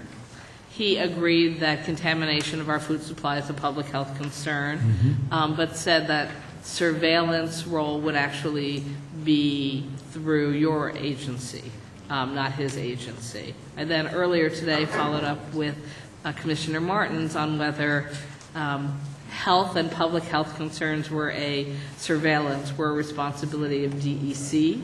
He said no, he thought it was Department of Health. So following my circle around to the question, I think I have agreement from the state of New York experts that contamination of our food supply is a public health concern. I have the Department of Health saying, I have Department of Environmental Conservation saying that's a DOH issue because it's public health. I have DOH saying agricultural concerns and contamination would be an agriculture and market concern. So now I ask you the question, because I have not yet gotten a response from Commissioner Obertine, although I will cite the study was by Dr. Bamberger and Professor Oswald, Impacts of Gas Drilling on Animal and Human Health, published in New Solutions, a journal of environmental and occupational health policy, stating that there's documentation of cases in 6 different states strongly implicating exposure to gas drilling operations and serious health effects, both on humans, on companion animals, on livestock, on horses, and on wildlife, with production animals having the greatest risk of exposure. So how can we anticipate Department of Ag and Markets doing surveillance and, in fact, ensuring that contaminated livestock does not enter our food system? Let me begin by saying that one of the best things that we have seen in the SGEIS is the call for closed systems. That fluid that goes down that then is pulled back up heretofore have been held in open pits. This was the practice in the western part of the country. It was the practice in my home area for a while, and although the drilling has ceased for the last couple of years, even into the sandstone formations, the agreement on the part of the gas company with those of us on the local level was that everything that came up went into tanks. So one of the big concerns we had was these open pits and being available for wildlife and other animals that might get in that area to get a hold of that. So that's a positive development. The DEC, again, we see the DEC as having this is their province. We would look to them for the leadership on this, but I think you, again, Senator, I think you make a very important point that if there is research that, and we will look to see if there's some relevant research that we need to zero in on, we'll do that, and likely we'll be called to do that, I would suspect, as we move forward. I share your concern. Thank you. Does the department keep track of farmland being bought and sold and prices? I'm not sure. No, I don't think we do, Senator. The reason I ask is because there's at least been some anecdotal data that farmers, particularly organic farmers, and there's a disproportionate, at least on a map I saw recently, a disproportionate amount of organic farming in the Marcellus Shale area of New York State. And so there's some anecdotal data that I was hoping you might be able to quantify for me that actually organic farmers are attempting to stop farming in the Marcellus Shale area because of concerns like this and are looking to move either out of state or to other areas of the state to continue their farming. Have you heard anything like that? I have not. It certainly doesn't particularly surprise me that that would be a reaction, perhaps. But no, I had not heard that, Senator. And that would be, obviously, that would be very troubling for us. So I guess I would urge you to look into that. Shifting to another topic, I always explain I come from Manhattan. We don't have a lot of farms, but we want to eat everything that New York State can grow and get to us. And there's heavy interest in local foods. Our farmers markets are incredibly successful. Our restaurants want, advertise selling New York State foods and local foods. And an effort that Ag and Markets has been involved in the last few years has been trying to help expand wholesale sale of New York farm products somehow through the Hunts Point terminal market or the geography there. There's 3 different markets in Hunts Point in the Bronx. One is the terminal market for fruits and vegetables, one is the fish market, and one is the co-op market or the meat market. And at one time, the Ag and Markets helped to create sort of a small New York State only wholesale market, but really it was just a section of blacktop parking lot where farmers would be directed to come and set up their wares. And I had been hoping that by now we might actually see an institutionalization of New York State wholesale product sales in Hunts Point, because it seems just like such a win-win. Yes. Every restaurant and many food stores throughout the 5 boroughs of New York go to Hunts Point literally on a daily basis to pick up their foods. And if they knew there was a specific location where New York State farmers' products were there, sellable by the caseload, I see this as a win-win, and I'm wondering where we are with the status of that project.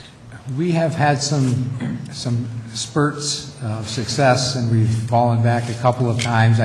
We have several entities that are involved in that matter, as significant entities, the city, Hunts Point folks, our own people.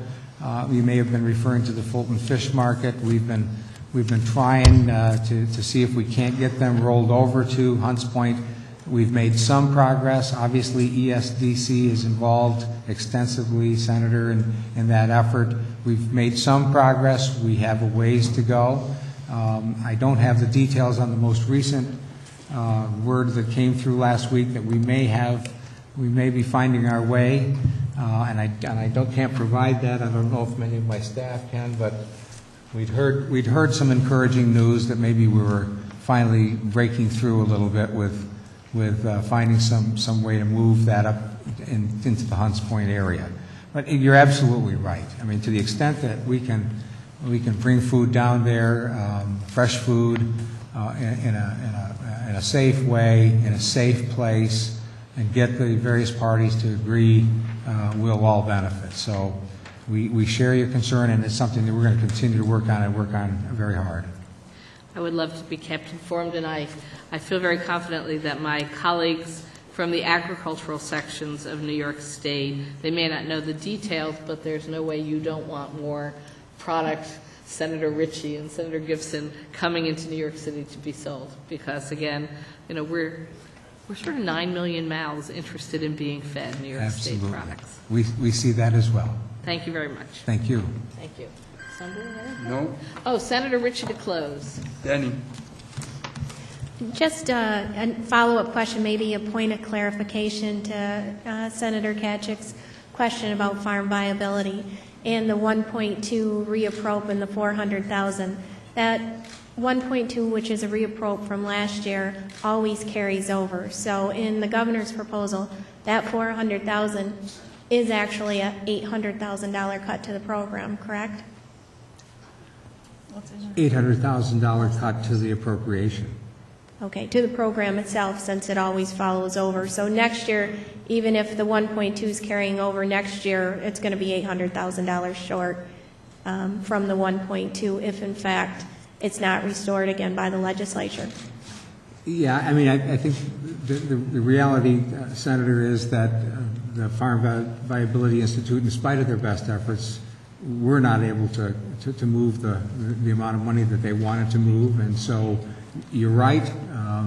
It is a shorter appropriation, but with the money that's there, the reappropriate, in addition to this money, we'll see another year. The department may advocate considerably more money there. As I say, we're really looking at how we can enhance the way that institute is working and how we can be more of a backstop for them. We've had several conversations with the key stakeholders, and it's sort of working its way through the process with the various farm organizations and the farmers that are most prominent on the institute. So I think we'll see some changes there. Obviously, our intent is to make it work better, and that's what we're hoping to see. So is it safe to say you're supportive of the program, but there's not a funding level there? Or I'm kind of getting, I think, a mixed message here with you're talking about maybe they could do it better. So I guess my question would be, are you supportive of the program but there's not enough resources there? Or do you have issues with the program itself? I certainly don't have problems with the program itself. We believe in the program. We're not certain that there may be a better way. That by growing the institute, by growing the membership, we believe there are some other entities that could be represented there. We also believe that we can do some things, structurally, that will allow it to be more effective. I'm not sure if that answers your question or not, but I understand these are really trying times, trying to put money back in for the maple producers, and some of the programs that the legislature has been able to restore over the past 2 years that I believe, and I know many who are up here, are critically important. But I don't understand how we're saying we're going to expand and bring more stakeholders in if we're cutting $800,000 out of the program. So, I'm just trying to make it makes sense in my mind how, if you think the program is good and you want to grow the program and add more stakeholders, how taking $800,000 out of the program is going to do anything other than to cripple it. Yeah, we certainly don't want to hurt the program, but it's the sense we have from a number of the key people number of the key farmers that are around the table is that they believe there's some tweaking that could be done to make it much more effective. The operating budget is flat, it's stable. So again, we see the real value in the Farm Viability Institute, and it would be our intent to enhance their effectiveness. And as I say, we're really looking at a number of different proposals that various entities have stepped forward for us to consider. So I would appreciate during the discussions if you found it that you could keep us in the loop. That would be helpful, because I'm actually hearing somewhat of a different story for the people who are coming to the office, and so if you could keep us in the loop, that would be helpful. Thank you. We'll certainly do that, Senator. Thank you. Thank you very much, Deputy Commissioner. I think we're going to allow you to have your freedom now. Okay. Thank you. Thank you. And I would like to call up from NYSERDA, Francis Murray, President and CEO. And for those of you keeping track, he will be followed by the New York Farm Bureau and then the American Farmland Trust. So technically, we're at the 11 o'clock mark on the schedule.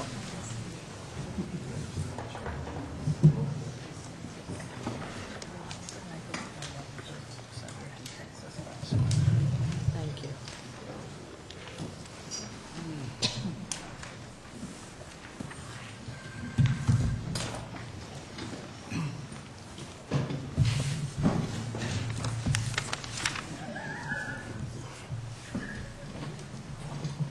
Good afternoon. Good afternoon.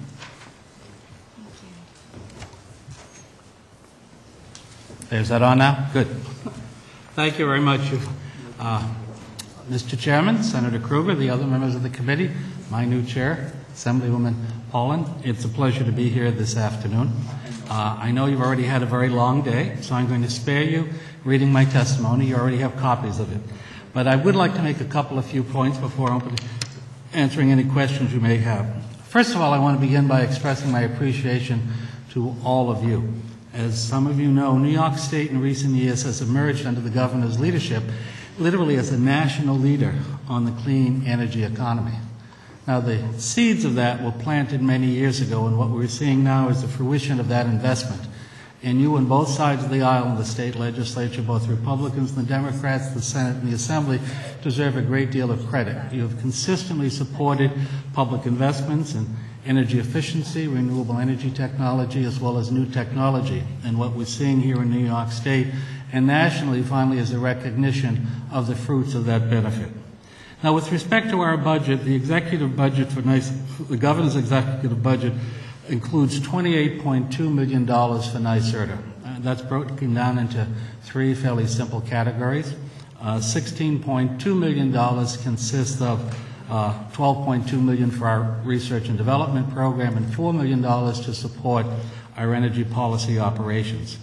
The remaining $12 million represents our capital investment in the remediation of activities at the West Valley Nuclear Fuel Reprocessing Facility in western New York. The $16.2 million number that I referred to, the R&D and the policy operation, is the same amount of money as was included in our budget last year. The $12 million in the budget for West Valley represents, I believe, a $2 million reduction in last year's budget. That's because the federal government has reduced the amount of funding available for cleanup at a number of these nuclear waste sites across the country, including West Valley. And our funding, in effect, is a match to the federal funds, so we track the federal funds. If I might take a few minutes just to talk about some of the successes that we are experiencing here in New York. Let me talk first about the Green Jobs, Green New York program, which was a program that the state legislature helped create a couple of years ago. The Green Jobs, Green New York program is working very well right now, particularly in the residential sector. We have conducted nearly 28,000 energy audits. There have been 19,000 home performance projects, that's the actual investment of funds in energy efficiency, with an annual savings to homeowners of about $700. We have also issued almost $22 million in loans under the Green Jobs, Green New York program, and frankly, our repayment track record has been quite successful. Of those 2,447 loans, the $22 million under Green Jobs, Green New York, 456 of those loans are on-bill financing. Again, a piece of legislation that you enacted last year, which is again becoming a model for national replication. The New York Sun program. The governor last year announced the New York Sun program. The governor articulated a goal of doubling in the year 2012 the number of solar PV installations in New York State from the 2011 basis. And he's also challenged us to quadruple that by the end of the current year, 2013. That is a program that is primarily administered through NYSERDA, but we are not the only partner. Both the New York Power Authority and the Long Island Power Authority as well contribute to what has become an annual $150 million investment in solar PV here in New York State. And the governor, in his State of the State message, as you know, called for the extension of that program, which is currently due to expire in the year 2015, out through the year 2023. Under Build New York, and I heard several of my colleagues earlier this morning talked about their engagement in the Build New York campaign. We are working very closely with our colleagues at the New York Power Authority in providing a kind of customized technical assistance as well as financial incentives for energy efficiency investments in state government buildings. And that's complementing the massive multi-million-dollar public financing program that the New York Power Authority is conducting. So once again, an example of two public authorities working hand in hand to achieve a common vision articulated by the governor. Also in the governor's budget, you will find an item referred to as Charge New York. That is our effort to promote the wider use of electric vehicles, plug-in electric vehicles here in New York State. In the year 2012, last year, we at NYSERDA funded the installation of 325 new electric charging stations all across the state, and we are on track to fund an additional 400 PV charging stations. But we all appreciate that we cannot sustain this simply on the backs of public investment. We need to attract private investment into the plug-in electric vehicle industry. So what the governor has proposed in his executive budget is a tax credit available to the private sector representing 50% of $5,000, whichever is less, the cost of the installation of the actual equipment at these PV charging stations. And finally, if I might mention the governor's proposal for the Green Bank. This is a rather creative, exciting new idea. What we're trying to do here is to take, for example, some of what we're doing in Green Jobs, Green New York.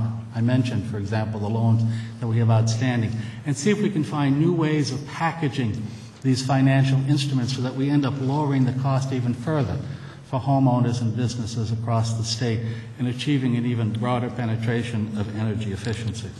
So all in all, I am very proud of what we've been able to do and accomplish at NYSERDA.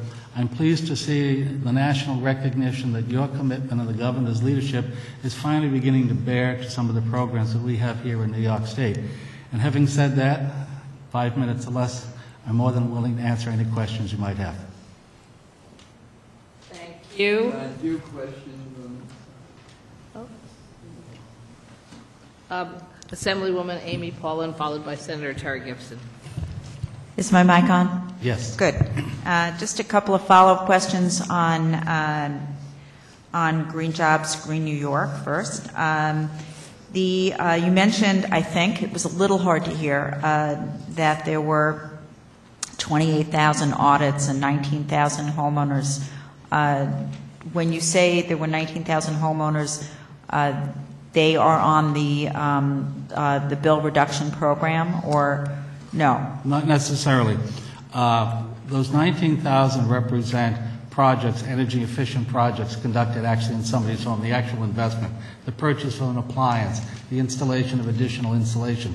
A number of those homeowners go out and do it on their own. Once they've conducted the audit, they have access to capital through their credit unions or the banks rather inexpensively, so they'll go out and do it themselves. They might work through local contractors who have access to capital and do it as well. Others do come to our programs through the Green Jobs, Green New York program, as well as the on-bill financing program. So the 19,000 are an extension of the 28,000 exactly, audits? I see. Exactly. Okay, now specifically then on the on-bill recovery program, how many customers do we have? Do we have any idea, both, as a breakdown, just homeowners and businesses? Yes, I do have those. The number of homeowners is 456. That you mentioned that. Okay. And I can get you the numbers very easily as to what that 456 translates into in terms of investments. I don't believe we have any on-bill financing customers yet in either the small commercial or industrial sector. I see. And remember, this program is less than a year old. Mm-hmm. There's no question it's a startup. Has there been, or what is the progress on the job training aspect to it? We have invested, let me get the number for you, the amount of money we've invested in job training. I can say that overall, because we run not only this job training program, we also run job training programs through our system benefit charge or energy efficiency portfolio standard program, And there I do have a statistic for you in terms of the number of individuals that we've actually trained, and then we can break it down into more detail for you afterwards. Oh, here we are, I'm sorry. We have trained nearly 23,000 individuals. We have 72 training partners around the state. We work primarily through community colleges. It's a wonderful network of training programs, but not just the community college networks. We also work with the labor unions on trying to develop apprenticeship programs, and we also work through the Department of Labor, their one-stop shopping program, where they're able to identify young people or people who are looking for reemployment, and we try to match up the money that we have available in the training programs that are operated by these community colleges or by the labor unions with the individuals that are being identified by the Department of Labor. I can get you more specific numbers than that. Yeah, just to continue on the same line of questioning, when you say you're working with the community colleges, yes. What does that mean exactly? I mean, you're suggesting courses? Are you funding teachers? I mean, what does that mean? Well, kind of a little bit of all of that. We help pay for the development and dissemination of curriculum. We also help pick up the cost of the individuals who are taking these courses. That's the primary source of assistance we provide directly to the individuals who are taking these courses. Thank you. On the Renewable Portfolio Standard Program, Yes. wondered what the technologies that are receiving incentives might be? There are two different versions, two different parts of the Renewable Portfolio Standard Program. There's what's called the main tier, kind of the large-scale renewable energy projects that many of you see out there. The main source of funding under that has been wind projects, but we also fund hydroelectric, we fund fuel cells, we fund biomass. In fact, a very large biomass project up at Fort Drum we announced last year. So it's wind, hydropower, biomass, and biogas. Landfill gas is becoming increasingly popular, as well as fuel cells. With primarily wind being the focus. Yes, we have developed nearly 1,700 megawatts of capacity in New York State under that main tier Renewable Portfolio Standard Program. Of that, 1,561 is wind, 60 is biomass, primarily landfill gas, 48 is small-scale hydroelectric, and 26 is biomass. And just one last question.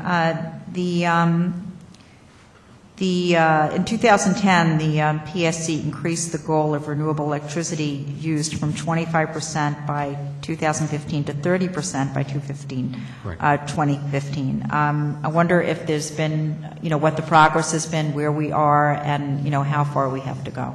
We're about 49% of the way there, 50% of the way there in terms of the main tier. Well, actually, we add them all together. We're about 50% of the way there with 3 more years to go. And is that on target, or is that a realistic expectation? Oh, I think that's a realistic expectation. It has become more difficult as time passes because you're reaching each time for the next megawatt, that each one of which is a little bit more expensive, so you end up using up a little bit more of the pie. The amount of money available is kind of fixed. It's not that we have an open checkbook where we can spend whatever we want.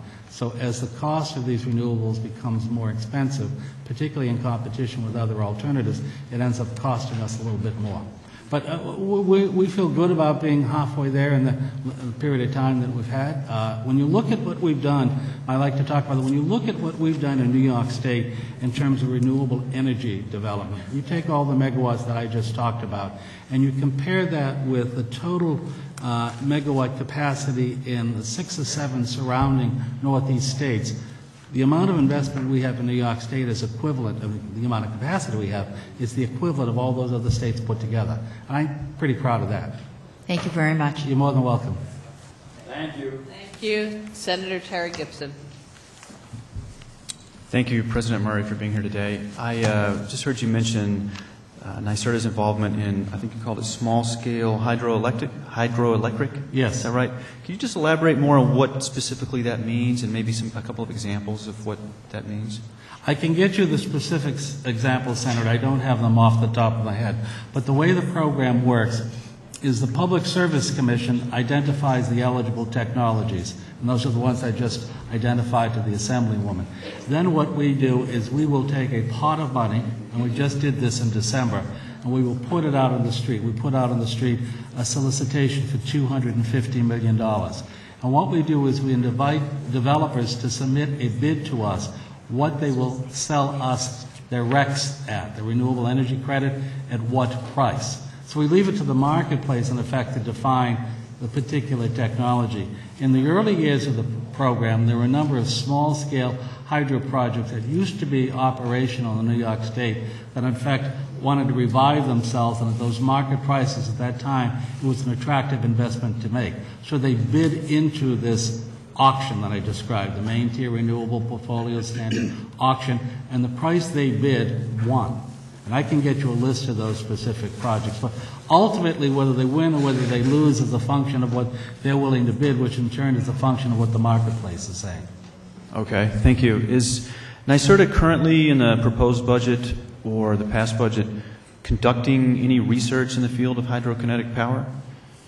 Yes, we have. In fact, we had a very successful program in the East River. I'm trying to remember the name of the company that operated the project. Verdant. Yes, Verdant. And it was an interesting project. Early on, it encountered some problems because the turbines were spinning too fast, and they were burning up some of the inner workings of the turbines. So we funded a second round. They went back in, did a little bit more engineering work, and it's one of the most successful research projects we've had. I'm familiar with that. I'm glad you mentioned it because I'm very interested in seeing other projects like that be conducted in terms of research in this field. Are there current plans to use monies to continue that type of research and experimentation? Well, again, we do have funds set aside for research and development in what we call clean energy technology. And again, in that case, what we do is we will put the solicitation out on the street, and we'll have some boundaries in terms of what we're looking for, but we don't try to make it too narrow because we don't know what's out there. We don't necessarily know what sort of creative minds might be at work in terms of clean energy technology. But then this type of technology should be able to bid into those sort of solicitations going forward. Okay, and my last question is, just while we're on the subject of water and hydrokinetic power, is NYSERDA being consulted at all by the DEC when it comes to their various reports and reviews on hydraulic fracturing? No. Okay. Would you think in the future you might be consulted on that or be involved in that somehow? Well, we are always available to be of assistance to our fellow commissioners. Would it concern you just moving forward in the future if we were to allow hydraulic fracturing in New York State in terms of our ability to continue to research and develop hydrokinetic power? Do you think that we might be, by utilizing our water resources to frack shale instead of generate power, do you think we might be lessening our ability to generate power in a hydrokinetic manner? No, Matt, because I don't see it as an either-or situation. I see it, we'll see what happens in terms of hydrofracking. The governor and my good friend Commissioner Martens have made clear that the decision would be made on the basis of the best science that's available. So we'll see where that leads us. But I see this as all of the above sort of approach. Okay. Thank you again for coming here today. You're more than welcome. Thank you. And glad to talk to you anytime you want about hydropower. Okay, thanks. Come by and visit you. Further? None? Oh, good. Thank you. Hi. I guess to close, yes, I remember that East River try, and I think they've started it up again with turbines that they don't think will break apart, or so we'll see what happens. That's off of Roosevelt. The first time I asked about that project, I was not working for NYSERDA. I was told that the problem was that the intake valves were collecting body parts, but I later found out that just wasn't true. There are so few body parts along my district's East That's River. true. I That's do true. not That's accept true. that. But going back to more serious things. So because we don't have the Public Service Commission or New York Power Authority, we're making you answer questions on anything with energy because I have no one else here to ask. So tell me how this $1 billion green bank is going to be set up and used. Are we bonding $1 billion all at once? Who's obligated to pay it back? Gotcha. The bank will be located within NYSERDA. We're already running, as I described, a number of financing programs. We're not looking to either reinvent the wheel or add to the overall bureaucracy, so to speak. What we will do is we'll take folks like Jeff Pitkin and the governor's new energy advisor, Richard Kaufman, who's a real, genuine expert. I mean, I've known Richard over the years, and his background will bring a great deal of expertise to this whole area.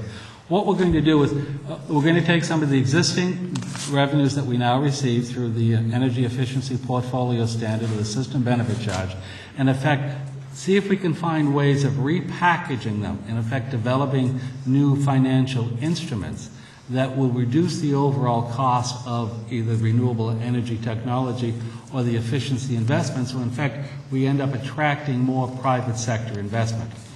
We're not going to immediately spend $1 billion. You know, we'll learn as we go forward. We're going to build it up. The first year, I've heard numbers as high as $100 million. I know that we are working internally here on a bond proposal that would probably be somewhere in the area of $20–25 million. But a lot of this we're talking about is using existing resources we receive through the system benefit charge or the energy efficiency portfolio standard, and rather than handing them out in effect as grants, which is a one-time investment, seeing if we can come up with more creative financial instruments that allow us to leverage that dollar even farther. And can any of this money be used for grid modernization?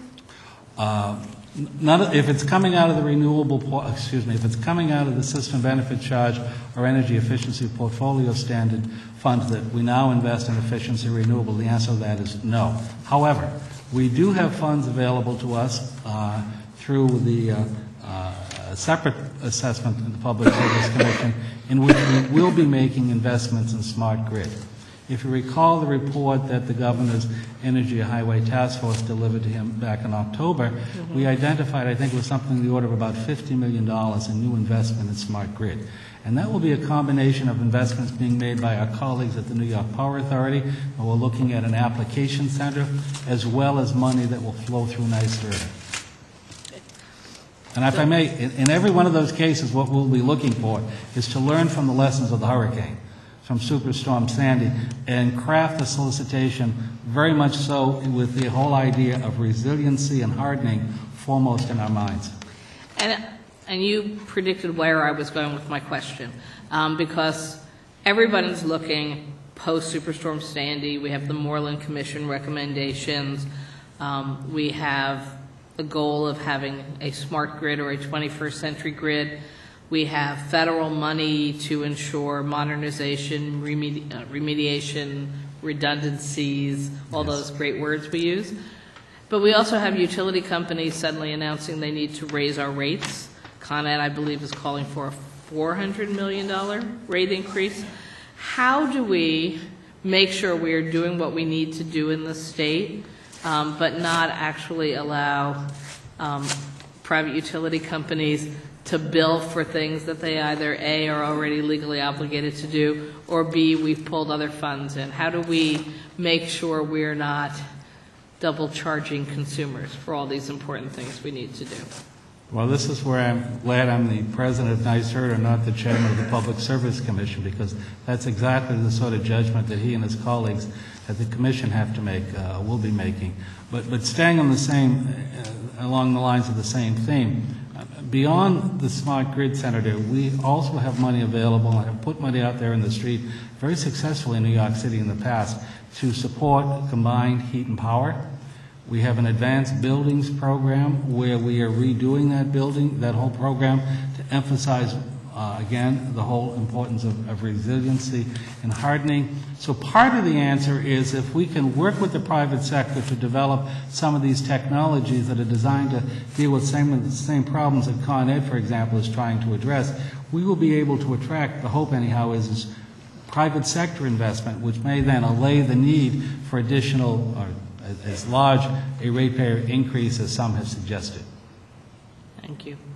You described in your testimony the new Charge New York program. Yes. That is, I guess it allows, it's not a dollar cost in the budget, it is a tax credit for people who participate, which of course then is a loss to the budget. This is electric car charging stations. I assume in much of the state, the assumption is it would be at gas stations? Oh, no. In fact, no. Maybe they could very well be at gas stations, but many of the electric vehicle charging stations that currently exist in New York State are not at gas stations. So these are private use at someone's home? No, they're actually at examples at carports, at grocery stores. It's becoming a popular technique, and some of the bids that we've received in the past have been from companies like Price Chopper, and I think what they have in mind is somebody can go and get their grocery. They have one of these plug-in electrics. You plug it in while you're inside the grocery store for 45 minutes, come back out, and your battery's been recharged. Now, there's a lot of private sector interest, and besides the program that I talked about that we have at NYSERDA, again, our colleagues at the New York Power Authority who serve public customers will be working with us, and they're trying to identify opportunities for plug-in electric vehicles stations. There used to be some along the Metro North Railroad corridor, and that would be a wonderful place to look at. So people who are commuters can stop, recharge their car during the day while they're in the city, and come back out and hop in the car and go home. Actually, I know that there are some in parking garages in my district. Yeah, that's another one, yes. Is there a standardized type? I mean, I guess I have one concern that if there are 15 different models, but, it's like the beginning of computers, some fell off the evolutionary tree fairly quickly. Right. Is New York State going to say, these are the 3 that we think are going to be successful? Or how are we going to handle that?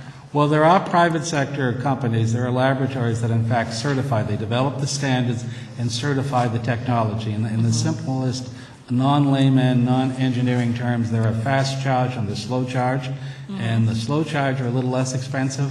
That's what you've probably seen so far in the garages. The fast charges are just being certified, the technology and the standards, and they should be available before the end of the calendar year. Not surprisingly, they're a little more expensive, but they certainly charge your car a lot faster. And they're uniform all across the country. Thank you very much. Oh, you're more than welcome. Appreciate it. Any other questions? We're letting you go then. Well, thank you for having me. Thank you. And our next guests or testifiers, Julie Suarez from the New York Farm Bureau, and then next up will be David Haight from the American Farmland Trust.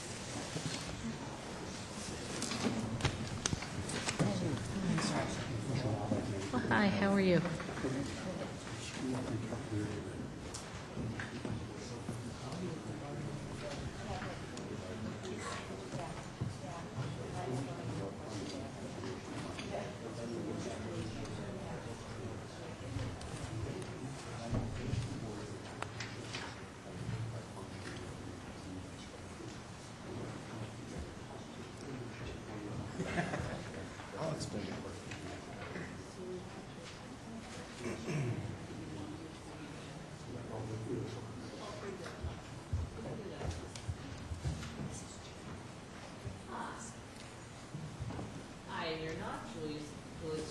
But you are Jeff Williams from the Farm Bureau. Yes. I am Jeff Williams, Deputy Director for New York Farm How are Bureau. you? Julie was called away.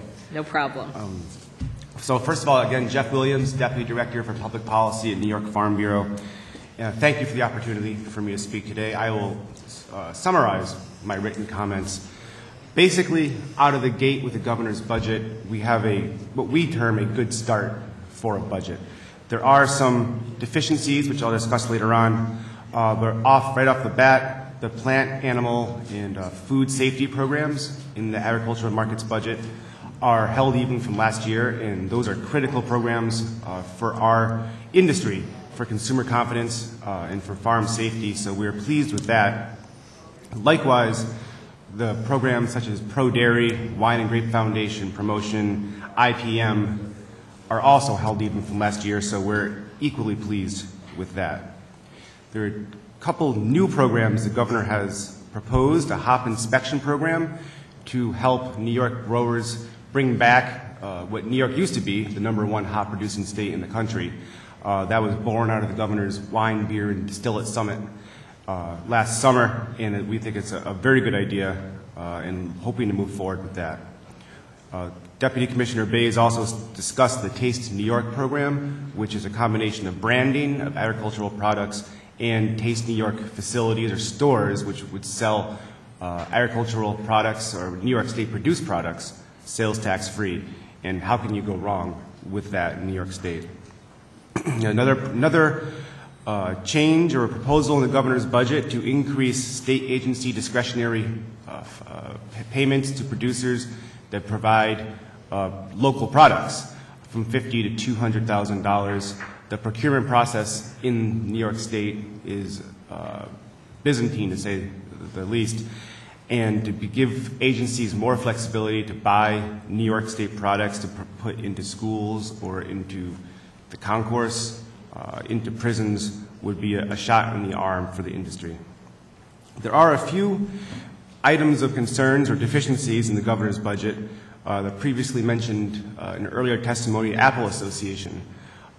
They have a promotional program, which they has been a line item in the budget for a number of years, but they also have a self-assessment for every unit of apples they have to give, the grower has to pay into a promotional account.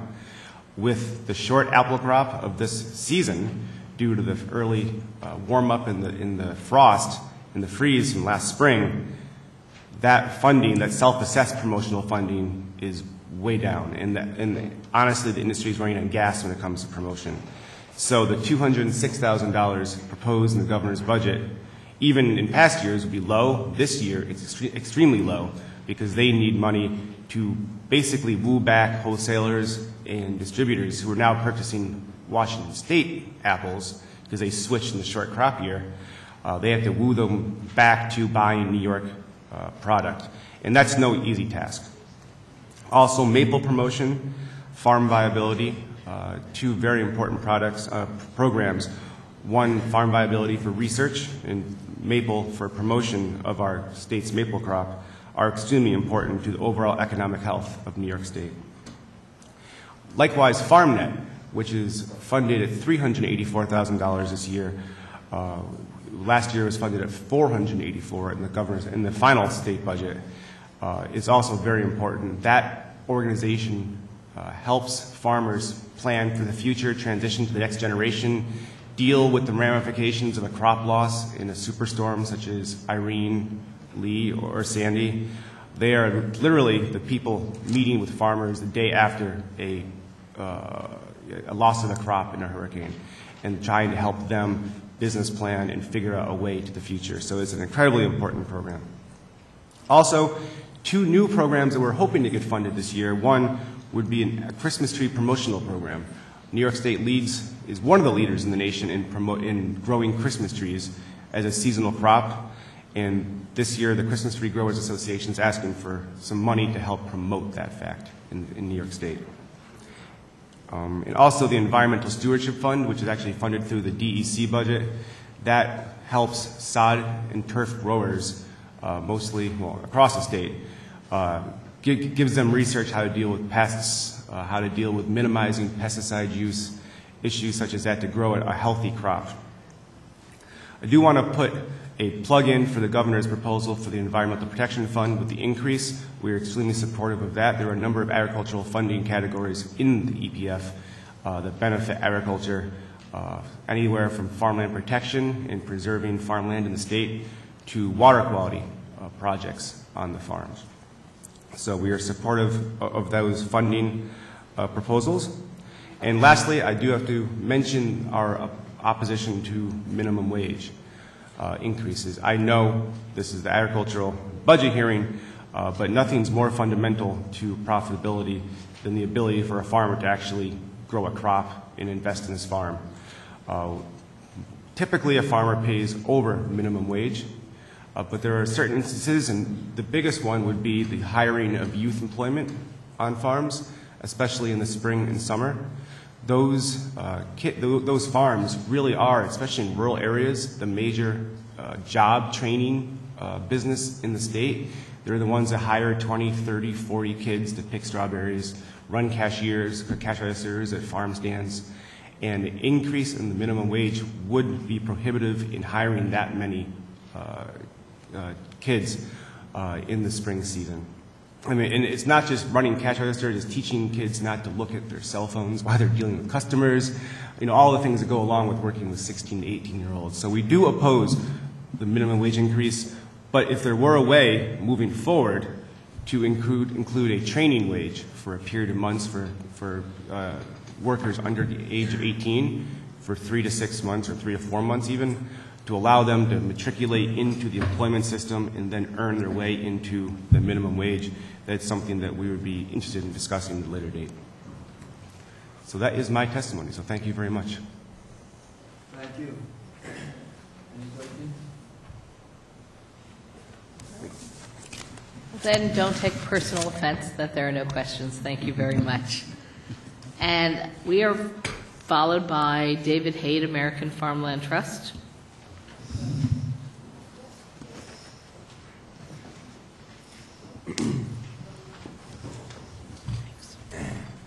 Great. Well, thank you very much, Senator Krueger, Chairman Farrell, other members of the committee.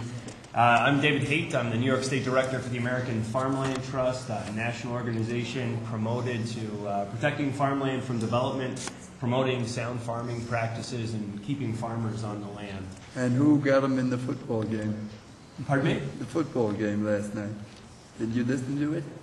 Did I listen to the ad? The football game. I did listen to the football game. And do you remember that whole thing about farmers? I did. I was just watching how did you get that in there? That about was a great commercial. about the ad last night. Sorry, I didn't have the pickup. I didn't expect to be asked about last night.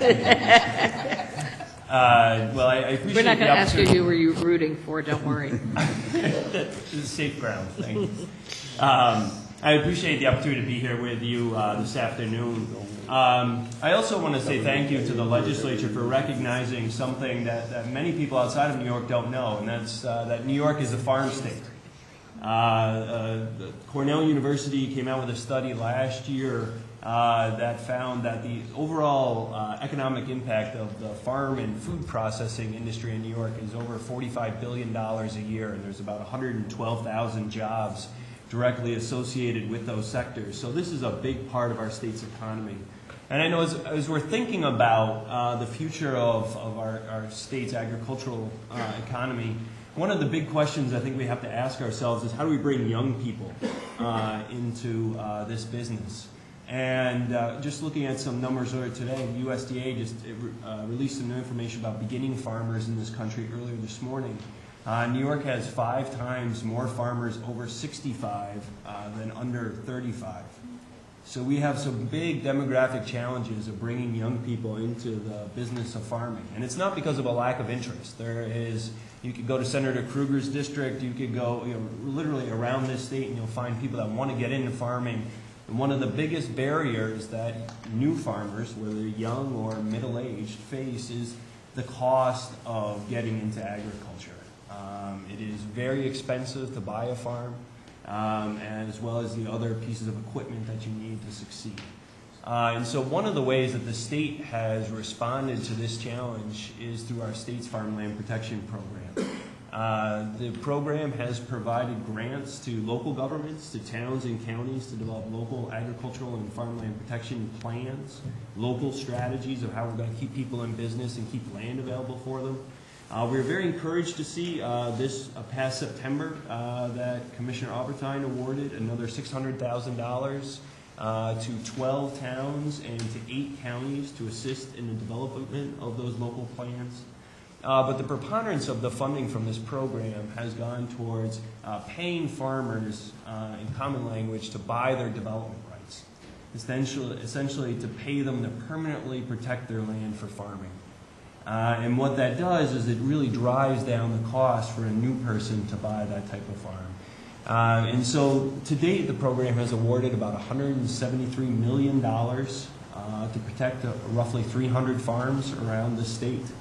For those of you that have endured my testimony in previous years, we may recall that as recently as 2010, there was a backlog of 61 farm families that had been committed about $70 million from this program and hadn't gotten paid yet. And I'm very happy to report that this past year, our state's farmland protection program had an incredibly successful year. There were 20 farms that were protected this past year. Roughly $15 million was spent from our state's Environmental Protection Fund to help protect those farms. Almost 6,000 acres of land, stretching from Erie County to Suffolk County, so literally from one end of the state to the other. So we are very encouraged by the progress that's been made by this program, particularly over the last year. So looking forward to the budget, a few points I want to leave with you. Number one, we are very supportive of what the governor has proposed for the Environmental Protection Fund as a first step towards rebuilding the state's investment in protecting land, air, and water. Secondly, we are very encouraged by the $13 million that's been proposed to be allocated from the fund for the Farmland Protection Program. We really believe that this is going to be the down payment towards actually starting new projects, helping new farm families protect their land this year. So we are very hopeful that Commissioner Albertine and the Department of Agriculture and Markets will take advantage of this opportunity and actually initiate new projects this year. We also support the funding levels for the Soil and Water Conservation Districts, the Conservation Partnership Program, and the other local assistance funding lines that are in the Ag and Markets budget. I did want to point out as well something that Deputy Commissioner Jim Bays brought up earlier this morning, the Article 7 language that is included in the budget that would enable state agencies to purchase up to $200,000 of food produced in New York without having to go through a competitive bid process. We believe that is another step directionally in encouraging us to keep more of our food dollars that we're already spending, to keep more of those at home. And that creates economic opportunities for our farmers here. It creates opportunities to improve the health of the millions and millions of New Yorkers that are served by state agencies or entities that contract with state agencies. So we very much support the governor's budget proposal in that area as well. Thank you very much, and I'll take any other questions except those that relate to the Super Bowl. Thank you. I have one question for you, David. I don't know if you heard my questions earlier of both DEC and Department of Agriculture and Markets, that there has been research showing there are real concerns to farmland and livestock and crops from contamination from hydrofracking. Has your organization done any work or research in this area? We have not done research in the area that you described in your questions earlier, Senator. I guess I'm going to then leave to you that I would like you to follow up and talk to other experts in agriculture, because the research coming out as recently as, I think, a month or two ago from Cornell University is that there's a very serious risk to the future of farming in the state. And I hope that groups such as yours, who are leaders in trying to make sure we protect and expand our farming sector, take a very serious look at this. We very much do, Senator, and I absolutely will look into that further. Thank you. Thank you. Any questions? Yes, Mr. Crouch. Yes, thank you, Dave. Good to see you. Just strictly a comment. Basically, you commented about a lot of people don't understand the value of agriculture. I spoke to a group about 2 weeks ago, and as I finished my comments, it was just a general conversation, but somebody asked me if I could comment on the importance of agriculture, the value of agriculture in the state, and they were all surprised in the room when I mentioned that agriculture is the largest industry in the state, and dairy comprising even more than half of that. So in spite of how much we say it, it's a little known secret, and it's so important that we do whatever we can to preserve agriculture, and your organization has done a fantastic job, so thank you. No, thank you. Someone I couldn't agree more. Thank you. Thank you. Thank you. Our next, actually 3 testifiers have asked to be invited as one group. So New York State Fish and Wildlife Management Board, New York State Conservation Fund Advisory Board, and the New York State Conservation Council. And they can decide amongst themselves in what order works best for them. We're going to throw him under the bus.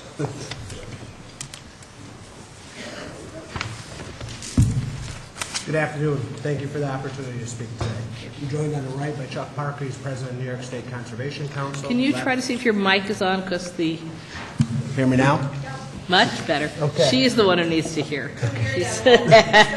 No problem. Good afternoon. My name is Jason Kemper. I'm chair of the New York State Conservation Fund Advisory Board.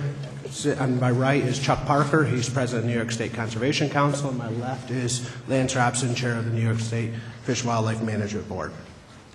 The Conservation Fund is unlike any other special revenue fund in the state of New York. The purpose of the Conservation Fund is the care, management, protection, and enlargement of the fish, game, and shellfish resources of the state for the promotion of public fishing and shooting.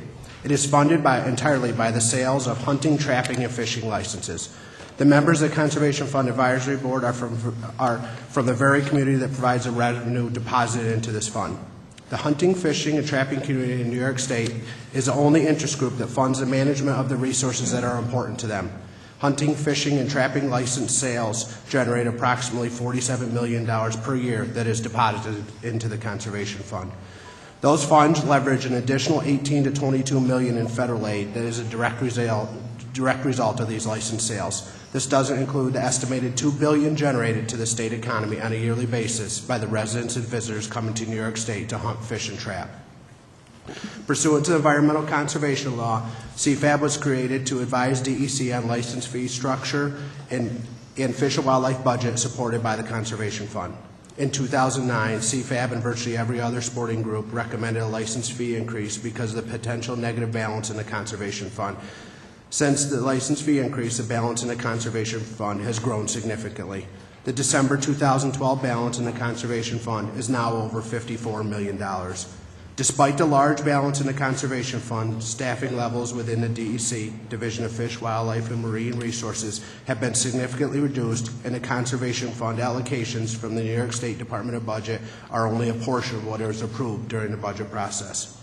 Instead, the Conservation Fund monies are now being allocated for department staff that do not work in the Division of Fish, Wildlife, and Marine Resources and have little to do with the game, fish, and wildlife that is the purpose of the fund and central to the interest of the license holders who provide the revenue that replenishes the fund. When this license fee increase took effect back in August of 2009, there were 412 staff persons assigned to the Division of Fish, Wildlife, and Marine Resources. 189 staff were being paid out of the Conservation Fund, and there were another 14 DEC employees outside the division that were supported by the Conservation Fund. 3 years later, in December of 2012, there are now 360 staff persons in the Division of Fish, Wildlife, and Marine Resources. Of those, 239 are paid out of the Conservation Fund main account. However, there are now an additional 73 DEC employees, up from the 14 3 years ago, who don't work for the Division of Fish, Wildlife, and Marine Resources, and now paid for with Conservation Fund monies. So that's a total of 312 staff now being paid out of the Conservation Fund. In short, since the license fee increase, the sportsmen have lost the services of 52 staff persons in the Division of Fish, Wildlife, and Marine Resources. There's now 50 more positions in the Division of Fish, Wildlife, and Marine Resources being charged to the Conservation Fund, and there's 109 more DEC staff being funded out of the Conservation Fund. In essence, what is happening is the sportsmen in this state are paying more for DEC's Fish and Wildlife program and receiving less in return. Despite the increased revenue to the Conservation Fund, during fiscal year 2009-2010, DOB reduced conservation allocations by 27% over what was enacted in the budget. During 2010 and 11, the reductions were reduced by another 30%. These reductions continued into 2011 and 12 with a reduction of 49% over what was approved during the budget process. These reductions occurred at the same time that the license fee increase was providing significantly more revenue to the Conservation Fund than what has happened in previous years. Let's be clear, the artificial spending restraints placed on the Conservation Fund are not necessary. The fund is supported by revenues from the sale of licenses, not at all by the State General Fund. By law, these license fees have to be dedicated towards specific purposes within the state's budget: the care, management, and protection, enlargement of the fish, game, and shellfish resources of the state. This unexplained annual reduction in allocations will continue the erosion of the Fish and Wildlife Program. This in turn will lead to fewer license sales and thereby less revenue than what was projected when we agreed to the license fee increase. A balance must be struck where the program is afforded adequate resources to provide the public with a level of service, recreation, and management that they have come to expect, and also provide a level of fiscal protection that will safeguard the conservation fund and alleviate the need for any license fee increase in the future. It is evident from the information CFAB has received that the money collected from the sporting community is being diverted in a manner that's inconsistent with the legal purpose of the conservation fund. Diversion of these funds from the Division of Fish, Wildlife, and Marine Resources result in fewer licenses sold, fewer sportsmen using these resources, and less revenue to the Conservation Fund, not to mention the negative impacts this will cause. The CFAB will continue discussions on recommending a significant license fee decrease to spur participation in hunting, fishing, and trapping, and foster the economic benefits derived from this increased recreational opportunity. During Governor Cuomo's press conference in August of 2011 on the repeal of the recreational marine fishing license, he made the point very clear that license fees were unfair and caused a negative impact to the local economy. Reduced conservation fund allocations have resulted in reduced Fish and Wildlife program delivery and a significant balance in the conservation fund. There is no need to carry this large balance with the current staffing levels in the Division of Fish, Wildlife, and Marine Resources. So reduced revenues and reduced fees seem completely in order and are consistent with Governor Cuomo's messages.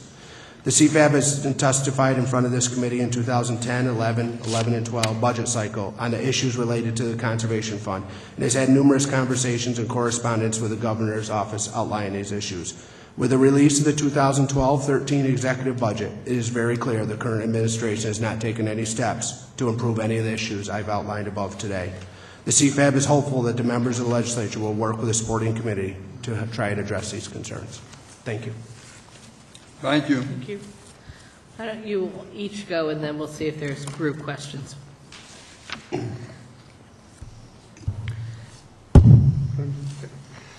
Well, Chairman Kemper addressed the issues directly related to the Conservation Fund Advisory Board.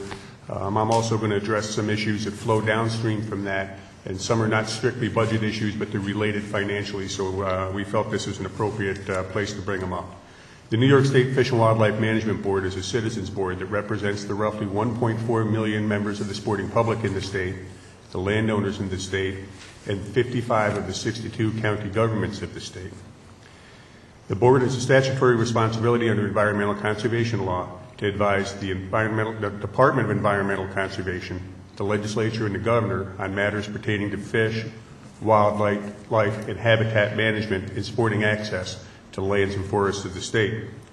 As you've heard from Chairman Kemper, the Conservation Fund Advisory Board, the DEC Division of Fish, Wildlife, and Marine Resources has 52 less staff, 52 less pairs of boots on the ground than it had in August of 2009, yet well over 100 more personnel are being charged to the fund.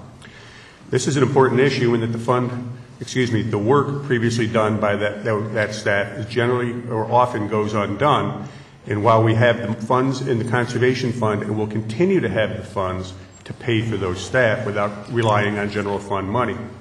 As the financial stress on the general fund has nothing whatever to do with the financial stability of the Conservation Fund, it does not seem to be a matter of good governance, prudent fiscal policy, or good stewardship of the wildlife, fish, and habitat resources of the state to leave these positions vacant. I urge you to take this matter to heart and work towards filling these positions, which exist right across the state. Some funding issues related to fish and wildlife management and habitat access are the repeated attempts by the legislature to enact free or reduced fee sporting licenses for special interest groups and the use of conservation fund monies to fund items most appropriately funded by the general fund. First, while I think the idea of free or reduced cost sporting licenses for the disabled, certain current and former military members, etc., is a good idea, I also feel that if it's a good idea to give those people free licenses or reduced price licenses, that it's a good idea for all of the people to New York to participate in funding them.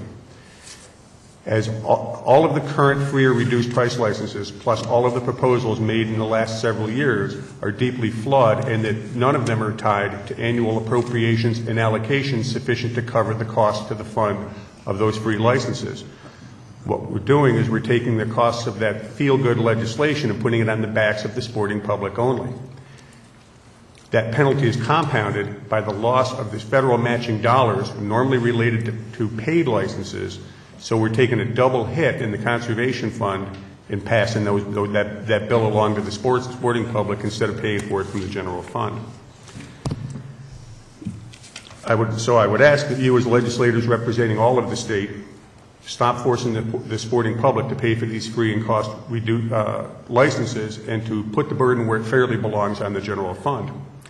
Next is the tendency of the legislature to use conservation fund dollars for projects that, while strictly legal, should be funded through the general fund. One recent example was the diversion last year of over $750,000 of sporting license funds to pay for the control of the invasive plant hydrilla in the Cayuga Lake Inlet. While we appreciate the environmental issues at stake, the simple fact is that the sporting public of New York was not responsible for that or any other invasive plant being introduced in New York, and that work, in all fairness, should have been funded through the general fund. I ask you to use a simple litmus test when considering the use of conservation fund dollars. If New York State stopped selling sporting licenses today, what would we fund tomorrow? If we would pay for it in the absence of sporting licenses, we probably shouldn't be considering paying for it with sporting licenses. Clearly, in the above example, we would have acted to control those invasive plants. Just as clearly, the funding should have come from the general fund. While the purchase by the state of large tracts of land in the Adirondacks makes great press, the state already has very large land holdings there, and there are many dozens and likely hundreds of perhaps less glamorous yet equally important land acquisition and habitat improvement opportunities all across the state that have had to be delayed or completely set aside in order to make those large purchases. While we fully appreciate the value of those large Adirondack tracts, only a very small minority of New Yorkers will ever get a chance to fully utilize them and experience them. We strongly urge you to work with us to support a more fair distribution of land acquisition and improvement dollars for access and access to habitat in other areas of the state where the vast majority of the population actually live and recreate. Using just one example, Putnam County, which borders the Hudson River, does not have a single public boat launch along the river. There are many other missed or delayed opportunities in other parts of the state. Again, we need to work together to assure a more equitable distribution of the land acquisition, habitat management, and access dollars available. Another troubling issue of great concern is the repeated and accelerating tendency of the legislature to use or attempt to use special interest legislation to direct the fish and wildlife management policies and practices of the DEC. Recent examples are the legislative enactment of mandatory antler restrictions. In some wildlife management units, legislative attempts to restrict the use of crossbows from archery seasons and unreasonable attempts to restrict the timing of a youth deer hunting opportunity. These and other examples of special interest legislation subvert the clear intent of the Environmental Conservation Law, which mandates the DEC has the task and the responsibility to manage the fish and wildlife resources of the state. The legislative interference ties the hands of the DEC in its statutory role for which it alone is best equipped in trade, and it increases the complexity and often the cost of fulfilling their duties. Simply put, if a proposal made by any special interest group cannot survive the light of day and the fair and public regulatory process provided for in the Administrative Procedures Act, we have no business mandating it by legislation. Doing so both detracts from the statutory authority and ability of the DEC to manage the fish and wildlife resources of the state and increases the cost and complexity of doing so, but it by definition unfairly harms the interest of the majority of the people of the state. I and all of the members of the regional and state fish and wildlife management boards are more than willing to discuss with any of you these or any other matters pertaining to fish, wildlife, and habitat management and sporting access to the lands and waters of the state. Thank you.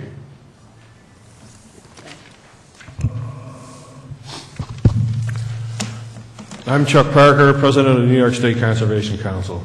Speaking on behalf of our nearly 100 active affiliate and associate membership organizations representing more than 330,000 sportsmen and sportswomen from every region of the state, the New York State Conservation Council would encourage the members of both the Senate and the Assembly to support the executive budget funding request for the Department of Environmental Conservation for the fiscal year 2013-2014 as it pertains to fish, wildlife, marine resources, habitat, and the environment.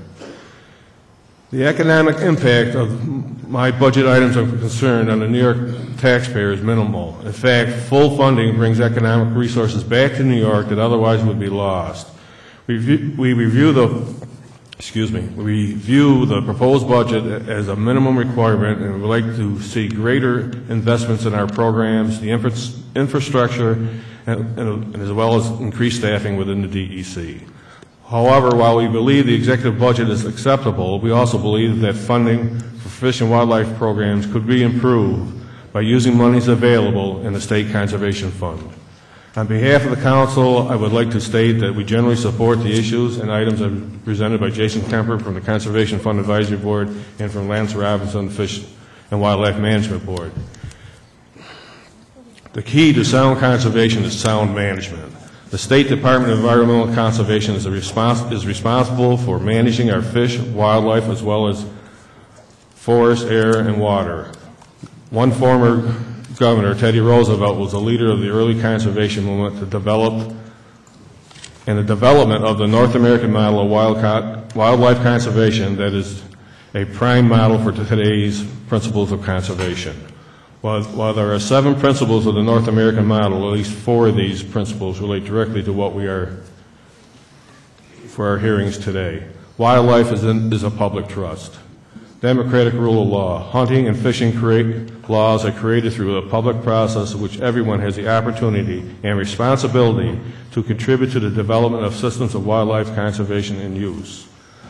Hunting opportunities for all. Every citizen should be afforded the opportunity to hunt and fish if they so choose.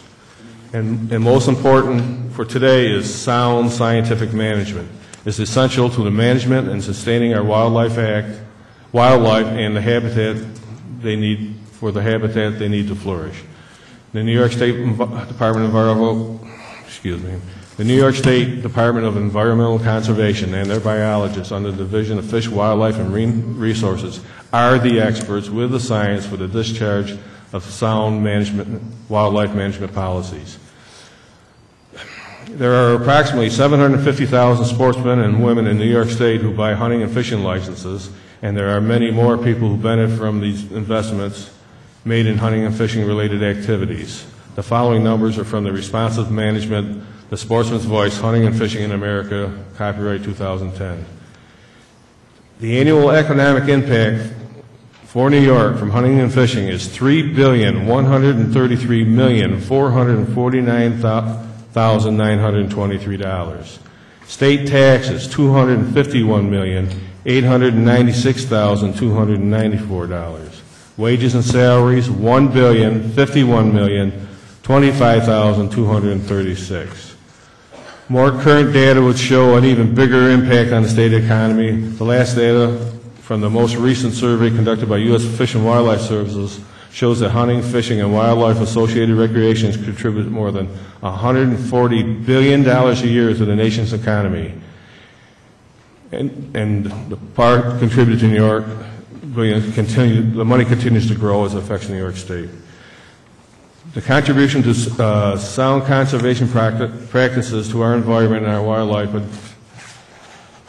by the DEC is priceless.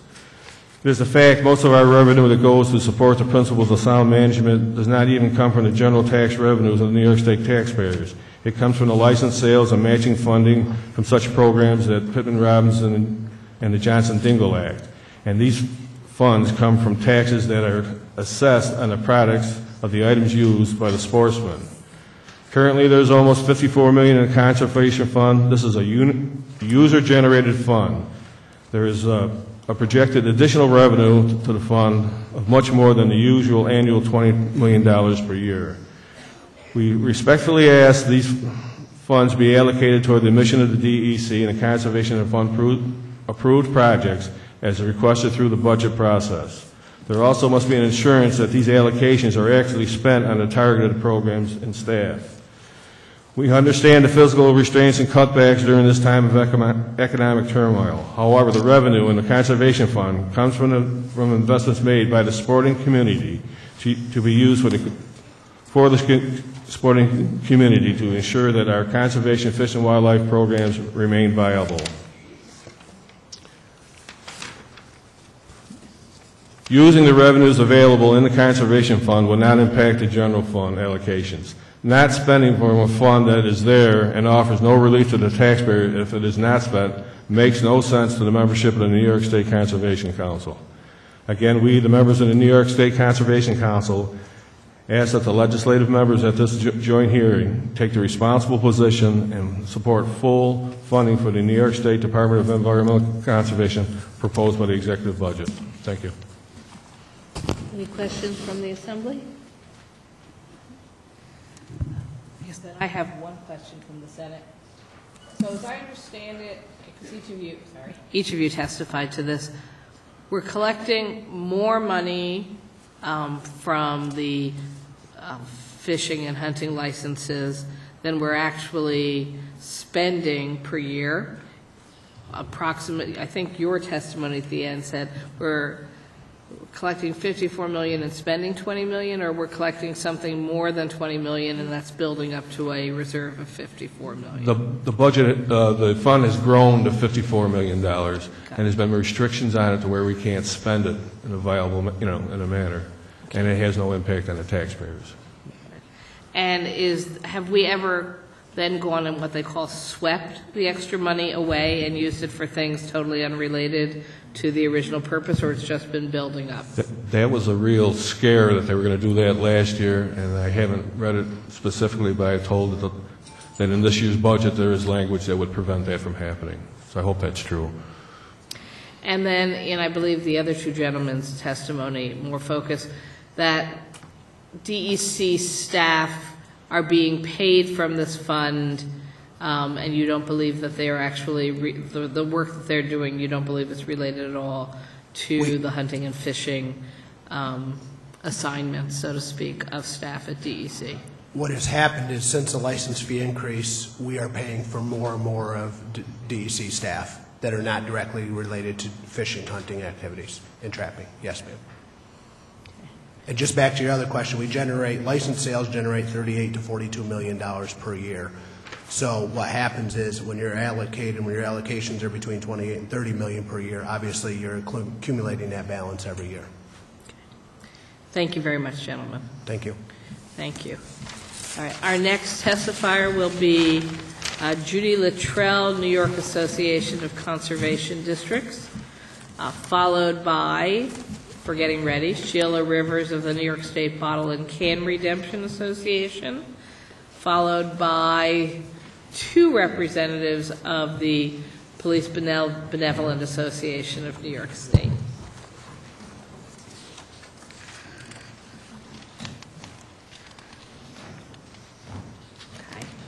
Welcome. Good afternoon. Thank you, Senator Krueger and Chairman Farrell, who just stepped out, and Chairman Sweeney for allowing me to testify today. And I just want to say I was glad to see Dodge recognize the American farmer. As a farm girl myself, it was very nice to see that. But yes, my name is Judy Luttrell. I'm the Executive Director of the New York Association of Conservation Districts. We are a non-governmental, nonpartisan organization who represents the state's 58 soil and water conservation districts, and this includes the 5 boroughs of New York City. In New York State, the soil and water conservation districts have been authorized under state law since April of 1940 as a result of Congress creating districts due to the Dust Bowl of the 1930s. Districts serve as local natural resource management entities, are implementation-based and non-regulatory. Districts serve urban, suburban, rural, and agricultural landowners and their communities. The districts are diverse and have unique opportunities to work in concert with a wide variety of agencies, local partner organizations, municipalities, with DEC being one of their major partners. NYACD is very pleased with the Governor's proposed $19 million increase in funding of the EPF, which will currently brings it up to $150 million. We are encouraged by this action and urge the Senate and Assembly to meet and possibly exceed the funding levels the Governor has proposed. The demand for EPF funds is apparent, and in most program areas the demand is not being met from a funding perspective. The 2012 legislative session resulted in Governor Cuomo signing the legislation that doubled the Soil and Water Conservation District reimbursement cap from $30,000 to $60,000. To fulfill this new statute, districts require at least $6 million in EPF funding divided by the 58 districts. Reimbursement and payment from the state would be made to each district under state law, Section 11A, B, and C, as amended in 2007. There are numerous supporting facts and reasons as to why increase in district funding should be considered, mainly due to the ever continuing accomplishments, and continuously growing demand for district services, all while being faced with tighter budgets. Soil and water conservation districts have implemented more than 1,200 EPF-funded projects from 2006 to 2011. The districts expedite projects in short periods of time, and these projects are proven to be effective. Districts spread program dollars fairly and equally across all regions of New York State, from Long Island to Buffalo. EPF funds are leveraged by districts, many of them working together to attract more money for resource conservation practices from various sources, particularly federal funds through the Natural Resource Conservation Service and or various watershed sources such as the Hudson River, Great Lakes, Chesapeake Bay, Lake Champlain, Mohawk River, and the St. Lawrence River watershed. In 2011, districts assisted over 2,400 county, municipalities, farmers, homeowners, and other organizations on streamside conservation projects. Projects for stream bank stabilization to control erosion, riparian buffers to filter runoff, and shoreline protection for habitat restoration were implemented on over 72 miles of waterways. 4,772 acres of wetland restoration, revegetation, and wildlife habitat improvements were carried out, providing for reduced sediment loading in streams, minimizing the risk of flooding, and protecting water quality for drinking and recreational purposes. 61 watershed management plans were developed or updated by the districts across the state. The districts assisted over 2,000 landowners with 1,582 agricultural best management practices. The districts provided approximately $2.6 million in stormwater-related services in 2011 through the Certified Professionals in Erosion and Sediment Control program, which is employed by the districts. The districts developed 28 stormwater management plans and assisted 515 communities on stormwater management through infrastructure upgrades to control water runoff and erosion. The districts provided training for 6,600 professionals through district-led stormwater workshops. And many districts are still recovering from flood recovery efforts of 2011, both financially and from additional work needed yet to be implemented. And just as a note, the 2012 figures are currently being compiled here in the next month or so. Ultimately, the EPF dollars invested into the districts will serve as economic drivers for local economies in all parts of New York State. The districts are workforce multipliers, and investment in them will allow not only to maintain the current supply of 300 technically trained employees, but it also creates additional job opportunities to address the growing needs of water quality and natural resource projects. Soil and water conservation districts work with more than 600 local businesses such as contractors, engineers, hardware supply stores, and many other businesses in their local communities to fulfill the project needs. County appropriations to every district have been reduced over the last 4 years and are now remaining flat or at lower levels, obviously due to the financial difficulties that county governments across New York State are all experiencing. The recovery response by soil and water conservation districts after storms Irene and Lee was efficient and remarkable, as districts assisted 330 farms by implementing $4.5 million in ACRF projects in just 4 months' time. Even as we speak today, recovery efforts such as land restoration and stream bank projects continue. Also, districts are working with their local municipalities on emergency management and flood plans for future weather events. Since ACRF monies went directly to landowners, districts did not get reimbursed for their staff time or any other resources put into the program.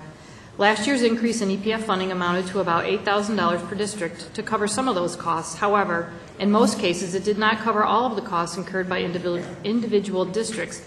And therefore, they had to cover the cost of the ACRF program in kind, which was completely a state program with money out of their own coffers and unintended, non-budgeted cost.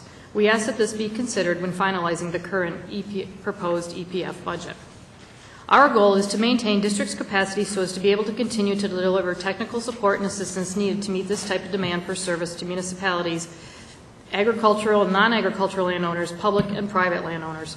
At current funding levels, it will grow more difficult for districts to continue to meet demand as costs of doing business increase for the districts as well, and technicians' employees will be laid off. Environmental stewardship in New York will not move forward. If districts cannot remain solvent, programs such as the Ag Environmental Management Program and the Ag Non-Point Source Program will not be implemented, and ultimately increased EPF dollars to the districts are necessary to meet the statute of the law and so as to carry out the Soil and Water Conservation District law where it states to protect and promote the health, safety, and general welfare of the people of this state. For all of these reasons, and due to the diverse services provided, NYSD respectfully asks that the legislature consider funding of the state aid to districts above and beyond the $3.5 million level, ultimately to $6 million. The executive budget has proposed to fund the Ag Non-Point Source program at a level of $14.2 million, and while very supportive of this increase, more funding is needed in the future to meet the constant demand of the program. Currently, RFPs for the round 19 of the Ag Non-Point Source program closed in December of 2012. 76 proposals were received, state funds requested at a total of $21.5 million. 296 farms were included in these proposals, as many of them get grouped together to make one project. For the past 4 grant cycles, more than $20 million in requests for project funding have been applied for. Current EPF funding barely meets the needs of only half the RFPs that are submitted. And the goal of the Ag Non-Point Source program is to support New York's diverse agricultural community in their efforts to reduce potential sources of surface and groundwater contamination while maintaining the economic viability of the agricultural industry. Federal conservation funds distributed via NRCS are being drastically reduced to cuts in the federal budget. These funds were utilized in conjunction with Ag Non-Point Source dollars and will be reduced to farmers and districts, resulting in greater financial burden to the producers. Requests are predicted to remain high as many CAFO-sized operations continue to require resources to implement best management practices, and as medium-sized farms are now mandated to become CAFO compliant under the state's mandated CAFO regulations. The Ag Environmental Management Program, or AEM, is viewed as the nation's premier agricultural environmental program and includes all commodities of agriculture. Currently, there are over 12,000 farms participating in the AIM program in New York. AIM is a statutorily volunteer program and is administered and implemented by the districts. Funding for AIM comes through the Environmental Protection Fund through the Ag Non-Point Source program and via the district's line item or the aid to districts in the EPF budget. AIM is a critical piece in growing the agricultural industry in New York State as it provides a framework for farms to protect and enhance the environment while maintaining economic viability. The AIM program is critically important in regards to New York's watershed implementation plan to meet the needs of the Chesapeake Bay TMDL. The acceptance of the WIP relied heavily upon the integrity of the AIM program and the history it has for implementing proactive BMTs to improve water quality. If AIM is not appropriately funded, more than 8 years of building the program, environmental stewardship, and farm profitability will suffer. NYACD applauds the renewed interest in growing the agricultural industry in New York State and looks forward to seeing the growth in all segments and commodities of the industry, which will increase the availability of locally produced food and open space for all New Yorkers to enjoy. New York's Soil and Water Conservation Districts look forward to being part of fostering the growth to assist landowners by providing services and technical assistance to protect New York's environment. If the proposed changes to the CAFO rules are approved, dairy farms will be looking to expand, resulting in increased demand for required environmental compliance. The farm businesses cannot financially take on the burden of the mandated environmental regulations. Therefore, meeting the funding needs of the Ag Non-Point Source program is vital to assist in meeting the needs of the demand for milk production in the state. CAFO-sized operations continue to request resources to implement BMPs for mandated environmental compliance. NYACD is respectfully asking for at least continued, if not increased funding of the $14.2 million for the Ag Non-Source program. Without such funding, the burden of these mandates will fall 100% upon the farmers who already face financially tight margins, yet still dependent upon to produce a source of locally produced food. NYACD also supports the funding of the Ag and Farmland Protection Program at $13 million to assist in keeping open space and open farmland and to hopefully keep farms viable in New York State. While districts started out over 70 years ago serving only agriculture, they have evolved into serving all landowners, municipalities, state agencies, and serve as educators to school children, town and county DPW employees, and contractors. One of the partnerships is the Soil and Water Conservation District Stormwater Technical Assistant Program in partnership with state and local governments. This partnership with districts provides an economical delivery vehicle to help New York meet water quality and public safety goals. The districts provide direct services to aid in voluntary compliance for municipalities, contractors, and engineers. And on behalf of the New York State DEC Division of Water, districts handle numerous complaint investigations, water pollution prevention plan reviews, construction site inspections, and contractor certification. Because of the stormwater contractor training offered by districts, there is an 80% compliance rate among the thousands of contractors that have been trained by the district program. Reimbursement to districts for their services in funding stormwater control specialists, funded by permit fees associated with the stormwater permit, is vital to program success and continued public health and safety. In terms of natural gas exploration in New York State, there is a need for monitoring and agricultural mitigation expertise at the local level to respond to citizen concerns. Can we come to a conclusion? Yes. Please. Oh, I'm almost there. I'm sorry. Districts have historically been the local contact for landowners and agricultural producers and have already been involved in the field with pipeline issues and agricultural mediation, as well as erosion and sediment control review. Districts are already and will continue to be called upon if and or when hydrofracking would ever begin in New York. Just another technical area of expertise that districts should be compensated for. These are just some of the examples of broad scope of work that districts are involved in. However, without increased funding of the EPF, soil and water conservation district programs will continue to be threatened, which in turn threatens the natural resources that our state is abundantly blessed with. And I'll end at that. So, Thank you very much. Questions? None. thank you. Have a good day. You too. Bernard Rivers, Drew Kavanaugh, Police Benevolent Association of New York State. No, and I'm sorry I jumped one. Sheila Rivers, Chairperson of New York State Bottled and Can Redemption Association. Yes, thank you. Okay. Yeah. I'm Sheila Rivers. I'm here to speak on behalf of the Bottle and Can Redemption Association.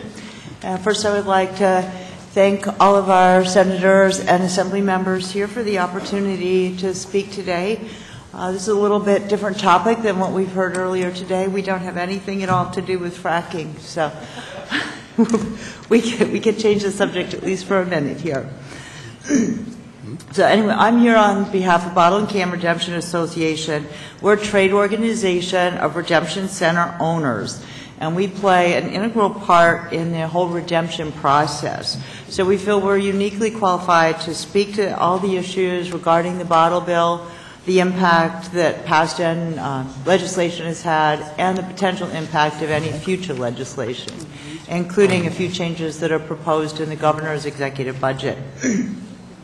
Our businesses, we're primarily sole proprietorships, partnerships, family-owned businesses. We make our living by redeeming deposit containers from consumers.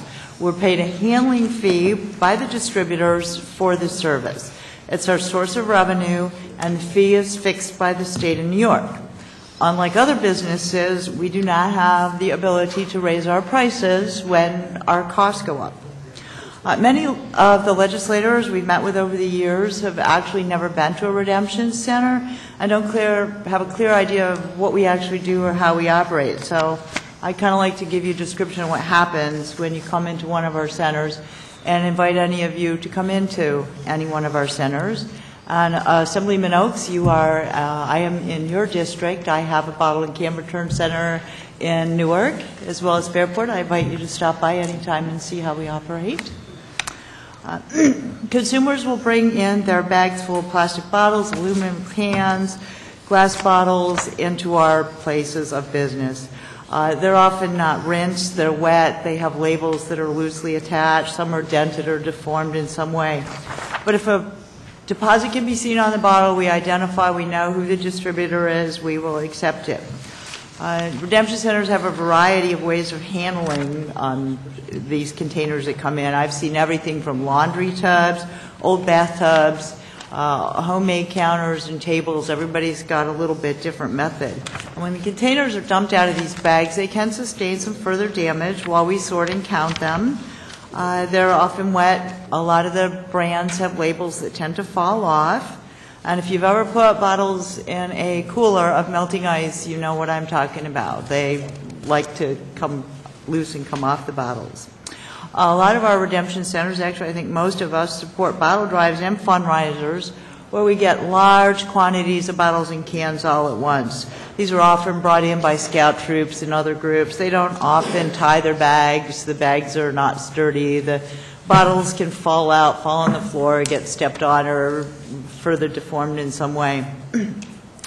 And we have a right to refuse containers that are less than perfect, but for our businesses, it's not a good idea. Every container we refuse is business that we lose. So currently, if a redemption center accepts one of these less than perfect deposit containers, the distributor must accept them from us and pay us for them. In this governor's executive budget, it's been proposed that it would allow the distributors to refuse to accept these containers from us. And the intent of the bill is to prevent double redemption of containers that have already been processed through a reverse vending machine.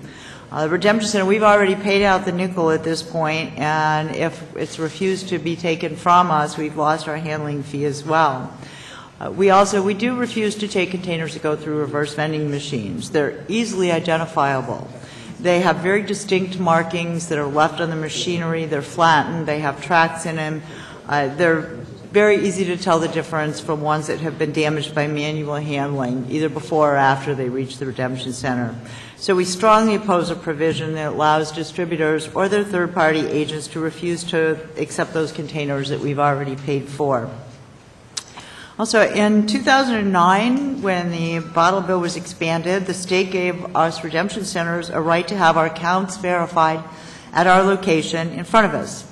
And this is what is known in the bill as on-site counting.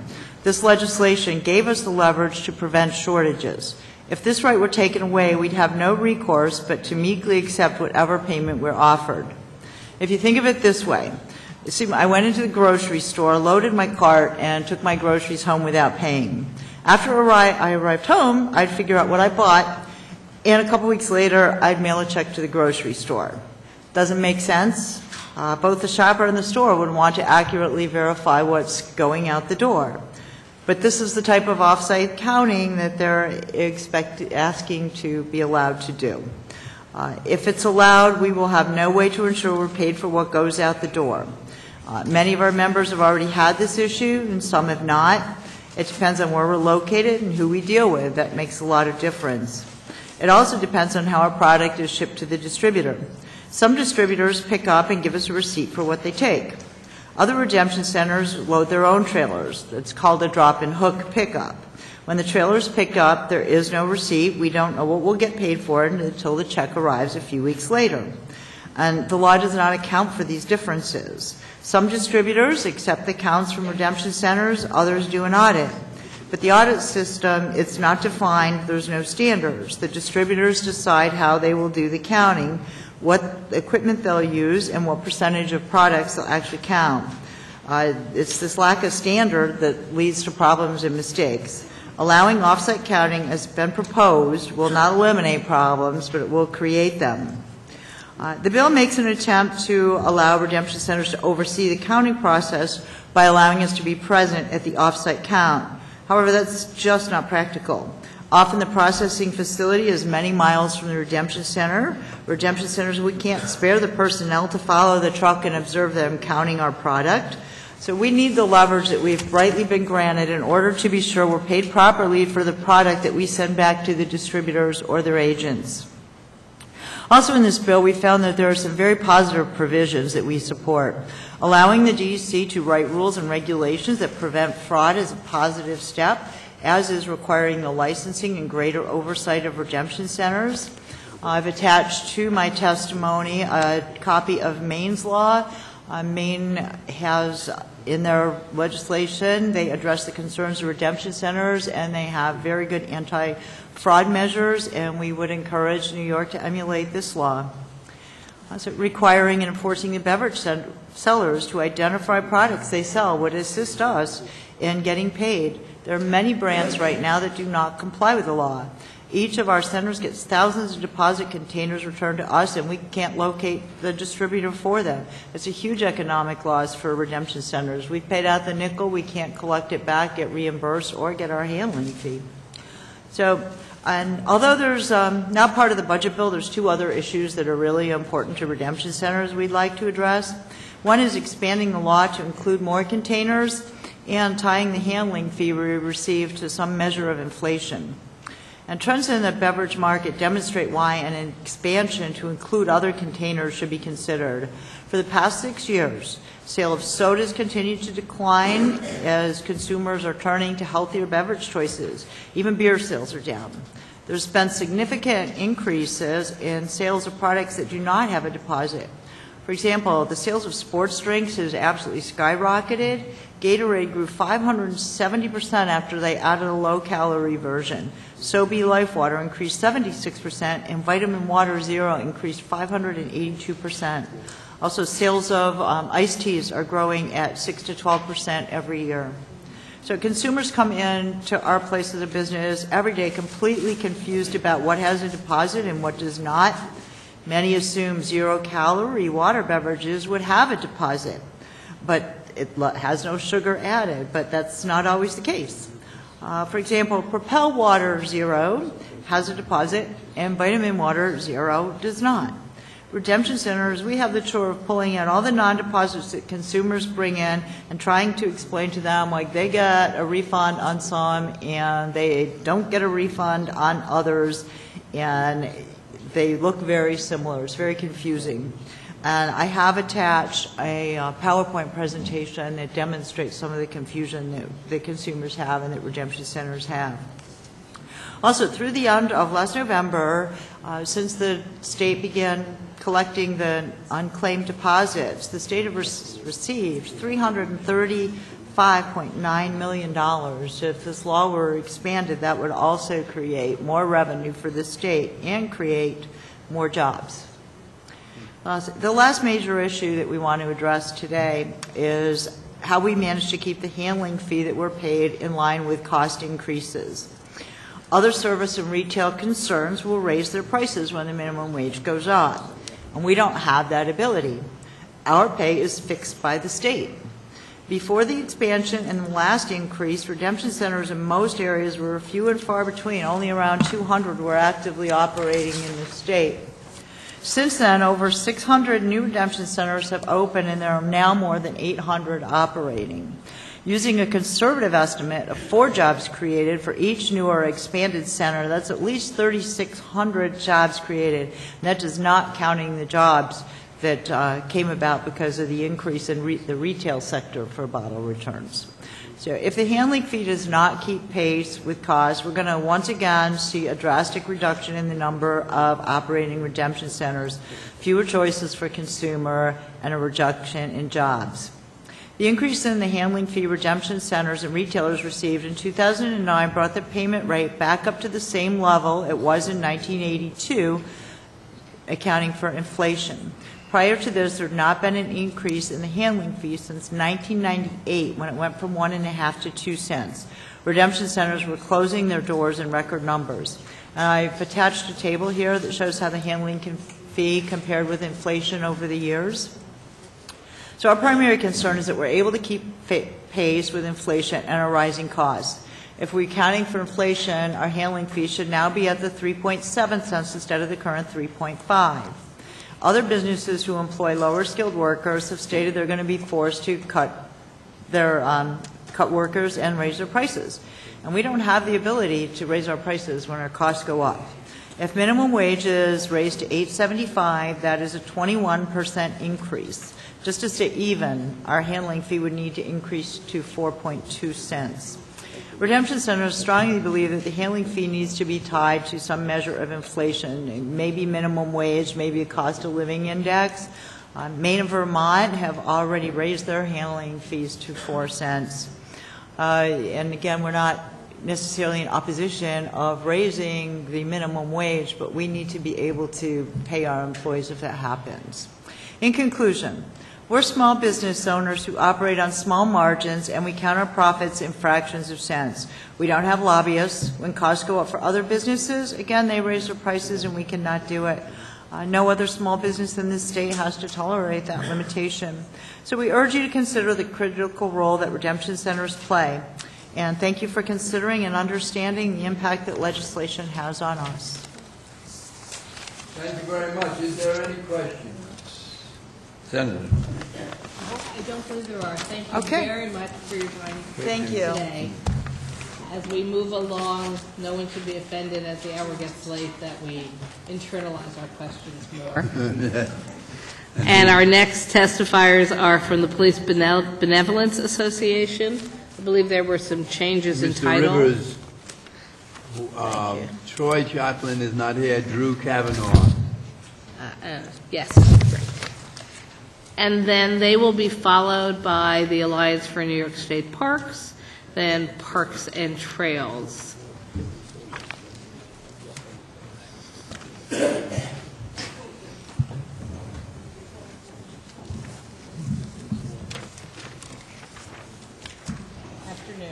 Good afternoon. Good afternoon. Yes. I'm Drew Kavanaugh. I'm the Secretary of the Police Benevolent Association of New York State, and just. Is yours on, Drew? I'm sorry. Oh, I don't think I'm talking close enough. That's good. Is that better? Yes. Okay. We have to talk loud enough for this lovely woman to take down every word we say. Sure. I'm Drew Kavanaugh. I'm the Secretary of the Police Benevolent Association of New York State, and just to define who we are, we represent the Environmental Conservation Police, the State Park Police, the University Police, and the State Forest Rangers. And I'm here. I'm a 20-year career. I've had a 20-year career with the Department of Environmental Conservation, and I'm a captain with the New York State Forest Rangers. Up in northern New York, I cover the counties of Jefferson, Lewis, Herkimer, Oneida, and St. Lawrence. I'm really happy to be here today, on behalf of all the forest rangers. We protect, we fully protect the people and the resources of the state of New York. And I'm not here to tell you about what we used to do or what we want to do or what we can't do anymore. I want to talk a little bit about what we're doing now. Last year, forest rangers were involved in 274 search and rescue missions. And these are rescue missions for lost and injured people, and when I say these are your families, your friends, your constituents, and your neighbors. And it's the single most important thing that we do is our search and rescue function. We had a 76-year-old man who was missing for 3 days in Caleb Smith State Park in Suffolk County. And it was the forest rangers who came in to assist the state park police, and we organized a search that rescued the guy, and he alive. I don't think a lot of people were expecting that, but that was the result, and that we were very, very pleased with that. We had a 13-year-old boy in Shenango County. He was lost on Christmas Eve, and we had a lot of people out. It was a frigid night, and we got him. And most people were home, but we were out in the snow, and we rescued him. Just a few weeks ago, there was an ice climber who fell and injured himself in the high peaks of the Adirondacks. And it was a bad night. It was too dangerous for a helicopter to go in and do a rescue. We had a team of forest rangers. They were in there overnight on the side of a mountain. They stabilized him, and then they spent 18 hours carrying him out of there. And we got him out alive, and he's fine. Well, he's recovering now. He's fine now. When Hurricane Sandy came last year, there were forest rangers who responded, a lot of forest rangers who responded. We assisted with chainsaw crews that worked in the city parks and the city streets. We had debris removal crews all over Suffolk and Nassau County. And after most of the volunteers went home because they had to be back on their regular jobs, forest rangers stayed down there. We had forest rangers in Breezy Point. We had them in Roxbury. They were coordinating security. They were doing communications and shelter, and this is for New Yorkers who are still trying to recover from a very traumatic event. As many of you know, forest rangers, we patrol and we protect millions of acres of land that make up the Adirondack and Catskill parks, and we're all proud of that, and I hope you folks are proud of that as well. But to protect the public and to protect the natural resources, the forest ranger has to be there, and he or she has to be equipped to patrol safely and effectively. In remote locations, the forest ranger is a familiar face to the public, and the forest ranger has always been the one that your family is happy to see in their campsite, happy to see come to their child's classroom, and happy to see on the trail when you go hiking. We're out there to help you, and I think you want us to be able to continue to be out there to help you keep you safe. And I'm here asking you for the ability to continue to do that. We all understand the state has been through a very significant financial crisis. And we're very pleased to see Governor Cuomo's 2012 budget allowed for 2 new classes of state troopers. And we were again pleased to see this year for the 2013 budget that there are over 300 new state troopers, hopefully going to be coming on. However, no new forest ranger have been hired since 2008, and many have retired. And our force is down by about 20% smaller than it was a few years ago. There are a lot of communities, both upstate and downstate, where the forest ranger is retired and no one's there to take his place. For the first time in many years, we have no forest rangers protecting the coastal wetlands of Mount Loretto on Staten Island, and we don't have anyone there because we simply don't have the personnel to put there. And I would urge the funding be allocated for a new academy class of state forest rangers. Being a forest ranger is an old and time-honored profession. We've been around for 125 plus years. I'm very proud of that. We're all very proud of that. And I wish that all we needed were Stetson hats and strong boots to do our job, but we need a lot. We need more than that. We need trucks to get the forest rangers to the trailhead. We need fire engines to help the local volunteers fight the fires. And we need command vehicles to organize the searches for lost kids. And we need boats to patrol the rivers and lakes. And we just need a lot of very specialized equipment. And when you say, is it important? Well, you decide, is it important? When a child is missing, or when your house is threatened by fire, or your community has suffered a major disaster, you know, it is important. We need to be there. It's very important. Our fleet of equipment is aging, and it's aging badly. We've only had a handful of new vehicles since 2008, and many forest rangers are operating vehicles from the 1990s, which are getting pretty old. We need dependable equipment to respond to emergencies. During Hurricane Sandy, we had a forest ranger who was detailed to assist at the Office of Emergency Management's command center, and he couldn't respond because his vehicle broke down. I mean, eventually we got him there, but that was hours that was spent with a down vehicle from the 1990s. He just couldn't get there. Recently, we had a forest ranger in the Central Adirondacks. He was operating a 10-year-old vehicle with well over 100,000 miles on it, and the steering failed. And I'm not much of a mechanic, but when I say the steering failed, the steering box fell out of the truck. He was marooned there, and he was able to get himself out with some ingenuity, but this was a bad situation for that individual. And anyone who he was out trying to help, it would have been a bad situation for them. Everything needs to be replaced eventually, and for our equipment, the time is now. Just as our manpower is depleted, so is our vehicle fleet. And I urge that funding be allocated to update our vehicles and supplies. In closing, I'm proud to be a forest ranger in the Department of Environmental Conservation, and we're all proud to do the job that we do. All the forest rangers are, and the people can be proud of us. It's our sworn duty to protect lives and resources. Many in the legislature have been strong supporters of uniformed agencies, strong supporters of the Department of Environmental Conservation, and strong supporters of forest rangers. We ask for your continued support. Thank you for the opportunity to speak, and I'd be happy to answer any questions.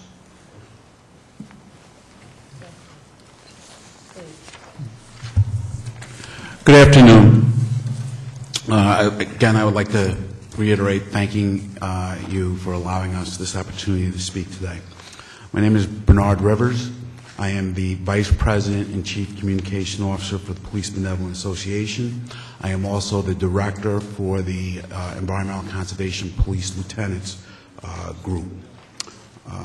I've been a member with the Department of Environmental Conservation for 20 years. I've been employed by the State of New York for a little over 31 years.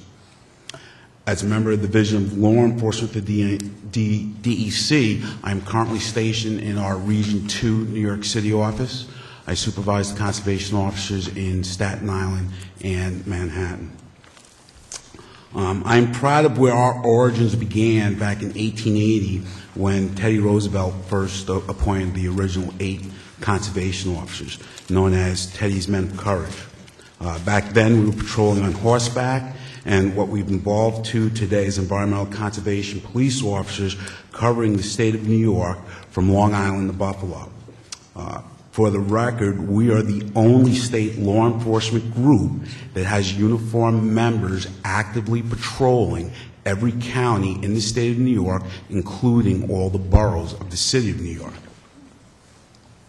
Over the years, our members have continued to enforce the game laws of the state of New York, as well as enforcing the rest of the environmental conservation law, which most of you know includes everything from regulating medical and hazardous waste to enforcing the laws, New York State bottle bill laws. We also enforce the Endangered Species Act. You may have recalled a large ivory case that was recently in the paper. We did a press release out of our DEC office with a couple $1 million of illegal ivory from the ivory trade. When we are not doing our routine jobs, we are training and ready to respond to emergencies anywhere in the state, as well as backing up traditional law enforcement officers when they call, and respond to community needs such as Hurricane Irene and Sandy, as we've done in the past. We've done all this in spite of the fact that over the last 4+ years, due in part to the fiscal constraints of the state, the Division of Law Enforcement, as well as the forest rangers, the spill responders in the Department of Environmental Conservation, have had to operate vehicles well beyond their mission-capable readiness for emergency responses. Like the forest rangers, we've had vehicles break down while our members were on patrol. Recently, we had a vehicle while the officer was on patrol lose a tire. Over the last 3 years, we've had 3 2005 Jeeps lose their tires. We've had 2004 vehicles have their drive shafts fall out while our members were on patrol. Of the 341 vehicles that are in our fleet, a quarter or 75% of the fleet are more than 6 years old. Of the 331 vehicles, 158 vehicles have over 100,000 miles. Of that 158, 26 of those vehicles have over 150,000 miles, and another 40 vehicles are rapidly approaching the 150-mile mark, as well as we still have a handful of vehicles that are at the 200-mile mark. This is too many miles for a police vehicle to be able to respond. What I'd like to add to that is the DEC, at one time, we had a very good policy where the law enforcement vehicles were taking out of police service between 95 and 100,000 miles. Unlike other agencies that would then sell their cars, our cars were recycled for the civilian staff within the DEC to continue to use those vehicles. And those vehicles for general use would reach 150 and 160,000 miles. Where I believe the DEC should have been commended for being able to keep the vehicles and recycling them from law enforcement use to regular use by the civilian employee staff, we've been forced to fall under the constraints of everybody else being told that we can't retire these vehicles until they hit 160,000+ miles. Over the last 3 years, like I said, we've had tires fall off, we've had drive shafts fall out. Luckily, none of our members have been hurt, and luckily nobody from the public has been hurt. March of 2012 was the first new vehicles that law enforcement got, and that was 13 2012 Durangos. However, due to other budget cuts where the DEC used to have 3 operational people to wire those vehicles for emergency services, those people are no longer with the agency, and only one person is responsible for wiring the emergency lighting and radios of the police vehicles, the forest ranger vehicles, and the state forest ranger vehicles. And because of that, even though we've got these 3 vehicles, only 2 of them have been put into service since March of 2012, while the other 11 vehicles have sat idle at our Port of Albany facility waiting for that one employee to wire same. Currently, the Division of Law Enforcement has 52 vacancies within its ranks. We are expecting another 30+ vacancies by the year's end. We right now are starting to gear up for a possible 50-man recruit academy class if that funding comes through. In that recruit academy class, in theory, it would be made up of 32 environmental conservation officers and 18 forest rangers. This would help keep us close to our current levels, but this is still below the Division of Law Enforcement's authorized strength of 330 environmental conservation officers.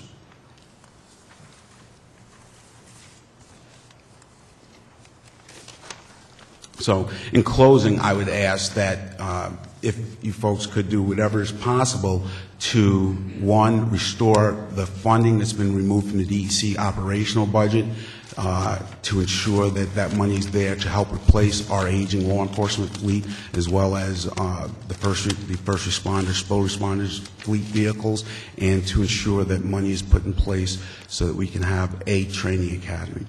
And also would ask that it be worded in such a way that if those funding was returned, the DEC would know that that funding was specifically earmarked for emergency service personnel within their department. Thank you. Thank you. Just one question. So I have one, too. Oh, okay. Thank you. Two. Two. You're entitled to more if you like. So you represent Park Police, NCON, and Forest Rangers. I'll leave University Police off for this discussion. Where is the budget for all your vehicles? Is it broken down into different agencies, or which is failing to give you the money you need for? Parks has their budget and their hierarchy purchased them 40 vehicles last year after one of their vehicles caught fire on a beach, and then they realized the condition their fleet was in, so they were able to get those 40 vehicles. Our budget comes out of the DEC overall budget, but it's not specifically marked for law enforcement, so the agency then has to determine which vehicles they're going to replace. And of late, the agency has taken the position that we're all employees of the agency and our vehicles will be replaced at the same rate. It's important to note that both the environmental conservation officers and forest rangers spend probably 90% of our time in the field, in the vehicles. Our vehicles essentially are our offices. That's where all our equipment's at. Unlike traditional police departments, when something happens, we don't respond to the police station to get the equipment we need. We rely on it to be in our vehicles. And then when our vehicle breaks down, we have to take the time to move that equipment if we can find a spare law enforcement vehicle to put it in. I guess the other part I'd like to make sure is understood, if a civilian in the agency, if the vehicles break down, if they can't replace them, they have the option, they can go out and rent vehicles. You can't rent a police vehicle equipped with sirens and lights for responding to emergencies. So on very rare occasions, sometimes we have to resort to going to a civilian vehicle, but then that officer is not capable of responding to an emergency. Thank you. Danny? Mr. Crouch?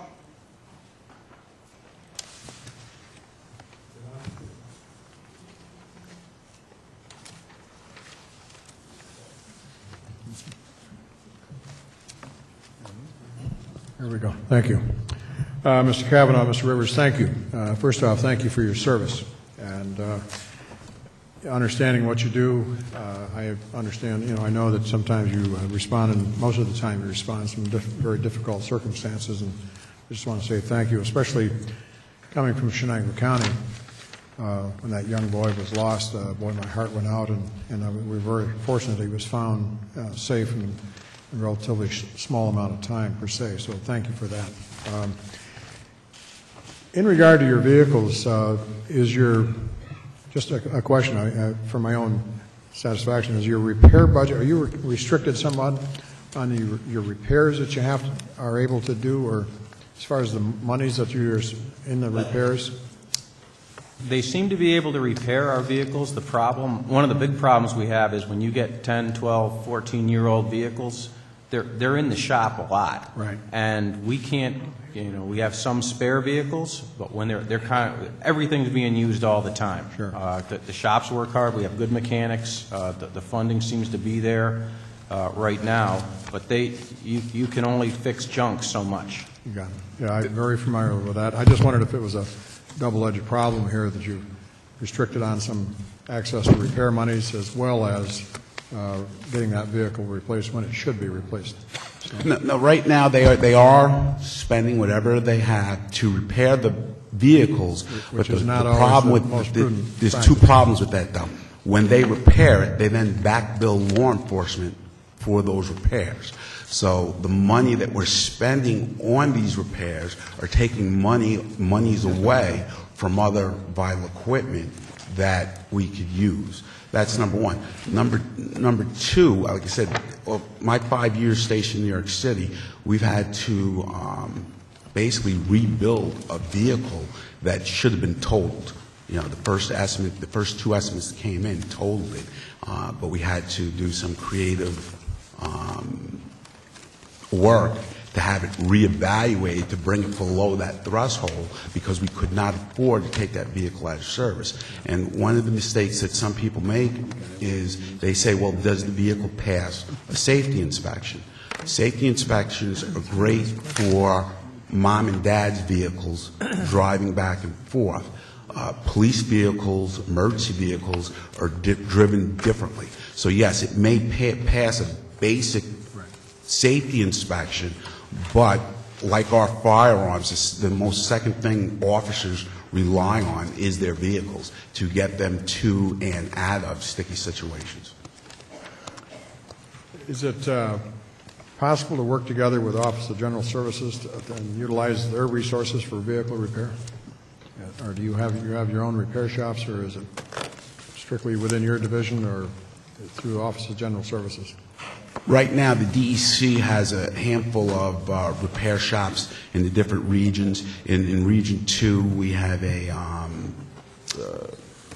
leasing company that we get our repairs done through. So, yeah, getting the vehicles repaired isn't the problem, but it's the, like Mr. Kavanaugh said, it's the fact that once you get one part fixed, something else falls apart, so then the car's back in the shop again.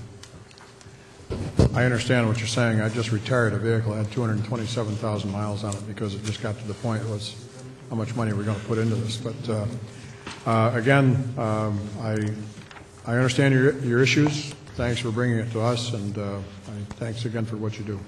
Thank you for having us. Thank you. Thank you very much, gentlemen.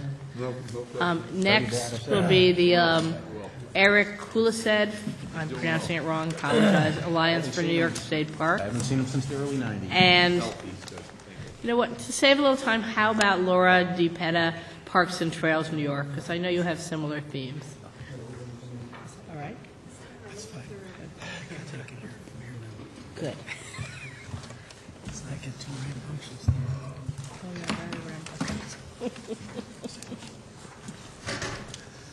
rambunctious. Thank you for allowing us to testify today. My name is Eric Kulised, Kool-Aid with an S in it, Executive Director of the Alliance for New York State Parks, and we are a program of the Open Space Institute. We remain grateful to members of the legislature for their strong support for state parks in many ways over the course of the last several years. We're also extraordinarily grateful that Governor Cuomo's proposed budget renews and deepens his administration's commitment to restoring New York's great state parks. Indeed, after decades of deferred maintenance and underinvestment at New York state parks, Governor Cuomo has demonstrated a strong commitment to restoring state parks and addressing a capital backlog total still nearing $1 billion. New York's 214 state parks and historic sites are in line for another round of capital investment to repair, restore, and improve the system's aging and outdated facilities, thanks to a proposed $90 million infusion under New York Works. Moreover, long-term planning will now be possible thanks to the governor's inclusion of parks in New York's capital budget. His recognition that fixing and updating parks infrastructure requires a multi-year commitment is a critical recognition of the severity of the problem and what it will take to solve it. As you know, last year's state budget included a historic $143 million in state parks capital funding. It is a tremendous credit to the Office of State Parks that to date, nearly all of that funding has been spent or is under contract for projects aimed at repairing and improving state parks and historic sites. As state park visitation continues to rise, up 5% to 60 million visitors last year, the Alliance is also appreciative of Governor Cuomo's focus on smart tourism development through a greater emphasis on a more regional approach to marketing the state's tremendous assets, particularly upstate. In doing so, the Governor continues to acknowledge the important role state parks play as natural, recreational, and cultural destinations for New Yorkers and out-of-state visitors alike. On the operations side of the ledger, this year's budget, by and large, holds the agency harmless from another round of budget cuts. Like other areas of state government, the Office of State Parks has seen its operations budget cut by more than 20% over the past several years. Of notable concern, as we heard just now, are declining park police staffing levels. Particularly, as visitation continues to rise, we'd be remiss if we didn't share our continued concern for the capacity of a reduced workforce to effectively and safely serve an increasing number of customers. Once again, we credit Commissioner Rose Harvey for leading the agency during challenging times, especially in the wake of Superstorm Sandy. She has effectively confronted challenges head-on and is committed to rethinking the way the agency functions. She has embraced Alliance fundraising efforts, supported the idea of repurposing unused state park assets where appropriate, and partnered with local governments and not-for-profits and seized on opportunities to promote more public-private partnerships. Finally, as terrific as this year's renewed commitment is to state parks, we remain keenly mindful that every budget year brings along a new set of challenges and obstacles. To underpin the Governor's multi-year commitment, we once again call for a permanent funding source to support the upgrade and upkeep of state parks. The Alliance continues to back the creation of a dedicated funding stream in support of state capital needs. One such long-term solution would create a 5-cent avoidable charge on disposable paper and plastic bags given out by supermarkets and retailers, generating an estimated $150 million annually and reducing bag use by 50% or more. We thank Senator Grisanti and Assemblyman Cahill and others for sponsoring this Pennies for Parks legislation, which will provide a permanent funding source to repair and improve failing parks infrastructure. Just as important are the environmental benefits that will be derived from this effort. A reduction of bag usage, which will dramatically cut down on litter and ease the burden on landfills throughout New York. In closing, and on behalf of the more than 60 million people who visit state parks each year, we again express our gratitude for the support of state parks, both from Governor Cuomo and from the members of the Senate and the Assembly. As park supporters and champions, we continue to see a bright future for our state parks and historic sites. Thank you. Go ahead. Good afternoon. I'm glad we can still say afternoon and not evening yet. Again, my name is Laura DeBetta, and I am Park Program Director for Parks and Trails New York. In 1985, Parks and Trails New York was founded to support the state park system, and in the more than 25 years since, we have been the state's leading organization working to preserve and enhance a network of parks, trails, and greenways across New York for generations to come. Our influential reports and advocacy efforts have been critical to keeping parks and historic sites open and protecting New York's natural, recreational, cultural, and historical resources. Thank you for this opportunity to testify today. The state park system is the nation's oldest and one of the most heavily visited. From Jones Beach to Niagara Falls, our 214 state parks and historic sites are significant economic drivers, while also strengthening New Yorkers' health and fitness, enhancing quality of life, preserving invaluable landscapes, ecosystems, and historic and cultural treasures. The tourism dollars generated by parks are critical, especially to local upstate economies. According to a 2009 independent study commissioned by Parks and Trails New York, the state park system generates nearly $2 billion in economic activity to the state, and that's a 5-to-1 return on investment. Plus, the state park system creates and supports about 20,000 jobs, not including state park employees. Parks also generate significant additional benefits to the state, including maintaining the natural environment, protecting communities from the impacts of severe weather events, providing an escape for millions of New Yorkers and others from around the world, and protecting the state's heritage for future generations. Because of these additional benefits, most assessments of the economic impact of state parks severely underestimate their economic contribution. Most New Yorkers, however, don't think about these benefits. All they know is they love their parks. When parks were threatened with closure, thousands of New Yorkers rallied to their support. Last May, at the first ever I Love My Park Day, thousands of New Yorkers took time out of their busy weekend to volunteer and help clean up, improve, and beautify state parks and historic sites across the state. It's thanks in large part to this outpouring of support, including from many of you, that parks have remained open and are beginning to thrive again. Over the past 2 years, Governor Cuomo has put parks in the forefront of his efforts to rebuild the state's infrastructure and economy. Thanks to the leadership of the governor and the legislature, state parks received an historic infusion of capital funding through the New York Works initiative to restore and rebuild state parks' aging and dilapidated infrastructure. That commitment is breathing new life into a park system that has suffered from decades of underfunding while creating thousands of local jobs and helping to grow the state's economy. Visitors are clearly noticing the improvements, too. With visitation now up to more than 60 million people annually, our state parks and historic sites are primed to anchor the state's regional tourism efforts, particularly in upstate communities. That study I mentioned earlier also showed that about $744 million of park visitor expenditure, and that's about 40% of total visitor spending, comes from visitors living outside the communities in which the parks are located.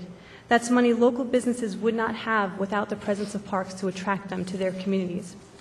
But with an estimated backlog of $1.1 billion in health, safety, and infrastructure projects, state parks and historic sites continue to face a tremendous need.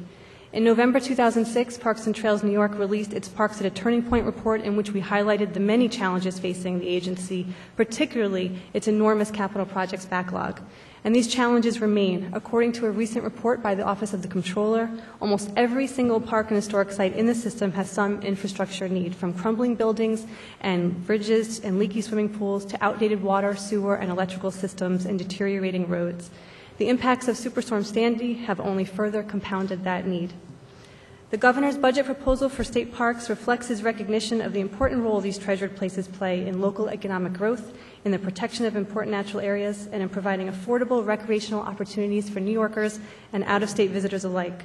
The executive budget provides a welcome $90 million for capital needs at state parks and historic sites this year.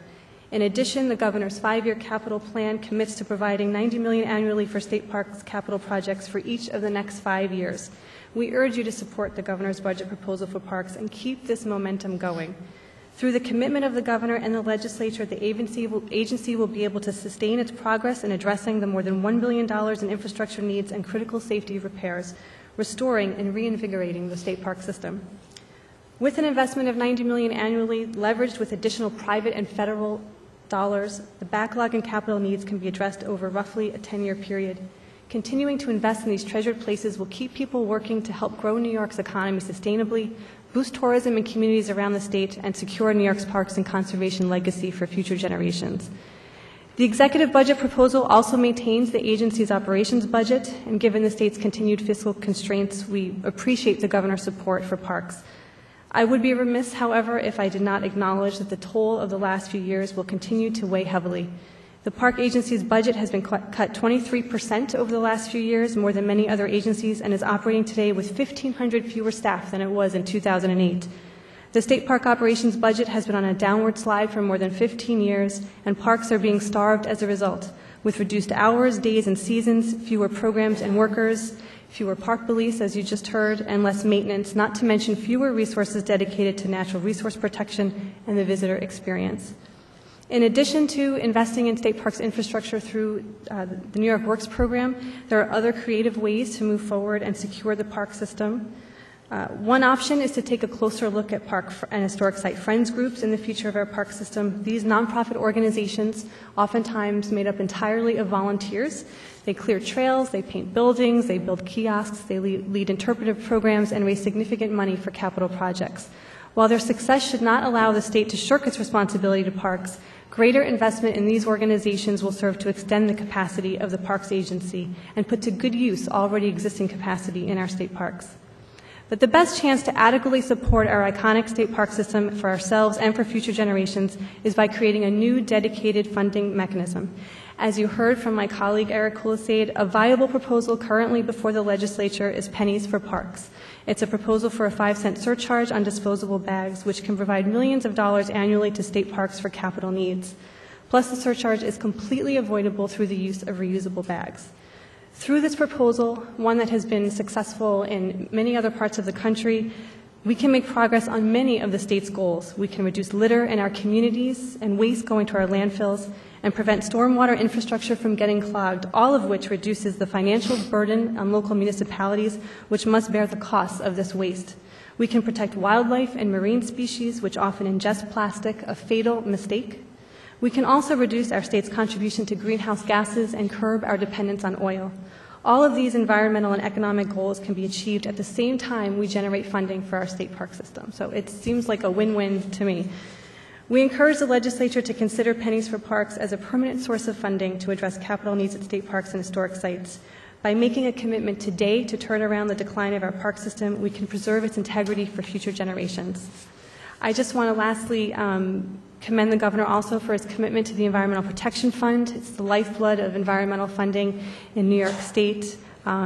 This includes much needed funding for stewardship of state parks and forests, as well as local community and parks and trails that are often on the chopping block. And after holding the EPF steady for the last 2 years, we're really pleased to see the governor's proposal, which would boost the EPF by an additional $19 million, making a total appropriation of $153 million. The legislature has shown staunch support for the EPF, and we really appreciate that, and we encourage you to support the governor's proposal for the EPF throughout the budget negotiations. So thank you again for this opportunity to testify. Thank you. Any questions? Thank you both very much. The next speaker is Sean Mahar, Director of Government Relations, the Audubon of New York. Thank you, Senator Summerman. I will try and not read my testimony and get this done pretty quick. The hour is late. I know you've been here for a while today. I'd appreciate it, though, if you like anything I say, give me some bird signs. That'd be great. Anyway, thank you very much for allowing me to testify today. I do represent the Audubon Society. We are a 50,000-member state program of the National Audubon Society. And before I speak on the governor's budget, I would like to just say thanks to the Senate Assembly last year for passing the invasive species bill. It was a really great measure that's going to help shut the door to future introductions of invasive species, and we really appreciate your attention to that. And I'd also like to commend you and the governor as well for your quick and thorough response to the devastation caused by Hurricane Sandy. And especially in the aftermath of that, the focused attention on trying to make our communities more resilient in the face of future storms and sea level rise. I've included on part of my testimony recommendations that we've provided to the Governor's 2100 Commission, just so you can see some of the priorities we think the state should advance in the coming months to really make our communities more resilient in the face of climate change and the threats posed by that. And I would like to say that the governor has made a lot of steps in this budget this year to prioritize good investments that are going to advance a balanced approach to reducing our risk of storms and really working to make our communities more resilient in the future. As I'll testify about the Environmental Protection Fund and also in a number of other portions of the budget, his funding priorities are definitely looking to do a really strong program that is going to help the state in the future be less vulnerable to climate change. And of course, when we look at investing in our natural defenses and really looking at trying to utilize the environment in storm protection, this is not only going to have benefits to our communities, it's also going to benefit the economy of New York. And in particular, it's going to provide good habitat for birds. And last year, we launched our Birds Mean Business campaign, and you'll see the business cards that we've attached to our testimony here today. We've armed our bird watchers across the state to carry this economic message so that local communities can understand the true economic potential of bird watching and open space protection. And we hope it catches on, and we hope that the state realizes that $4.2 billion each year are invested in the economy from bird and wildlife watchers, and it's having a big impact from this growing stream of revenue in the ecotourism economy. Specifically on the budget, I'll just say the New York Works program, like my colleagues before said, the $90 million investment in state parks and $40 million investment in DEC are really huge in advancing a number of good projects. I think first and foremost, the capital investments in state parks are going a long way to addressing the backlog. And we offer one recommendation to the legislature to help guide that funding in the right way, and that is really making sure that the state is prioritizing the use of LEED certified infrastructure decisions, things that are energy efficient, water efficient, and really leading by example in this funding. Our state parks are important resources in the community, not just for tourism, but for education as well. And the more that we can really lead by example in these facilities, I think longer term it'll have a lot more benefits and hopefully encourage the private community to make similar investments as well. So we look forward to working with you towards advancing that as well. Also, with regard to New York Works, last year the funding provided $300,000, a small amount, but a substantial amount that went towards habitat protection.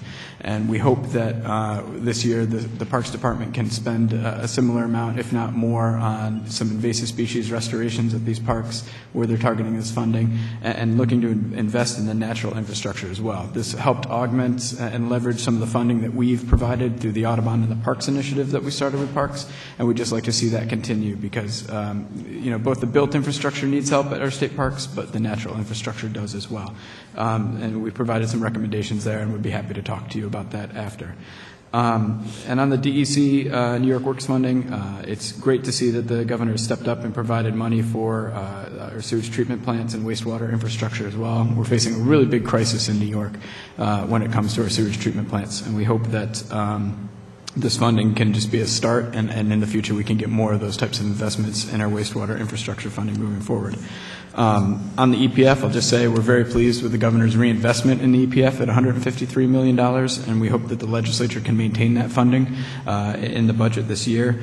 He's proposed a number of important increases to programs, specifically the Zoo's Botanical Gardens and Aquaria program.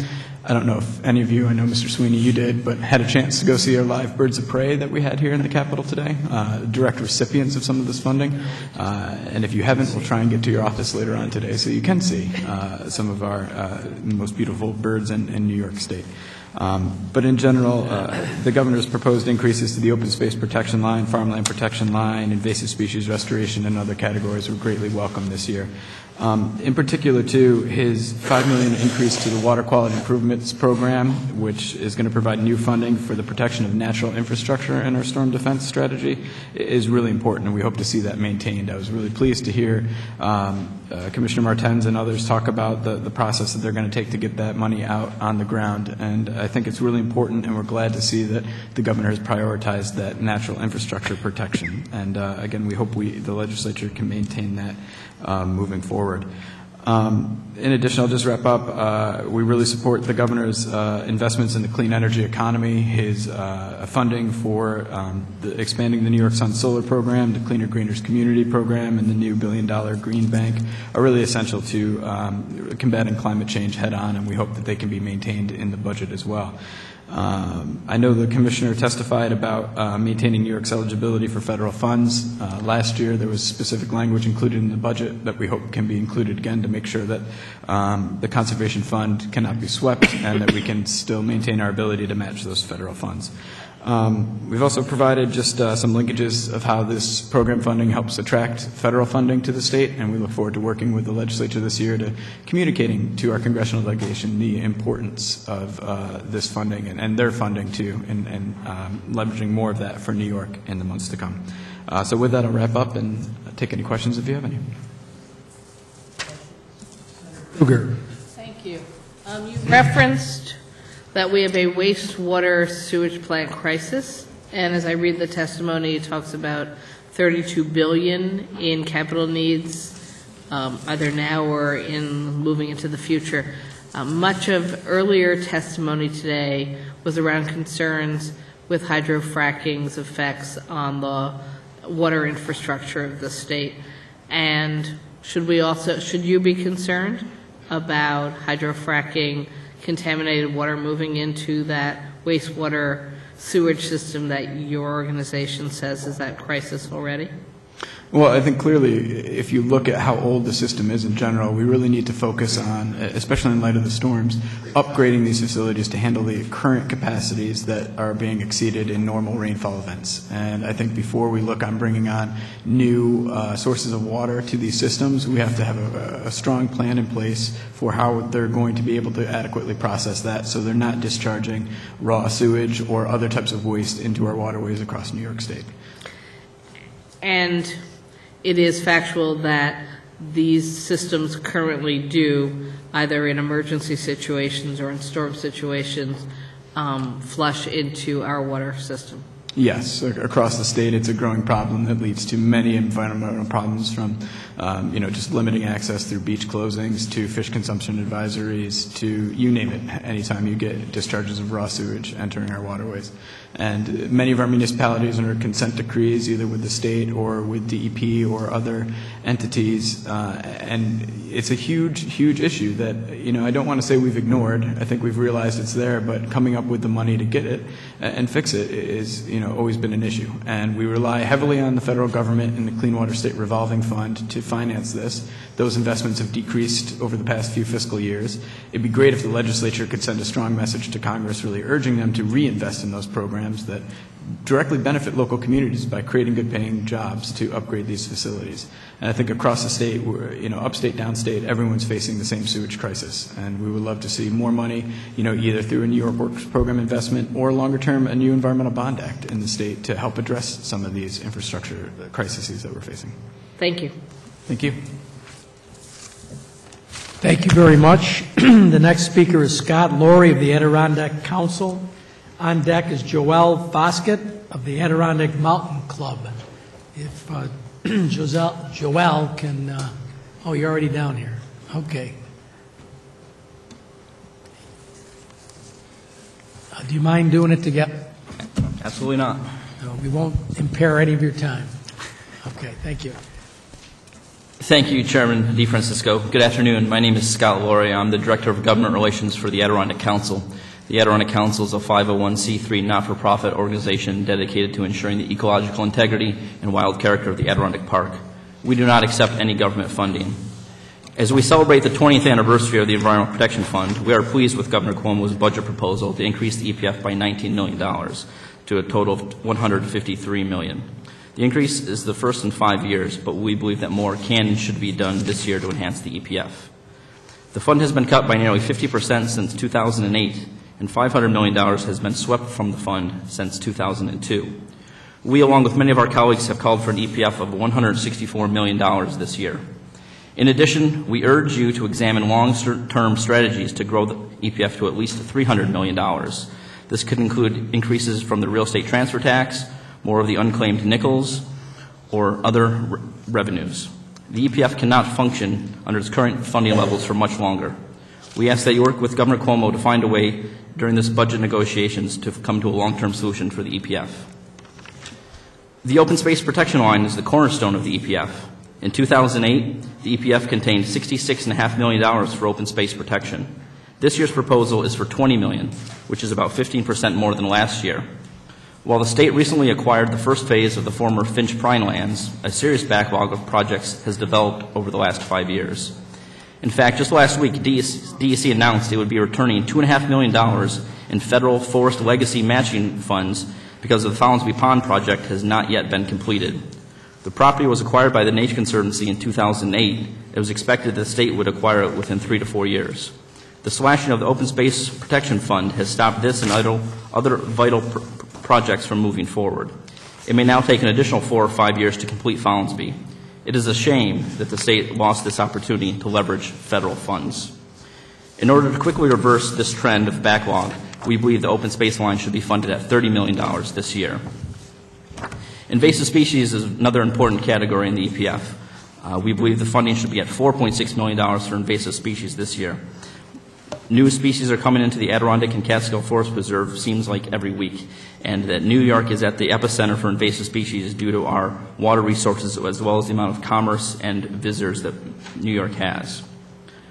We support the $1 million increase in the Waterfront Revitalization Program, which has been part of the Governor's Regional Economic Development Councils for the last 2 years. Many Adirondack communities have taken advantage of this funding to help grow their economies and showcase their natural resources. The smart growth line in the EPF was once $2 million, but has now been reduced to $300,000. This program has been used effectively by Adirondack Park communities, and we believe it should be increased in future years. We also strongly support the Water Quality Improvement Program, which is used for such important community enhancement efforts as establishing and expanding wastewater treatment facilities and upgrading outdated road salt storage facilities, which can cause water contamination. The Department of Environmental Conservation has lost over 800 staff in the last 7 years, and their job is getting larger without any additional increase in resources. Some of the new laws that have been passed that have increased their workload include the Sewage Pollution Right to Know Act, the Invasive Species Prohibition Law, and the Water Withdrawal Permitting Law. Additionally, the Lands and Forest Division at DEC needs more staffing. They have only 2 contract staff to work on conservation easements for the entire state.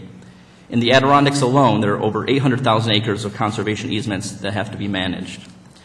Also, DEC's Office of Invasive Species need more resources than they're currently allocated. The Adirondack Park Agency, the small state agency, has gone from 72 staff down to 54 in the last 5 years. We have real concerns about their ability to properly do their job, such as permit review and enforcement of regulations. Up until recently, the APA had dozens of enforcement cases that were more than 12 years old. Those have recently been closed using questionable methods and demonstrate the need for additional enforcement staff. They still have over 150 open enforcement cases and 50 unsigned settlement agreements from 2012 alone. We believe 6 additional staff should be added to the APA for regulatory affairs, planning, and enforcement. Finally, we appreciate the governor recognizing in his budget proposal that many areas of the state are still recovering from Hurricane Irene and Tropical Storm Lee. While many associate damage from these storms with the southern tier and the Catskill regions, several towns in the Adirondacks were also severely damaged. Communities in Essex, Clinton, and Franklin counties are now eligible for the community reconstruction and mitigation funding. We urge you to support this funding for the North Country. Thank you. Go ahead.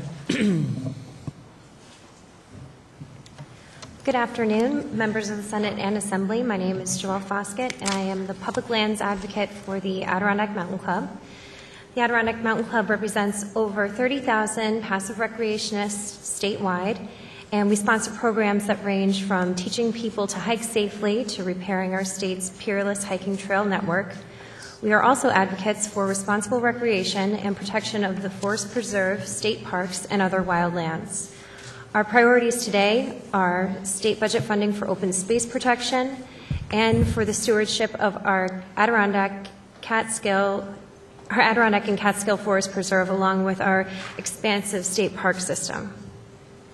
ADK thanks the legislature for their past support of the Environmental Protection Fund and applaud the Assembly and Senate's for passing the EPF enhancement bill last year. We support this year's coming executive budget proposal that recommends a $19 million increase to the EPF, bringing the total to $153 million. This would be a much needed and long overdue increase in funding, and the ADK commends the executive branch for its commitment to New York's environment and urges the legislature to make a similar statement by passing a budget that begins restoring EPF to previous levels. Open space funding over the last several years has allowed New York to make important strides in land protection, and these needs continue. More work needs to be done in Long Island, the Catskills, Hudson Highlands, Western New York, the Adirondacks, and beyond. We support open space preservation in our urban areas as well, and we have many more accomplishments ahead of us in these areas. ADK supports the executive budget proposal to increase open space and state park acquisition through the EPF. And despite the increase proposed, this category is still recommended to be funded at a level that is a far cry from levels we have seen years prior. New York faces, as we heard before, tremendous dangers from natural gas drilling in the Marcellus Shale.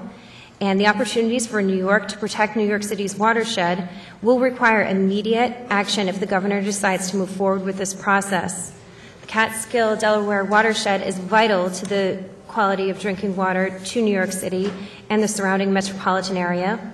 Without the ability to acquire more lands as these development threats increase, The dangers of drinking water contamination have the potential to become a health and financial crisis because of the time and money necessary for building a water treatment facility that may just be too big for New York City or New York State to handle. Additionally, Allegheny State Park could find itself in great danger of serious alteration if its natural character, if land acquisition funding is insufficient. Oil and gas drilling companies could own roughly half of the subsurface mineral rights in this park, which is the state's largest park and is the closest thing to a wilderness experience that Western New York has easy access to. Acquiring these subsurface mineral rights may be critical for the state to continue to protect this park and to ensure the 1 million or more visitors that go to Allegheny each year will continue to bring revenue into the area. ADK also supports the governor's proposal in regards to the EPF stewardship category. The Adirondack Mountain Club works cooperatively with the DEC to maintain public access to the forest preserve and to restore summit ecosystems. Hurricane Irene and Sandy have put an increased strain on the large backlog of projects that are needed to keep these areas safe, and as the governor has said many times publicly, the impacts of global warming are real. They're going to continue to bring extreme weather events to New York. And with that being said, it is of the utmost importance that we fund stewardship at a level that will allow us to react in a timely fashion when these events occur. This past year, ADK's professional trail crew was busy organizing volunteers to restore trails in the Adirondacks and Catskill parks that had been impacted by the previously mentioned storms. Additionally, to prevent future damage, ADK organized a total of 303 volunteers to invest 13,335 man-hours. They patrolled 111 miles, cleared 380 blowdowns, installed over 2,700 cubic feet of bridge abutments, and 990 feet of retaining walls. They also dug 880 feet of ditches, just to name a few of their accomplishments. Recently, we have seen hurricanes shut down entire regions of the state to the tourists that these localities depend on. More than ever, money allocated to stewardship has proven to be a wise investment. DEC's Division of Lands and Forests is still facing a large backlog of projects as well. They manage over 4,000 miles of recreational trails on the forest preserve and state forest for hiking, snowmobiling, cross-country skiing, and horseback riding. Providing access to fishing, boat launching, campsites, beaches, and scenic vistas. Stewardship funding is critical to ensuring these lands are managed properly so that visitors can fully enjoy the many recreational opportunities that these lands provide. You heard earlier from Troy, the director of the Police Benevolent Association, of the dire situation our state foresters are facing. In the 1960s, there were 140 forest rangers, and today there are only 91. Since that time, they have been tasked with being the lead agency in search and rescue. They're also facing a large increase in acreage they're expected to cover as the state continues to acquire land, and also an increase in people using the state forest and wilderness areas. We would urge the legislature to ask for a new Forest Ranger Academy. As he had mentioned, there have been no new hires since 2008, and several have retired since that time. We are in desperate need of another Forest Ranger Academy. ADK commends the governor for ending the trend of raiding unspent money for the general fund and starting the EPF on a path of recovery after drastic cuts have made this critically important fund. To date, about 25% of or roughly $500 million of total funds appropriated to the EPF over its history have been removed from the fund. Cuts and sweeps in previous years have led to an enormous backlog, and this budget proposes to increase the EPF in two ways, which is expected to generate the $19 million. ADK would ask that regardless of the new amendments proposed to prevent fraud in the bottle bill, Bigger, Better Bottle bill, that they maintain that $4 million, even if those amendments do not pass. $19 million we are supportive of, but we want to make sure it stays at that, whether or not all the measures passed to reach that $19 million are met. The environmental community has suffered for long enough. With evidence of climate change affecting our natural lands and resources, we must act now to ensure the EPF will continue to be a viable and reliable funding source in the future. An increase to the EPF is desperately needed to ensure this will be the case, and we must not let New York's environment suffer any longer. Thank you. Questions? Thank you very much. It's not a lack of interest. It's a matter of a long day. David Van Loven of Stuart Gruskin, the Nature Conservancy, to be followed by David Van Loven.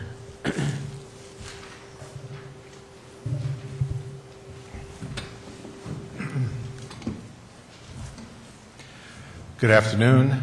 My name is Stu Gruskin. I'm the Chief Conservation and External Affairs Officer of the Nature Conservancy in New York. Thank you for the opportunity to testify today. The mission of the Nature Conservancy is to protect the lands and waters upon which all life depends. And every time I say that, it makes me think about how environmental programs, like we've been talking about all day today, are actually not just about nature. They're about nature, but also about the people and about communities. And the conservation work that the Nature Conservancy is doing all over the world is really geared toward those linkages, nature and the communities. So when we're supporting farming and fishing, it's so people are able to continue to work in those areas and communities are fed. We protect natural areas that enhance our quality of life and provide valuable ecosystem services. We conserve the resources that fuel our industries and businesses. And as we've recently seen following the destructive storms of the past few years, natural systems are the first line of defense as we face increasing extreme weather events and sea level rise. In New York, the Nature Conservancy operates across the state, from Lake Ontario through the Hudson and Mohawk Valleys to Long Island. In New York City, we conduct research, we shape public policy, we provide opportunities on our preserves to connect people with nature. We develop tools to assist communities as they deal with the pressing environmental problems. With our LEAF program in New York, we're helping to build the next generation of environmental leaders. And we, very importantly, actively collaborate with governments, environmental partners, industry, and other stakeholders. And of course, we also operate as a land trust. The Follinsby Pond property that was referenced by the prior speaker, we are the people who laid out the many millions of dollars that it took to buy that property, anticipating that eventually it will become, it will be bought by the state of New York. But we do fully understand the reason why DEC, realistically dealing with the Forest Service, decided that it was appropriate this time not to continue with that grant. And we're actually in favor of people dealing in a straightforward way and recognizing reality, and that's what occurred in this case. We provided written testimony to the panel, which I'm not going to read from, but I do want to highlight a couple of the points that we make and make a few observations along the way. So the first highlight is a sincere thank you. We really do appreciate the support from the legislature over the last legislative session for environmental programs, and we're looking forward to working with the legislature again this year and continuing that support. Much of our written testimony involves the Environmental Protection Fund. So this year marks the 20th anniversary of the EPF. So like most or many anniversaries, it would be a good opportunity for a party, but it's also a good time to reflect upon why the EPF is so important and so successful. One of the measures of success for a publicly funded program is that the taxpayers get good value for every dollar spent. And I think what distinguishes the EPF from a lot of other government programs are the multiple values that are in fact generated with every dollar that's appropriated and dispersed. Funding the EPF is an investment in the environment, but it's also an investment in our communities. EPF programs generate revenue, they support economic development, they protect public health, create jobs, promote outdoor recreation and tourism. The very same programs, that same dollar that's used for those programs, also protect vital water supplies, keep our air clean and healthy, defend against invasive species, help us protect endangered species, enable critical waste management and recycling programs, and support land conservation, which itself has multiple values. And if that wasn't enough, it also supports important community and waterfront planning and critical amenities like the parks that we heard about earlier. So that is why, in the strongest possible terms, we support the proposed increase of the EPF to $153 million. As we've seen over the past 20 years, this is an enormously successful program. It delivers multiple benefits, and we are hopeful that this year will actually start a trend of increasing EPF appropriations. In our written testimony, we address in detail the source of funds for the EPF and argue that as the real estate transfer tax increases, the EPF should also increase. But one point that really struck me as I was looking at the figures is that the RET is also used to pay the debt service from the 1996 Clean Water, Clean Air Bond Act. So here we have funds, state funds, that have been dedicated to a conservation purpose, but it's been an indirect conservation purpose to pay down that debt. Now that it's been a long enough time that those payments are declining, this would be an excellent time to be thinking about redeploying those funds also for a conservation purpose. And instead of an indirect conservation purpose, but a direct conservation purpose of adding it to the EPF. And we're not talking about insignificant amounts. In the last fiscal year, it's gone down about $20 million. In the next fiscal year, it's going to be another $15 million or so.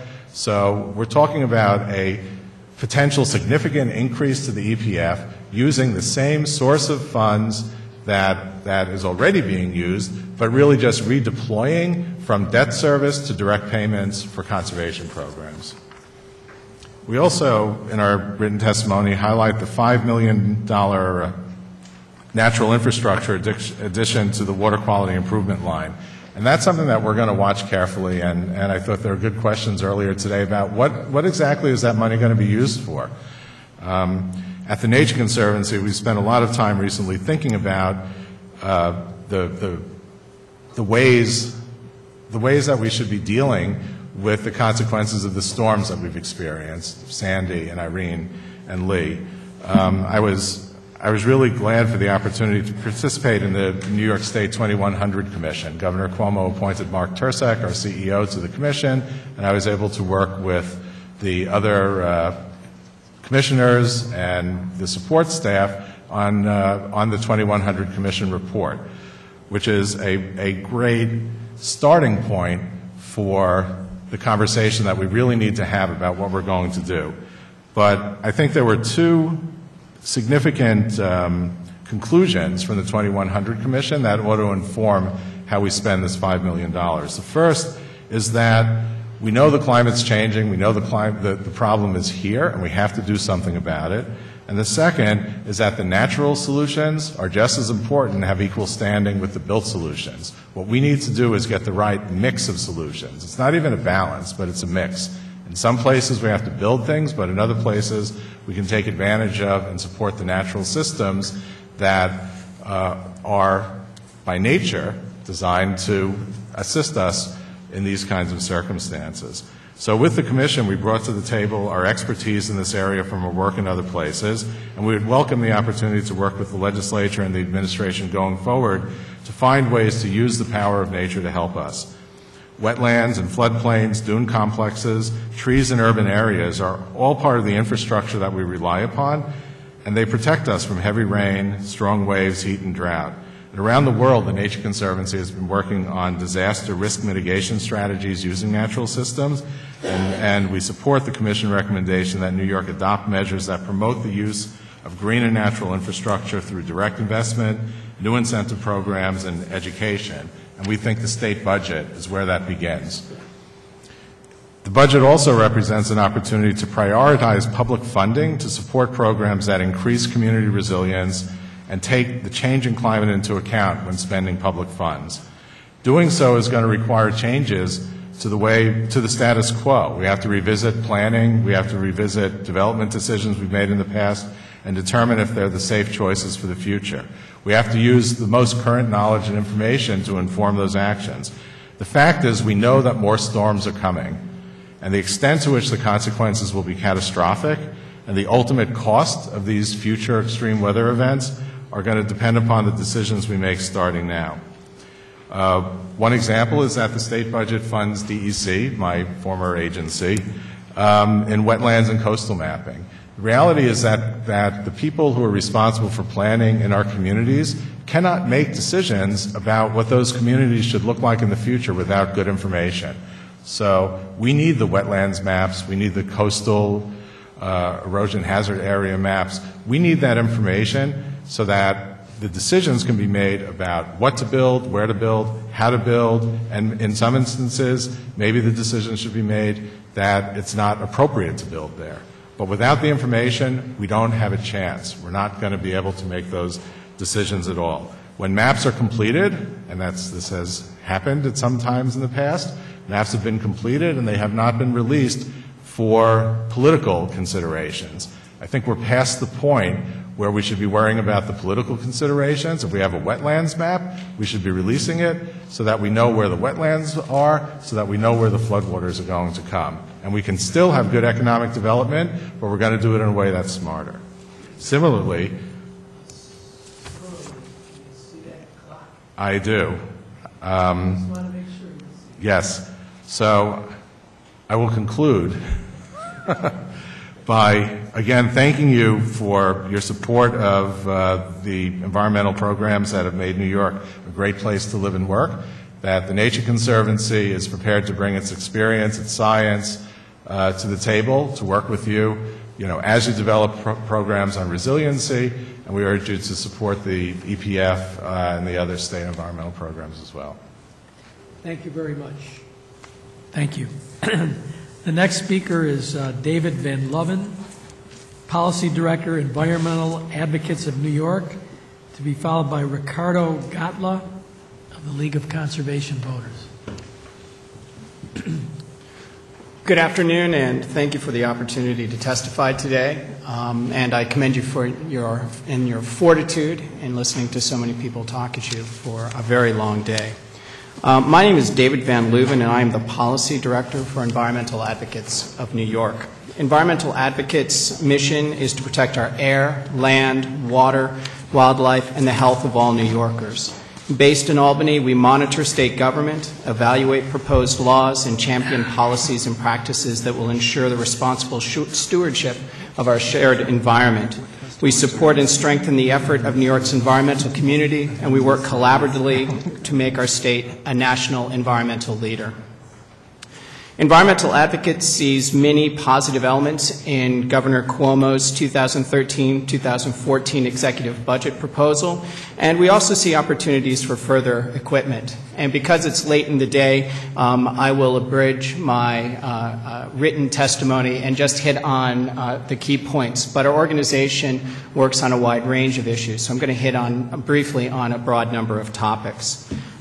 First, Environmental Advocates was pleased to see Governor Cuomo present a frac-free budget. Until the Department of Environmental Conservation can demonstrate that fracking can be done safely in New York, the state should not be funding a permitting program, especially in light of the dire need for staff in other core DEC areas. Second, the $19 million increase to the Environmental Protection Fund is a welcome addition to a program that can help communities recover from Superstorm Sandy, create parks, support family farms, keep waterways clean, and much more. Of this $19 million, we support drawing $15 million from unclaimed beverage container deposits. However, we're concerned about tying the final piece of EPF funding, which is $4 million this year and $8 million thereafter, to additional revenues received above the current fiscal year's bottle revenues. With unclaimed deposits returning over $110 million annually since the Bigger, Better Bottle Bill's full implementation in 2011, the EPF should receive consistent funding rather than funding based on a revenue stream's projected future growth. The $19 million increase to the EPF should not be connected to increased bottle bill collection revenues.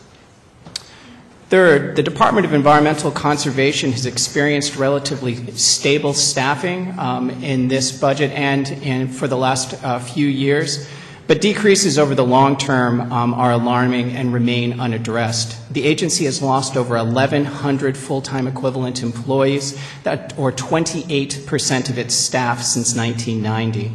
While staffing cuts have not been substantive over the last few years, each new year has continued to register DEC's lowest staffing levels to date, and this directly affects the agency's ability to protect public health and safety, administer grants to communities that get shovels on the ground, and other key functions. Fourth, the State Superfund program's 2003 reauthorization for $1.2 billion over 10 years becomes fully appropriated during this current fiscal year, and there's no appropriation for it in the Executive's 2013-2014 budget proposal. Unfortunately, there are nearly 900 highly polluted sites on the State Superfund list, and this number continues to grow. Superfund sites are some of the most contaminated and toxic in the state, and cleaning them up involves lengthy contract periods which can be hampered by uncertain funding. Spending authorization for state Superfund program needs to be renewed this year, and this should be done either in the state budget or as a part of a brownfield reform package during the legislative session.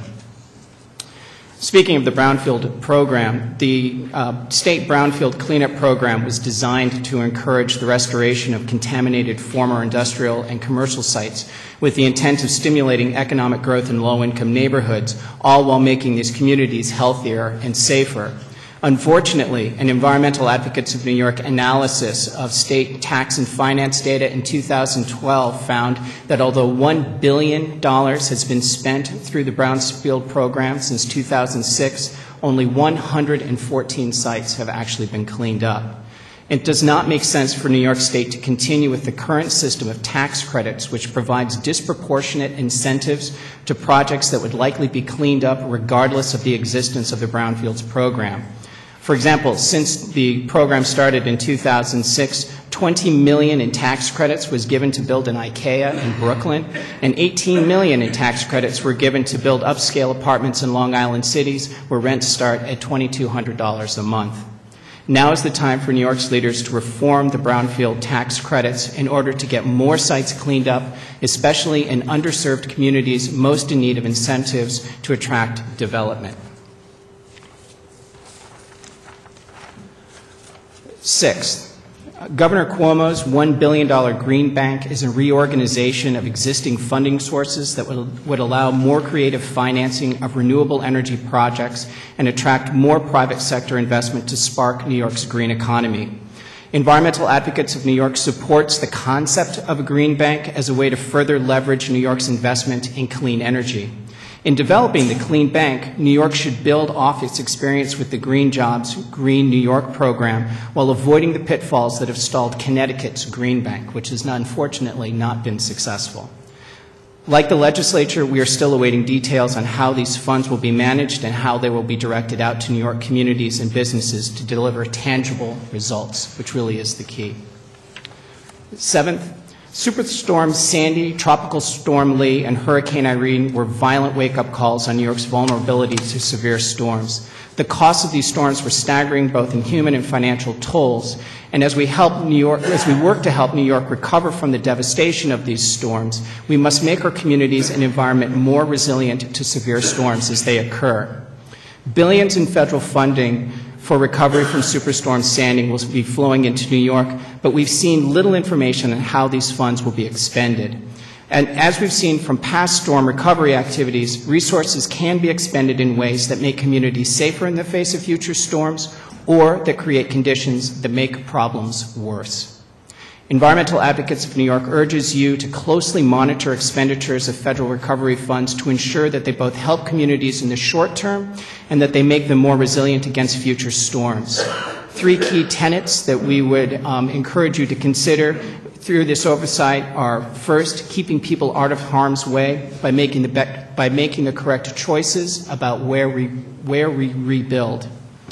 Second, direct new development out of low-lying, flood-prone areas that we know are most risky. There's no point in rebuilding in places where we know people are going to be put in harm's way again. And third, protect wetlands, coastal dunes, and upland open spaces. Along the coast, these natural areas provide excellent protection against flooding and storm damage more cheaply than over-engineered seawalls. Elsewhere in the state, wetlands, forests, and farm fields absorb and slow rainwater, decreasing flooding dangers in downstream communities. In conclusion, New York is experiencing difficult fiscal times, but we must look at the long and short-term consequences of the decisions that we make. I urge you to take these long-term perspectives as you consider this year's executive budget. Thank you for your leadership, and thank you again for the opportunity to testify today. Thank you very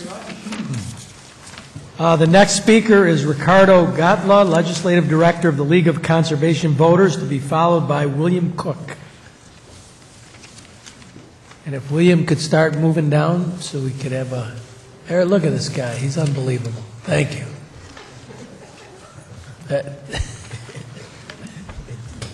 You get an extra 30 seconds. Thank you.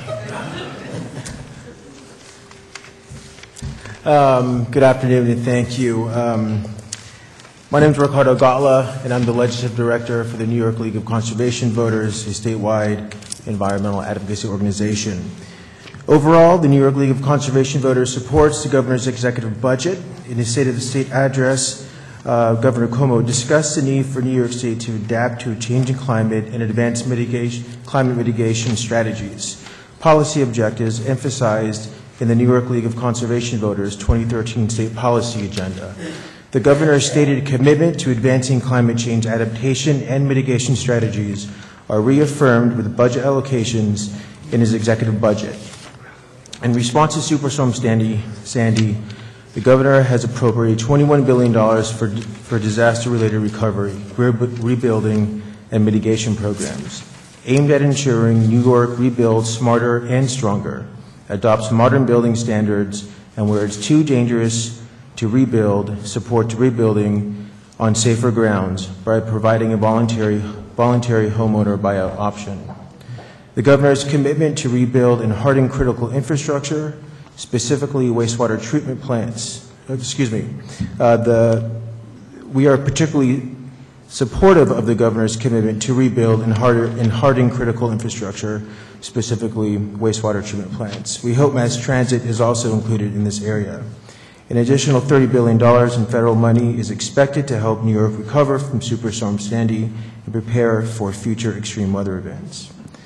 The New York League of Conservation Voters welcomes language in the executive budget that discusses building natural infrastructure, including wetlands, reefs, and dunes as climate adaptation strategies.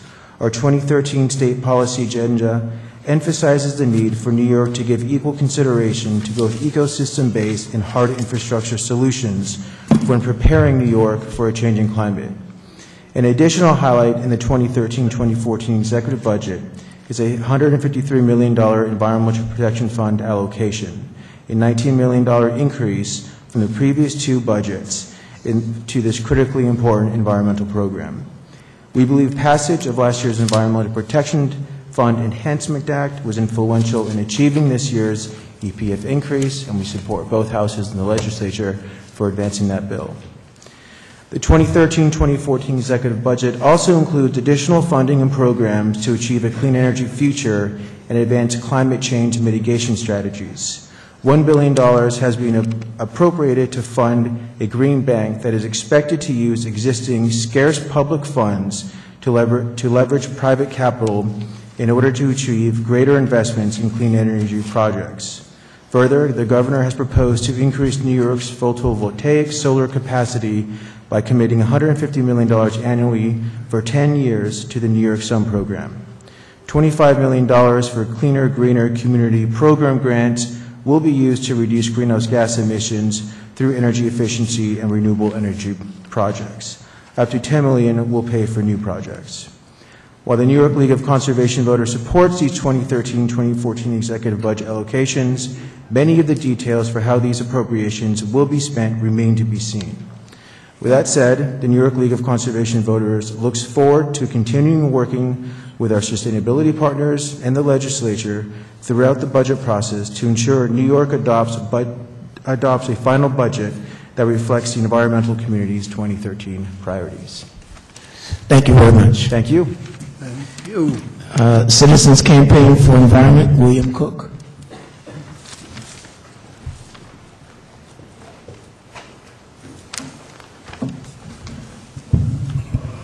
Good afternoon. I appreciate the opportunity to appear before you today.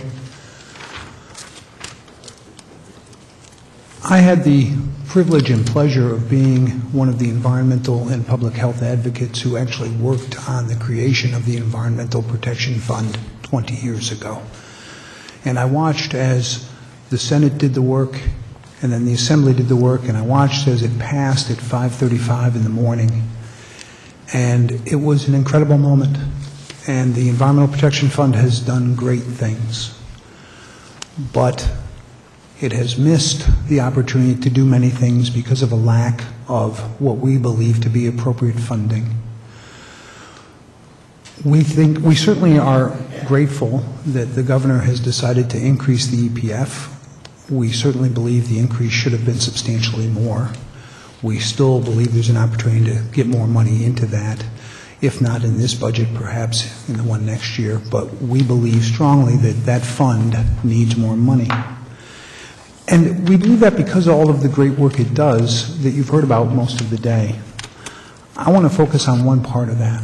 When the Environmental Protection Fund was created, the driving force behind it was the recognition that we needed to protect more land.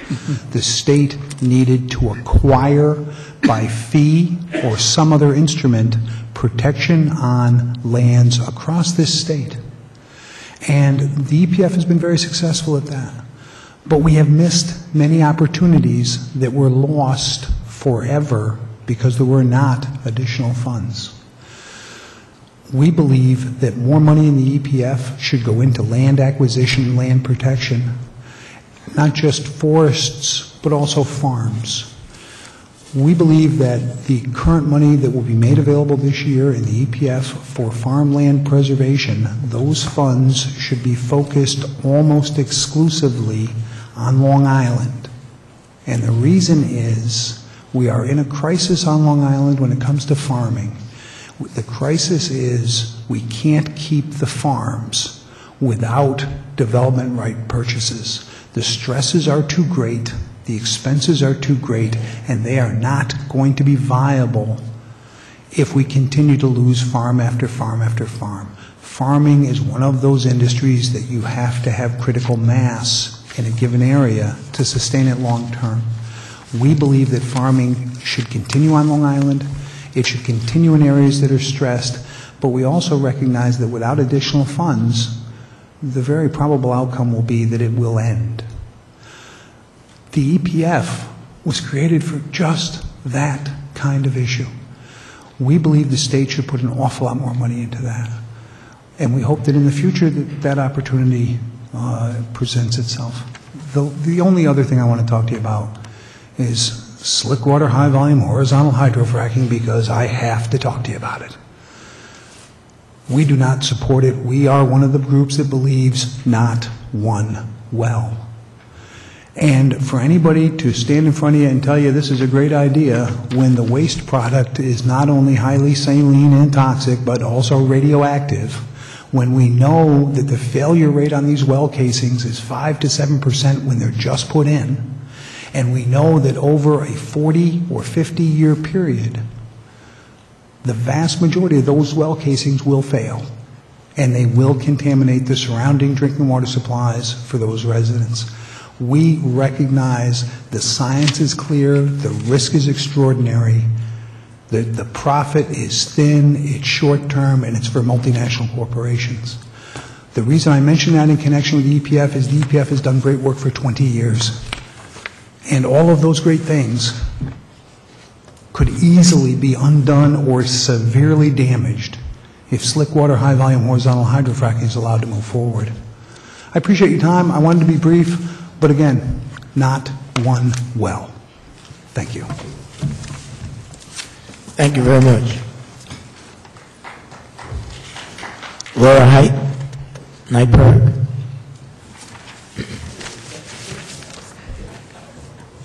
Hi, good afternoon. How are you? My name is Laura Haidt. I'm Senior Environmental Associate with the New York Public Interest Research Group. It's been a long day, and I'll endeavor to shorten my testimony where I can. Thank you for this opportunity to testify today on the proposed executive budget. There are several big issues that the legislature will need to address this year that are not in the proposed budget. These will have significant environmental and fiscal consequences for the state of New York. Several of them had already been discussed today. They include renewing the bonding authority for the state Superfund cleanup program, which expires this year, reforms to the state's brownfield cleanup program tax credits, which expire in 2015, and funding for renewable energy development in New York through various programs such as Governor Cuomo's proposed New York Sun Act and the Green Bank. With regard to agency staffing, we continue to be seriously concerned about the hollowing out of the state agency workforce, in particular those agencies charged with protecting New York's natural resources and the health and well-being of our citizens. Staffing levels at the DEC continue to decline and are at an all-time low. We need to reinvest in the DEC's professional workforce in order to protect the residents of New York and respond to ever-increasing natural and man-made disasters as our aging infrastructure crumbles and severe storms become more frequent. With regard to funding for environmental protection, New York supports the governor's proposal to transfer $15 million, did I say New York? NYPIRG, probably the entire state of New York, supports the governor's proposal to transfer $15 million of the unclaimed bottle deposit receipts and any additional revenues collected above 2012-13 levels into the state's Environmental Protection Fund. We were pleased to see modest increases in the executive budget proposal for most of the EPF categories, in particular the solid waste category, which includes additional funding for municipal recycling, the pesticide program, and the Pollution Prevention Institute. Still, the state's environmental funding needs far outpace the increased funding proposed in this governor's budget. We encourage the legislature and the governor to look beyond this budget fiscal year and put in place long-term revenue measures to provide critically needed funding for recycling, water quality protection, pollution prevention, sewage treatment upgrades, parks, and other environmental needs. One option the legislature should consider is the Pennies for Parks program, which would place a 5-cent fee on disposable carry-out bags, which is being successfully implemented in Washington, D.C. NYPIRG also supports the governor's proposal to make the waste tire recycling fee permanent. We are pleased that the governor has expressed such strong support for advancing renewable energy and energy efficiency in New York and look forward to seeing more details about these proposals. To bolster these efforts, we encourage the legislature to add an appropriation of $252,800 for a comprehensive independent investigation into the technologies, infrastructure, and policies needed for New York to make the transition to a safe, clean, and renewable energy supply. The study, called Renew New York, the Green Energy Path to Jobs and Prosperity, would provide critical information that can inform the state's future energy planning and help us move confidently toward a carbon-free and nuclear-free future. The governor's proposal contains a number of reforms to the bottle bill, including tougher enforcement provisions which are expected to generate $4 million in additional revenue for the EPF in the coming year. While we certainly support stronger enforcement and oversight of this program, we are concerned that some of the proposed changes may have the unintended consequence of suppressing bottle and can redemption. For instance, the governor's proposal would significantly reduce the number of bottles and cans that most stores across the state would have to take back, limiting redemption opportunities for consumers. Another provision would allow stores to reject containers if they are not, quote, reasonably clean, a highly subjective term that could lead to abuse. We also have concerns that some of the changes may adversely impact small business bottle and can redemption centers, which provide a convenient opportunity for customers to return large quantities of beverage containers. NYPIRG has been closely monitoring the implementation of this new law, which was updated in 2009. We have found that in addition to its environmental benefits, the bottle bill has resulted in real benefits for businesses. Today, we released 2 surveys on the bottle bill, which are attached to our testimony, and I'll summarize them extremely briefly.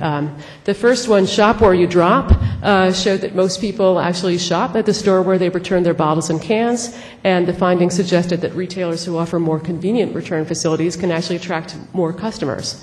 The second one, More Bottles, More Jobs, studied the growth of bottle and can redemption centers in the aftermath of the 2009 amendments. A previous survey we conducted in 2010 found that within only 3 months after the expansion went into effect, Most retailers surveyed were in full compliance with the new labeling and redemption requirements for bottled water. So the results of these surveys clearly show that the expansion to bottled water in 2009 went smoothly, and that a further expansion of the bottle bill would not only help the environment, but help businesses across the state grow and create new jobs. The bottle bill continues to be New York's most effective recycling and litter prevention program, but it could be even better. While this proposal offers a welcome addition of funding for the EPF, a truly cleaner, greener New York would maximize the environmental benefits of the bottle bill. We urge the legislature to make additional reforms to the program that would not only increase recycling and make our communities cleaner, but also bring in more revenue for the state and help businesses grow. A triple win for New York. These include expanding the definition of water to include sugar waters, which would reduce customer confusion, requiring a deposit on additional non-carbonated beverages such as teas, sports drinks, and juices. And in an unofficial survey I took today just in the Capitol Park, there were 4 sports drinks, 1 juice bottle, and only 1 refundable bottle in the park. That's not published. Increasing the refundable deposit would certainly increase return rates, which is also an environmental win. We also recommend amending the law to allow beverage companies that use refillables to keep the unclaimed deposits in order to offset the higher costs associated with producing refillable bottles. We have some strong concerns that the DEC has stopped collecting data on the bottle bill since the 2009 amendments went into effect. This makes it impossible for us to gauge how well the program is working, how many tons of plastic, glass, and metal are being recovered, and most importantly, see where we can improve the program. So we certainly would like to see the DEC resume collecting and publishing these data. In addition, we believe there's a significant amount of underreporting of beverage sales and redemption in New York. A greater investment in DEC staffing to monitor and enforce the program could yield substantial financial gain. We're talking millions, if not hundreds of millions, as well as better compliance with the program. In conclusion, the bottle bill is first and foremost an environmental measure. We urge the legislature to continue to improve the program and not to make any changes to the bottle bill that would make it harder for people to redeem bottles and cans. The whole point of the program is to encourage recycling. Last but not least, there are 2 items that were not included in the proposed executive budget and that we do not want to see in any final budget agreement.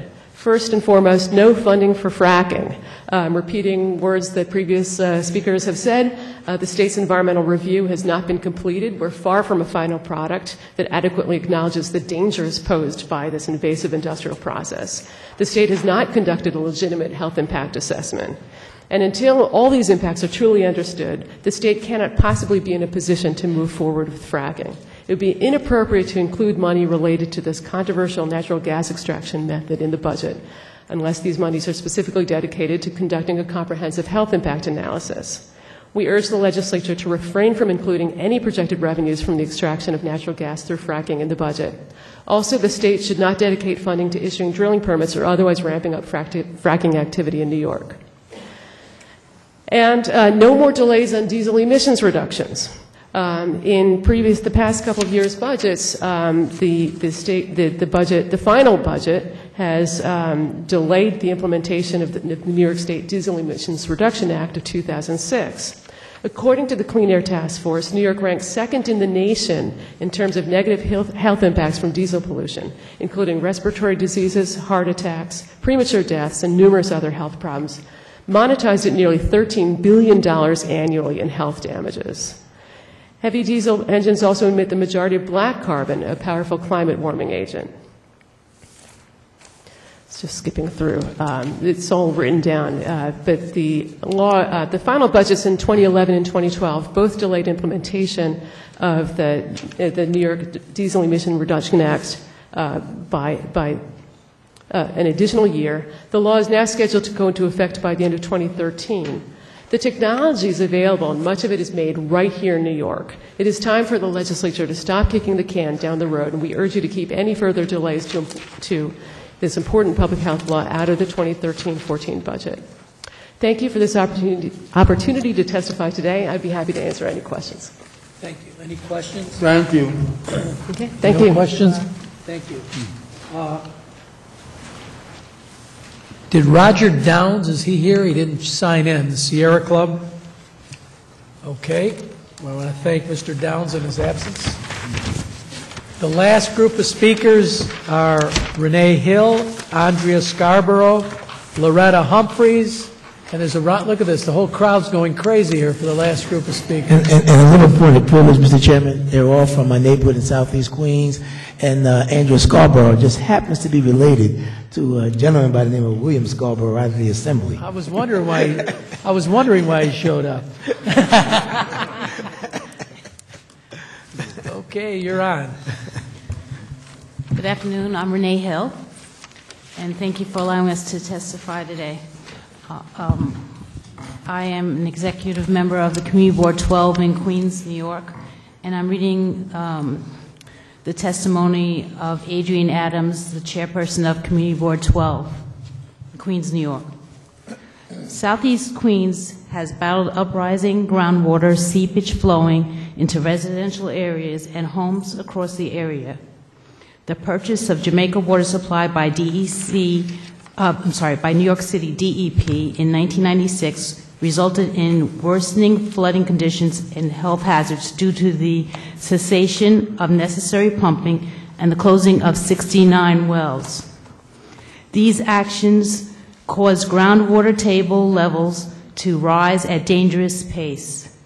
Prior to the wells closing, the Jamaica Water Supply Company pumped 60 million gallons of water per day out of the ground for distribution throughout Southeast Queens. This kept the water level low and also supplied drinking water to the community.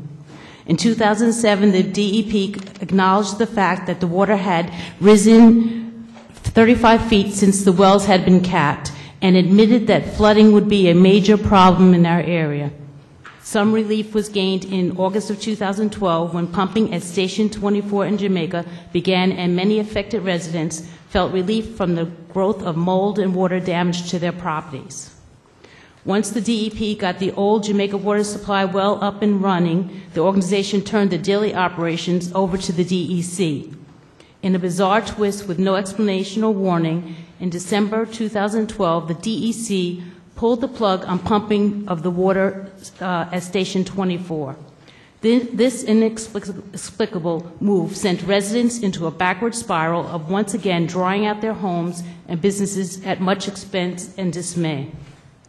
The results of excessive flooding to the homeowners, businesses, and institutions of learning within the boundaries of Community Board 12 have been detrimental at best and catastrophic at worst. Due to the wanton disregard of the citizenry by New York City's governing bodies with respect to this issue, even the most insignificant rainfall can cause immense damage to basements, living rooms, offices, and various office spaces within an edifice. In spite of that, the DEC and DEP seem content to allow residents to continue to suffer the repercussions of their collective neglect until the year of 2018. This is an outrage.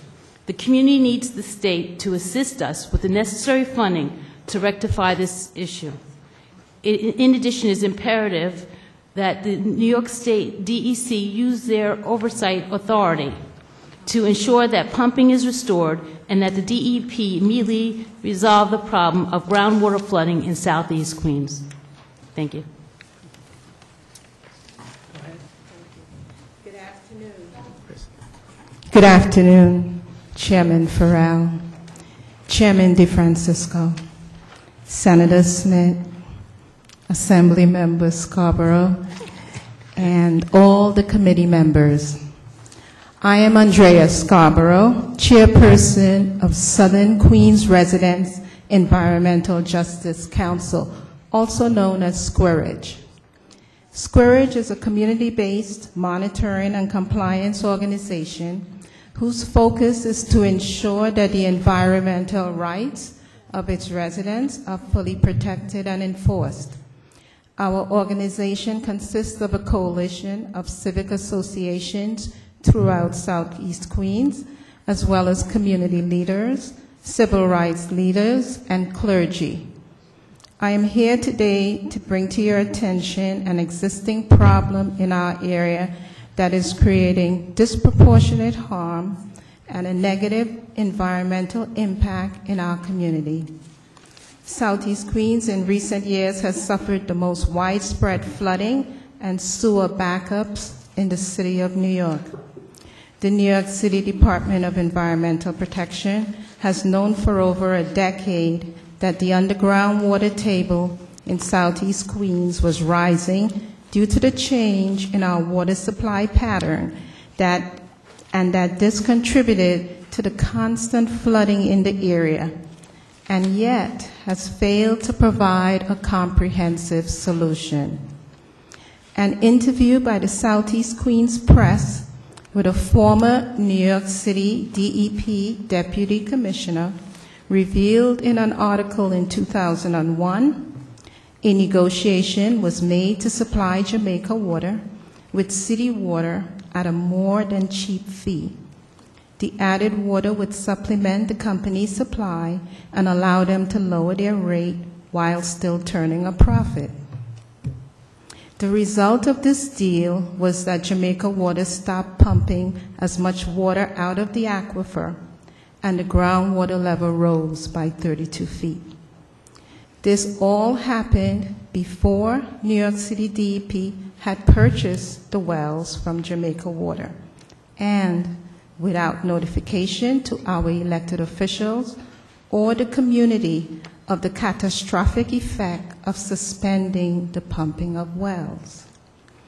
In 2007, the New York City DEP Commissioner, Emily Lloyd, gave testimony before New York City Council Committee on Environmental Protection and stated, Southeast Queens has suffered for years from increased flooding exacerbated by a rising water table. Ms. Lloyd went on to say drawing down the water table is a part of the drainage solution and an equally high priority for Southeast Queens. As the groundwater table rises, it infiltrates our sewers, reducing the capacity and flooding basements of buildings and homes in the area. In quite a number of homes, mold infestation has set in, which can result in respiratory disorders, asthma, and many other respiratory sicknesses. A feasibility study for use of the Brooklyn Queens aquifer as an additional potable water supply, prepared by Malcolm Perney, Inc., in March 1999 stated, flood relief would only last as long as pumping continued.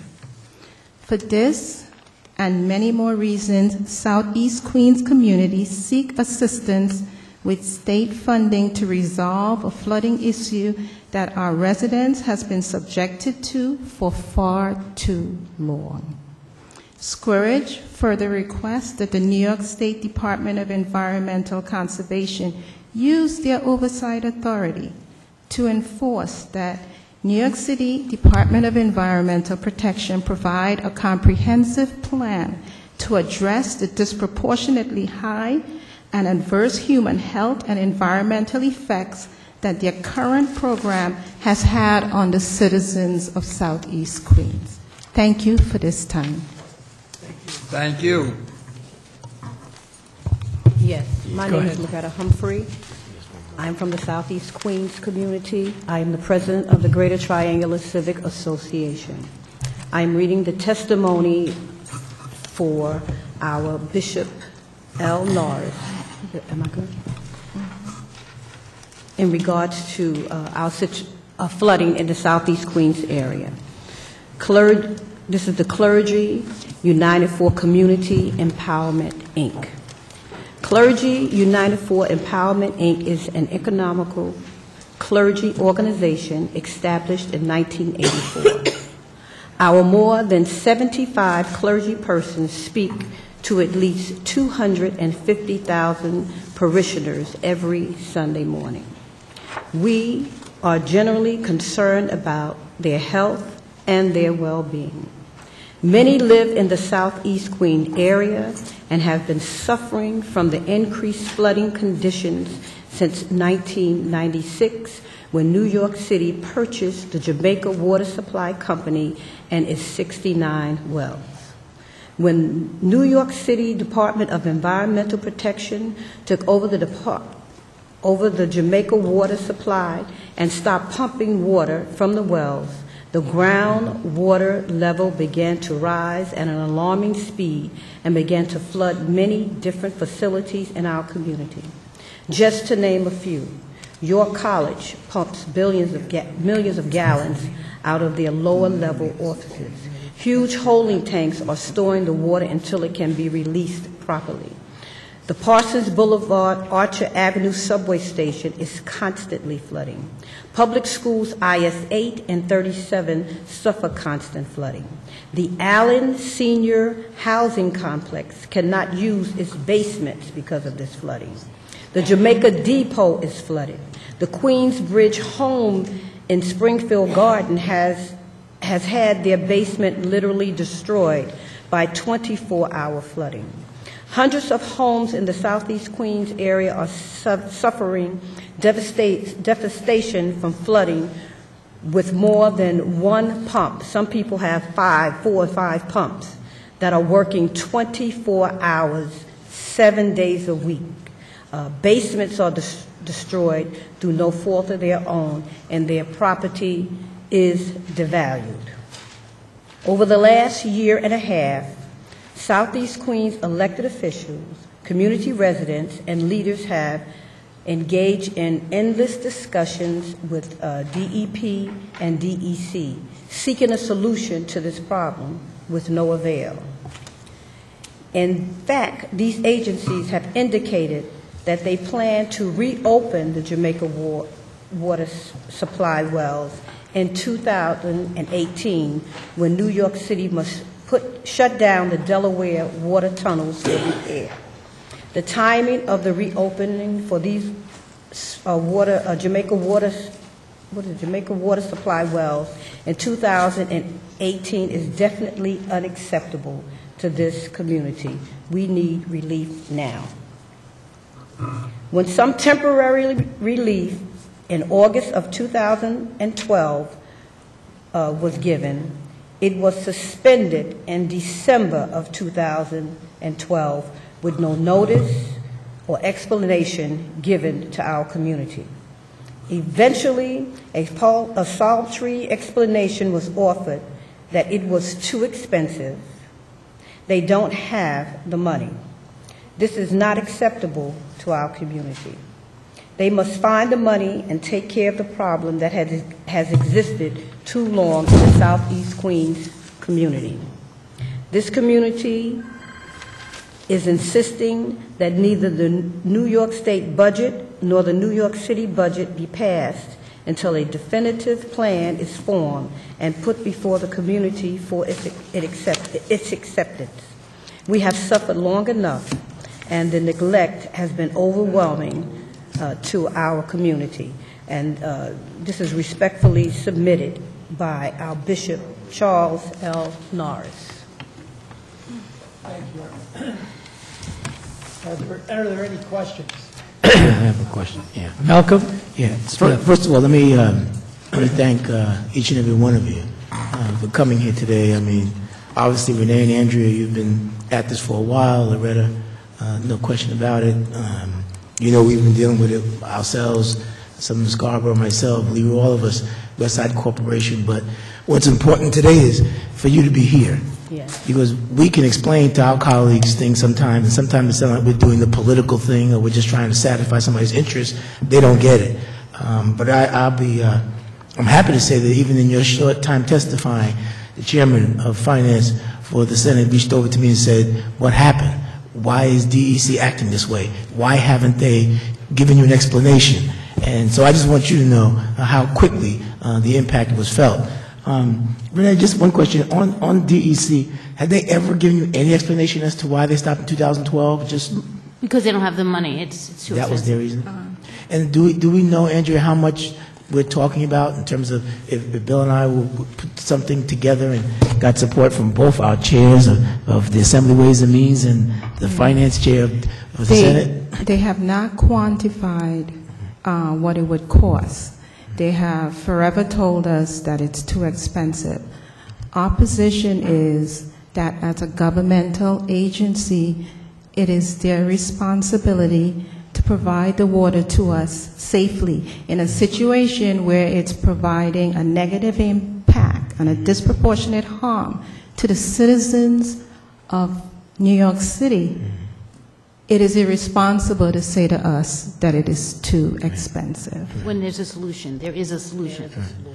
Well, and obviously we're going to work with some of the Scarborough, but the one area that I think we should be looking at, and there is resources in there, is the resources that come from Washington, from the Sandy storm. A lot of it has to do with underground infrastructure. And if you look at the new maps, the flooding maps take it right up to Kennedy Airport.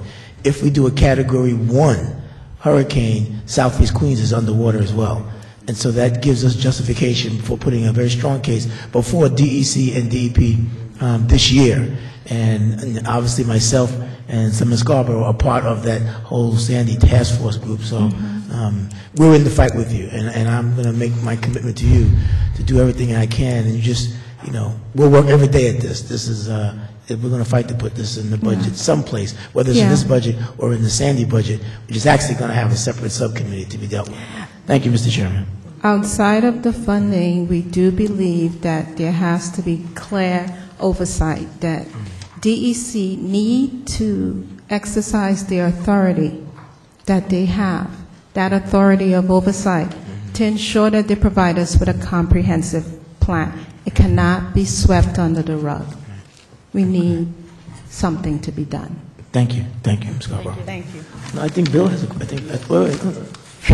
We know you have an advantage, Bill. You can ask your questions later, but...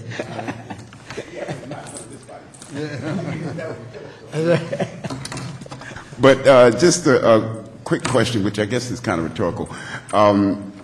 How has our community responded when we have had the flooding and people's homes ruined and so on, and the city and state agencies have refused to pump the water now, but have indicated in 7 years they will pump that water when it's for their use, but that we should stay in these flooded conditions because they don't want to spend the money? What's been the response from the community? Well, it's an outrage to us. We have had town halls with DEP. We've had meetings where folks from the community have met with DEP. They have said to us initially that they wanted to resolve this. However, after a year and a half that we have been meeting with them, we have been told that they have recently stated that this is not their mandate. Groundwater is not their mandate. And as a matter of fact, we have this flyer that is being sent out in our community because they're beginning to test the wells in preparation for 2018. And I'll tell you, it reads, so pumping groundwater is useful only when the reservoirs are not able to meet the city's need, such as during a drought or the future shutdown of the Delaware Aqueduct. Well, we in our community beg to differ because we have seen the results of not pumping the water. We go into people's homes, we see the mold, the spores that is sitting in some of our residents' homes who now tell us they have asthma. This is not just an issue about houses, but there's also a health factor to this. And we are citizens of New York City. We're citizens of New York State like everyone else. Our community should not have to live this way. Thank you. One last question. Can you tell us the result when DEC did begin pumping for 3 months, when they began to pump Station 24 for 3 months? What was the impact on the surrounding community before it was suspended? A lot of the residents said that it was an immediate effect of dryness in their basement. And when they stopped pumping, they saw the water levels begin to rise again. And so we believe, and it has been shown quantifiably, that there is a solution. And when pumping takes place, there is immediate relief. but the relevant agencies have decided that they don't want to spend the money to do that. Right. Is that correct? Thank you. Exactly. That's Okay. Thank you very much for coming, and you were the featured speakers. I mean, too bad you had to wait this long, though. But we have long-winded and a lot of witnesses. So thank you very much, and We appreciate you. Thank you. And the hearing is now closed, and we'll start all over again tomorrow at 10 a.m. Tomorrow, 10 a.m. is, I forgot, whatever the meeting is. Housing, right. Tomorrow is 10 a.m. We have 2 tomorrow. Housing will be the first. It's 10 a.m. or is it 9:30? No, it's 10. 10 a.m. housing, after that, human services. Thank you all. Bye-bye.